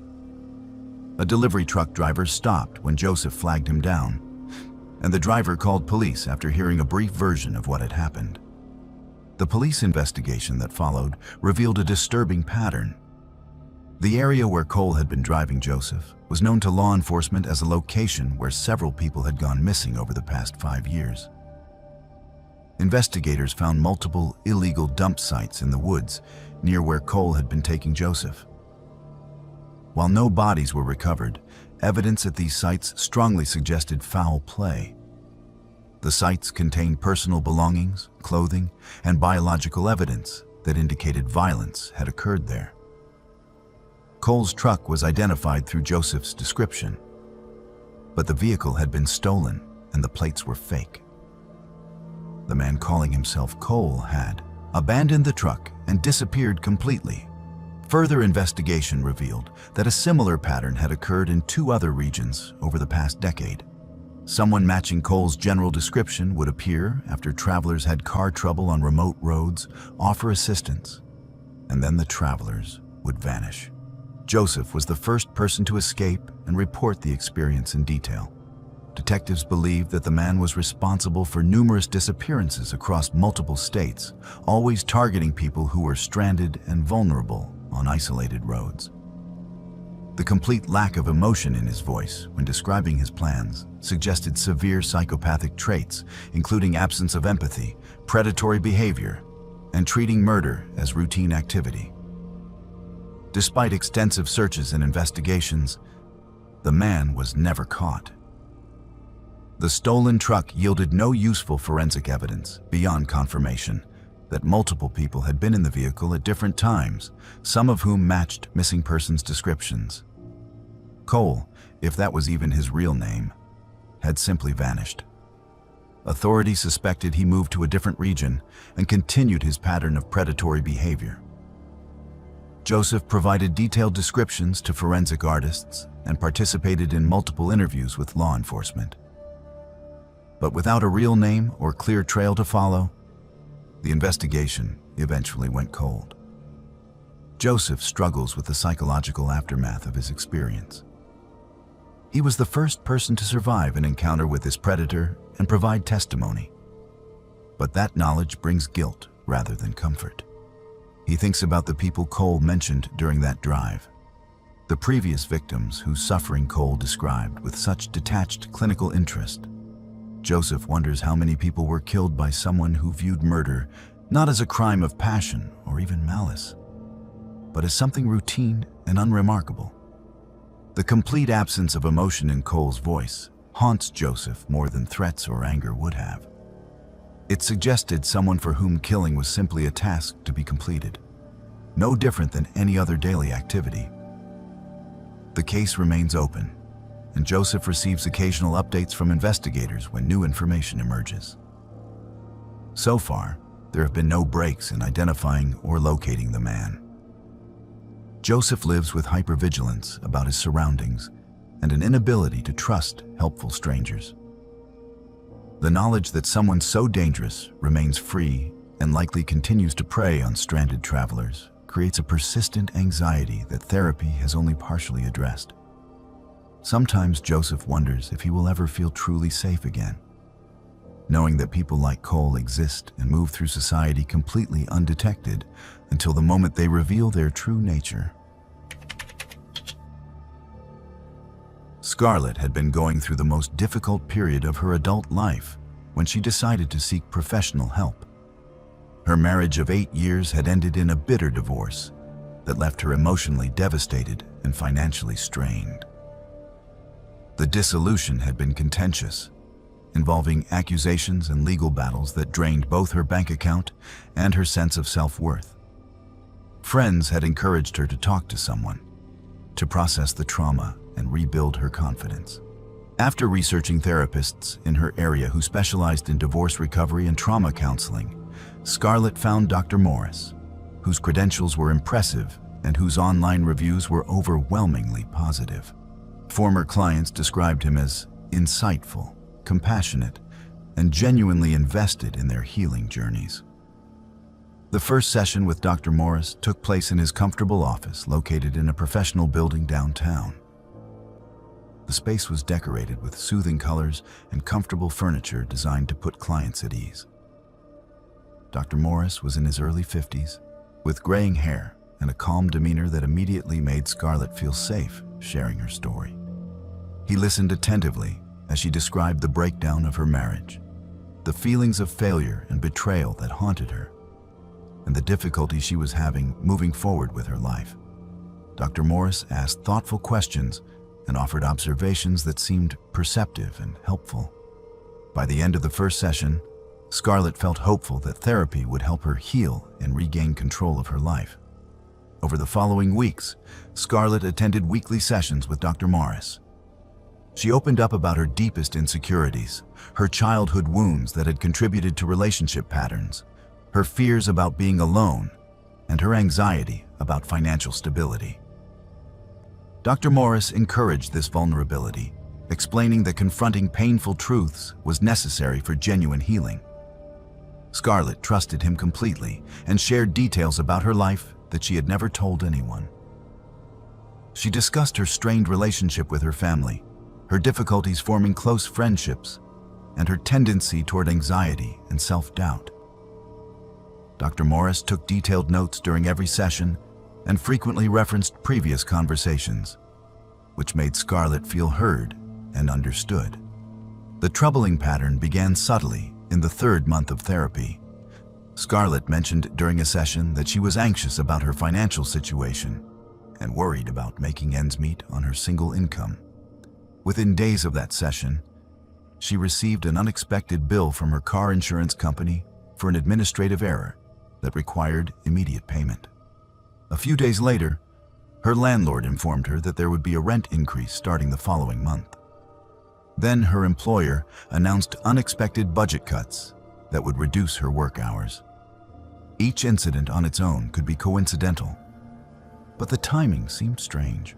Scarlett mentioned these stressors during her next therapy session, and Dr. Morris helped her process the anxiety they created. This pattern continued and intensified over the following months. Scarlett would discuss a specific fear or insecurity during therapy, and within days, she would face situations that seemed designed to trigger that exact vulnerability. When she talked about her fear of abandonment, a close friend suddenly stopped returning her calls after what appeared to be a misunderstanding. When she mentioned her insecurity about her appearance, she overheard cruel comments from strangers that seemed oddly targeted at her specific insecurities. When she discussed trust issues, she discovered that a colleague had been sharing confidential information about her at work. Each crisis drove Scarlett back to therapy, feeling more dependent on Dr. Morris for support and guidance. Scarlett began to feel that her life was spiraling out of control despite the therapy that was supposed to be helping her. She was seeing Dr. Morris twice per week now, and he suggested that she might benefit from more intensive treatment given the multiple stressors she was experiencing. The sessions were expensive, and the increased frequency was straining her already tight budget. But Dr. Morris assured her that this investment in her mental health was crucial. He explained that she was going through a particularly difficult phase of healing that required more support. And Scarlett believed him because she trusted his professional judgment completely. The truth began to emerge when Scarlett ran into an old friend who worked in social media marketing. During casual conversation, Scarlett mentioned some of the strange coincidences and difficulties she had been experiencing. Her friend asked if Scarlett had noticed any unusual activity on her social media accounts, or if anyone had been asking questions about her. This question struck Scarlett as odd, and she pressed for more information. Her friend explained that she had seen what appeared to be fake profiles interacting with Scarlett's friends and family members, asking questions and stirring up misunderstandings.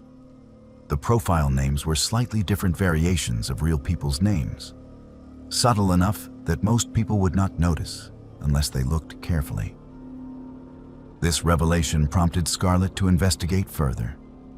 She discovered that several of the recent crises in her life had originated from sources that did not quite make sense when examined closely. The insurance bill had come from a number that was not actually her insurance company. The rent increase notice had formatting inconsistencies with previous official communications from her landlord.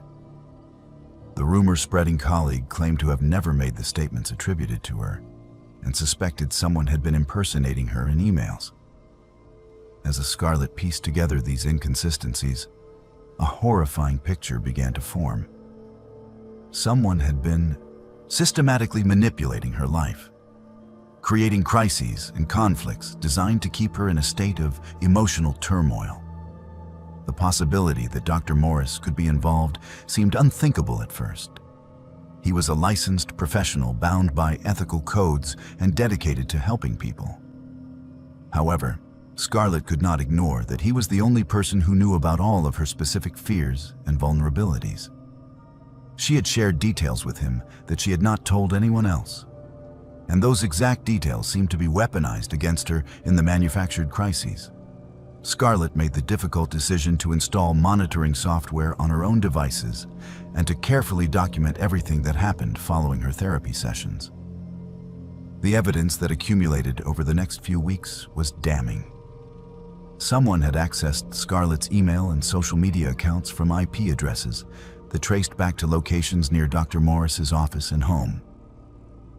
Phone records showed calls from numbers associated with fake bills and communications that originated from burner phones purchased near Dr. Morris's office.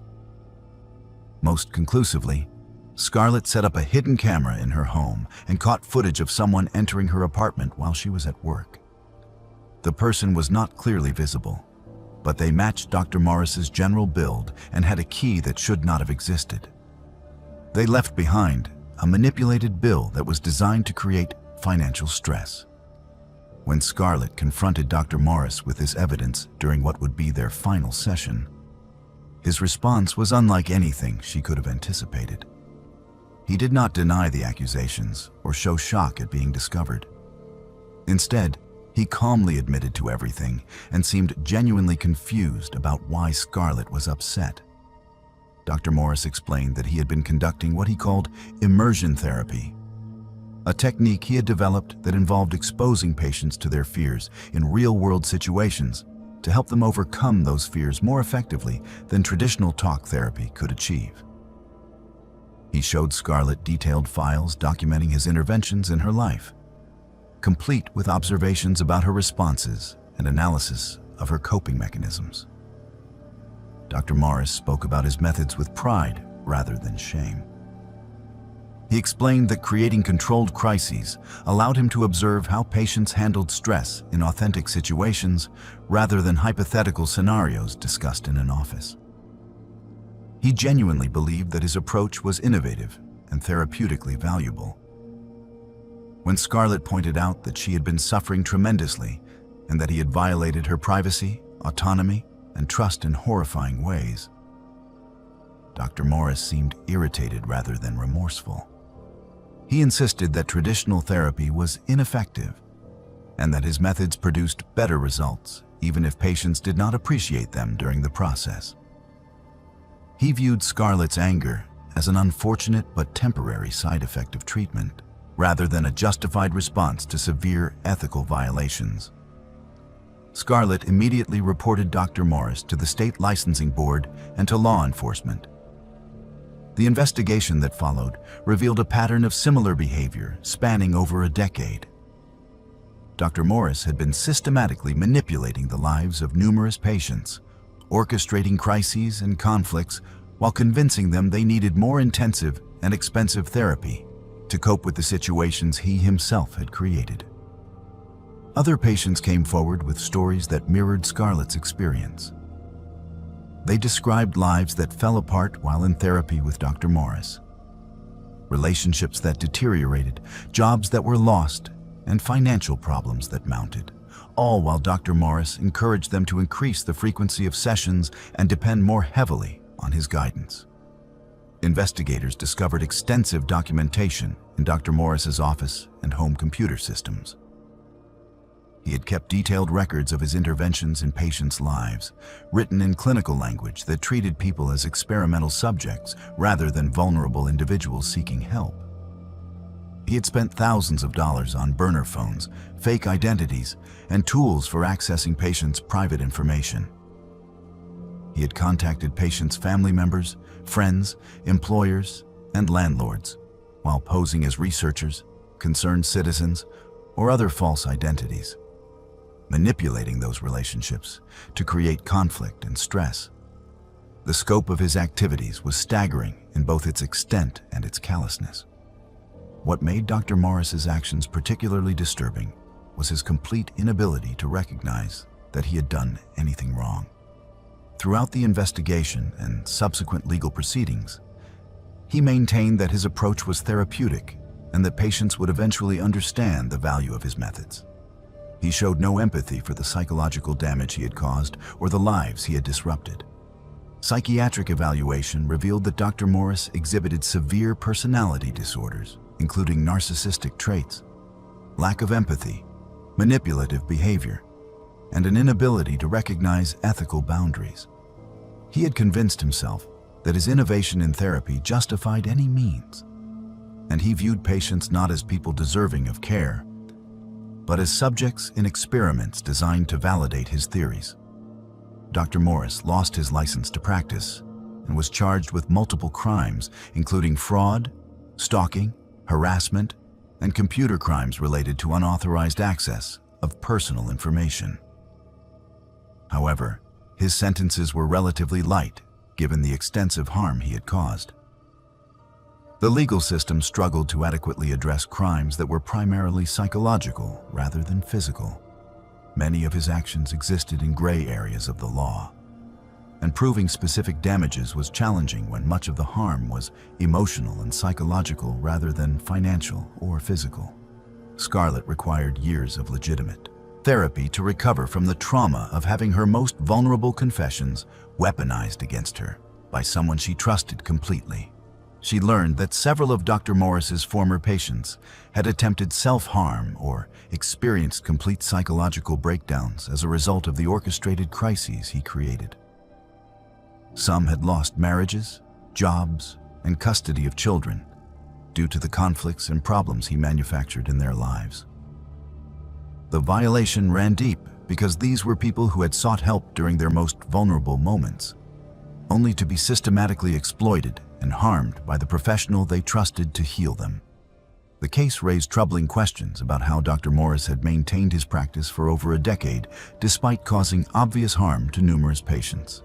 The answer lay partly in the isolated nature of therapy relationships and the tendency of suffering patients to blame themselves rather than their therapist when their lives deteriorated. Dr. Morris had also been skilled at documenting therapy in ways that made his interventions seem like standard treatment rather than manipulation. Patients who complained were dismissed as resistant to treatment or unwilling to do the difficult work of healing. Scarlett still struggles with trust and questions whether any aspect of her recovery during that time was genuine or simply another layer of Dr. Morris's manipulation. She advocates now for stronger oversight of mental health professionals and better mechanisms for patients to report unethical behavior without fear of being dismissed as mentally unstable. The knowledge that someone so fundamentally broken was given power over vulnerable people haunts her in ways that are difficult to articulate. Dr. Morris's conviction that he had done nothing wrong and that his methods were misunderstood makes his crimes even more disturbing, because it suggests he would continue the same behavior if given any opportunity. Owen worked as a software developer at a mid-sized technology company located in a suburban office park. The company employed approximately 200 people across various departments, including development, sales, marketing, and customer support. The work environment was casual and collaborative, with an open office layout designed to encourage communication between team members. Owen had been with the company for 3 years and generally enjoyed his job despite the occasional stressful deadline or difficult client project. He kept to himself for the most part, preferring to focus on his coding work rather than engage in extensive office socializing. But he maintained friendly professional relationships with his immediate co-workers. Victoria worked in the customer support department, which was located in the same open office area as the development team. Her cubicle was adjacent to Owen's, separated only by a low partition that allowed for easy conversation between workstations. Victoria had joined the company about 6 months after Owen and had always been pleasant and outgoing. She would often strike up conversations with Owen about work-related topics, occasionally asking for technical help with customer issues, or simply chatting about weekend plans and current events. Owen appreciated having a friendly face nearby and enjoyed their casual interactions, though he never thought of their relationship as anything beyond cordial co-workers. Over time, Victoria's interest in Owen's life seemed to intensify in ways that initially felt flattering, but gradually became uncomfortable. She began asking increasingly personal questions about his daily routine, his living situation, his relationship status, and his family background. When Owen mentioned during one conversation that he lived alone in an apartment across town, Victoria's questions became more specific. She wanted to know exactly where he lived, what his commute was like, whether he felt safe in that neighborhood, and what he did in his free time. Owen answered these questions without much thought at first, assuming Victoria was simply making friendly conversation and showing genuine interest in getting to know her coworker better. The pattern of coincidental encounters began about 2 months into their friendship. Owen mentioned during a lunch break that he was a member of a particular gym near his apartment. The following week, Victoria announced that she had just joined the same gym and asked Owen about his workout schedule so they could potentially exercise together. Owen found this slightly odd, since the gym was not particularly close to where Victoria lived, based on what she had mentioned about her commute. But he did not think much of it. A few weeks later, Owen casually mentioned his favorite coffee shop where he often worked on weekends. Within days, Victoria began appearing at that same coffee shop on weekend mornings, always acting surprised to see Owen there and asking to join him at his table. These coincidences accumulated over the following months. Owen would mention a restaurant he liked, and Victoria would show up there. He would talk about planning to see a particular movie, and Victoria would be at the same showing. He would mention shopping at a specific grocery store, and Victoria would appear in the same aisles. Each time, Victoria would express surprise at the coincidence and suggest it must be fate or evidence that they had similar tastes and lifestyles. Owen began to feel increasingly uncomfortable with these encounters, but did not want to seem paranoid or accusatory. He convinced himself that perhaps they did simply have overlapping routines and preferences, though the frequency of these meetings seemed statistically improbable. The situation escalated when Owen's neighbor mentioned seeing a woman matching Victoria's description in the apartment building hallway on multiple occasions. The neighbor had assumed she was visiting someone in the building, but had never seen her actually enter any apartment. This information disturbed Owen deeply, as it suggested Victoria had been coming to his building for reasons she had never disclosed to him. Around the same time, Owen received a friend request on social media from an account using the name of his younger sister. The profile picture was blurry, and the account had no posting history, which seemed suspicious. Owen called his sister to verify, and she confirmed she had never created a new social media account. Someone had created a fake profile using her name and photograph. Owen began investigating and discovered that this fake account had been interacting with multiple members of his family and friend group, gathering information about his life through casual conversations and questions. The account had befriended his parents, his college roommate, and several cousins, always asking questions that eventually circled back to details about Owen's schedule, preferences, and personal history. Owen felt violated and frightened by this systematic gathering of information about his life. The only person who had shown this level of intense interest in him was Victoria. And the timing of the fake account's creation coincided with when Victoria had started working at the company. Owen reported Victoria to Human Resources, providing documentation of the fake social media account and explaining his concerns about her following him to various locations and showing up at his apartment building.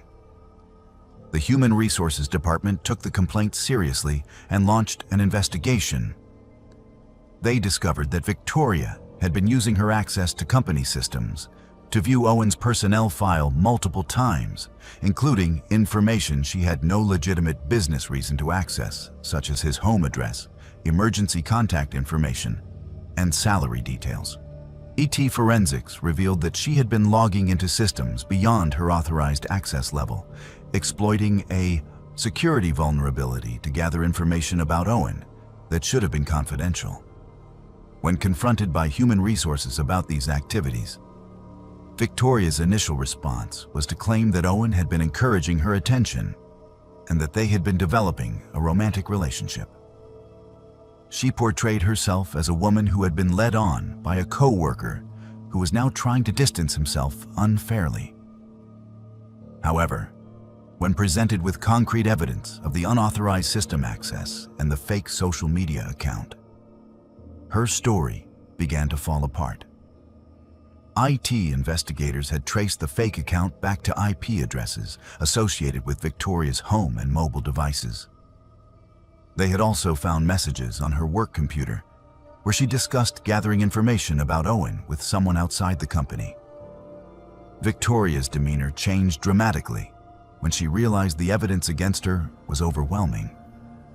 The friendly, warm persona she had always projected disappeared completely, replaced by cold hostility. She became angry rather than defensive, stating that Owen should be grateful for the attention and interest she had shown in him. She expressed resentment that he was rejecting her efforts to build a relationship, framing his complaints as ingratitude rather than legitimate concerns about stalking and privacy violation. Victoria showed no understanding that her behavior had been inappropriate, threatening, or illegal. Instead, she seemed to believe that her intense interest in Owen was flattering and that his negative reaction was a personal insult to her. The investigation expanded beyond just Victoria's interactions with Owen. Human Resources discovered that she had engaged in similar behavior at 2 previous jobs, both times fixating on male co-workers and gathering extensive personal information about them. In both previous situations, she had been asked to leave under confidential settlement agreements that prevented the companies from disclosing the specific reasons for her departure. Victoria had essentially been allowed to move from job to job, each time targeting new victims while her previous employers remained silent about her conduct due to legal agreements designed to avoid liability and public controversy. Company records revealed that Victoria had falsified portions of her employment application and resume. References she had provided were either fabricated or came from people who had agreed to give positive recommendations without disclosing the problematic circumstances of her previous departures.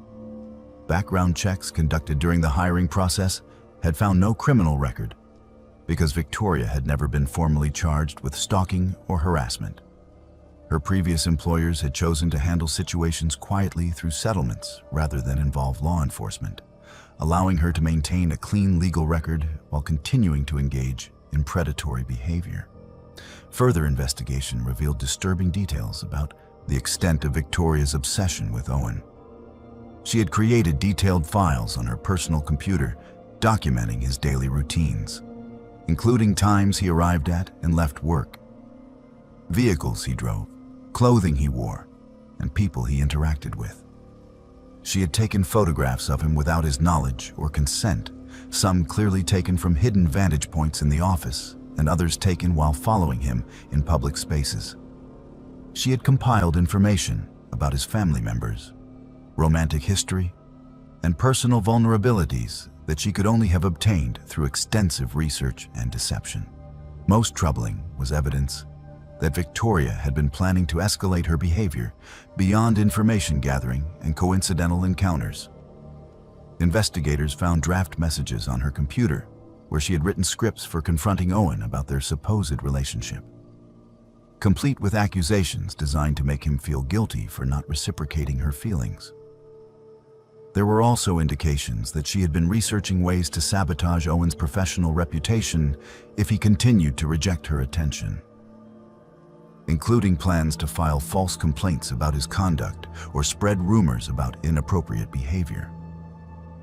Victoria was terminated immediately, and a restraining order was filed requiring her to stay away from Owen, the workplace, and Owen's residence.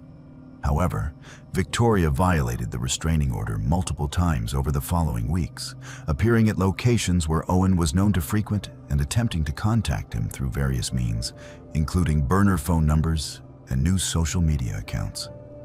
Each violation resulted in police reports, but Victoria was ultimately arrested only after she attempted to enter Owen's apartment building and was caught on security camera footage trying to bypass the locked entrance. Psychiatric evaluation conducted as part of the criminal proceedings revealed that Victoria exhibited traits consistent with erotomania, a delusional disorder characterized by the belief that another person is in love with them despite clear evidence to the contrary.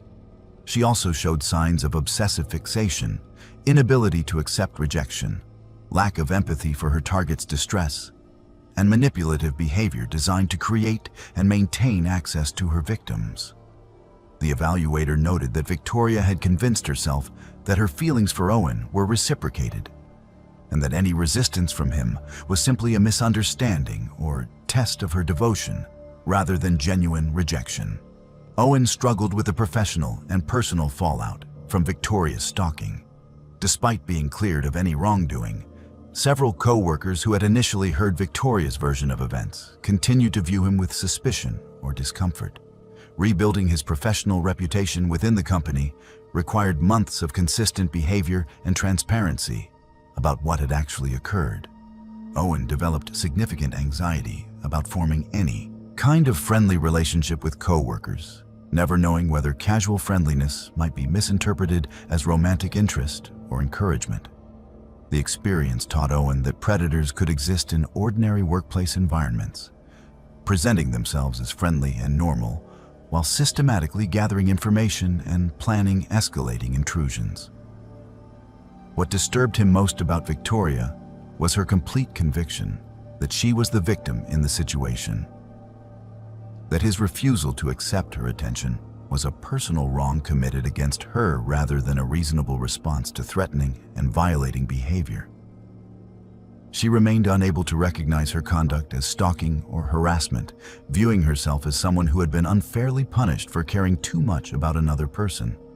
Detective work revealed that Victoria had likely engaged in similar patterns of behavior throughout her adult life, targeting multiple men over the years with varying degrees of intensity. The men she had previously obsessed over had dealt with the situation by changing jobs, moving to different cities, or simply enduring the harassment until Victoria eventually moved on to a new target. Owen was the first person to formally report her behavior and pursue legal action, which brought some small measure of justice, but could not undo the months of violation and fear he had experienced. Victoria served minimal jail time and was released on probation with requirements for psychiatric treatment. However, Owen learned from his attorney that compliance with treatment recommendations could not be effectively enforced, and that Victoria's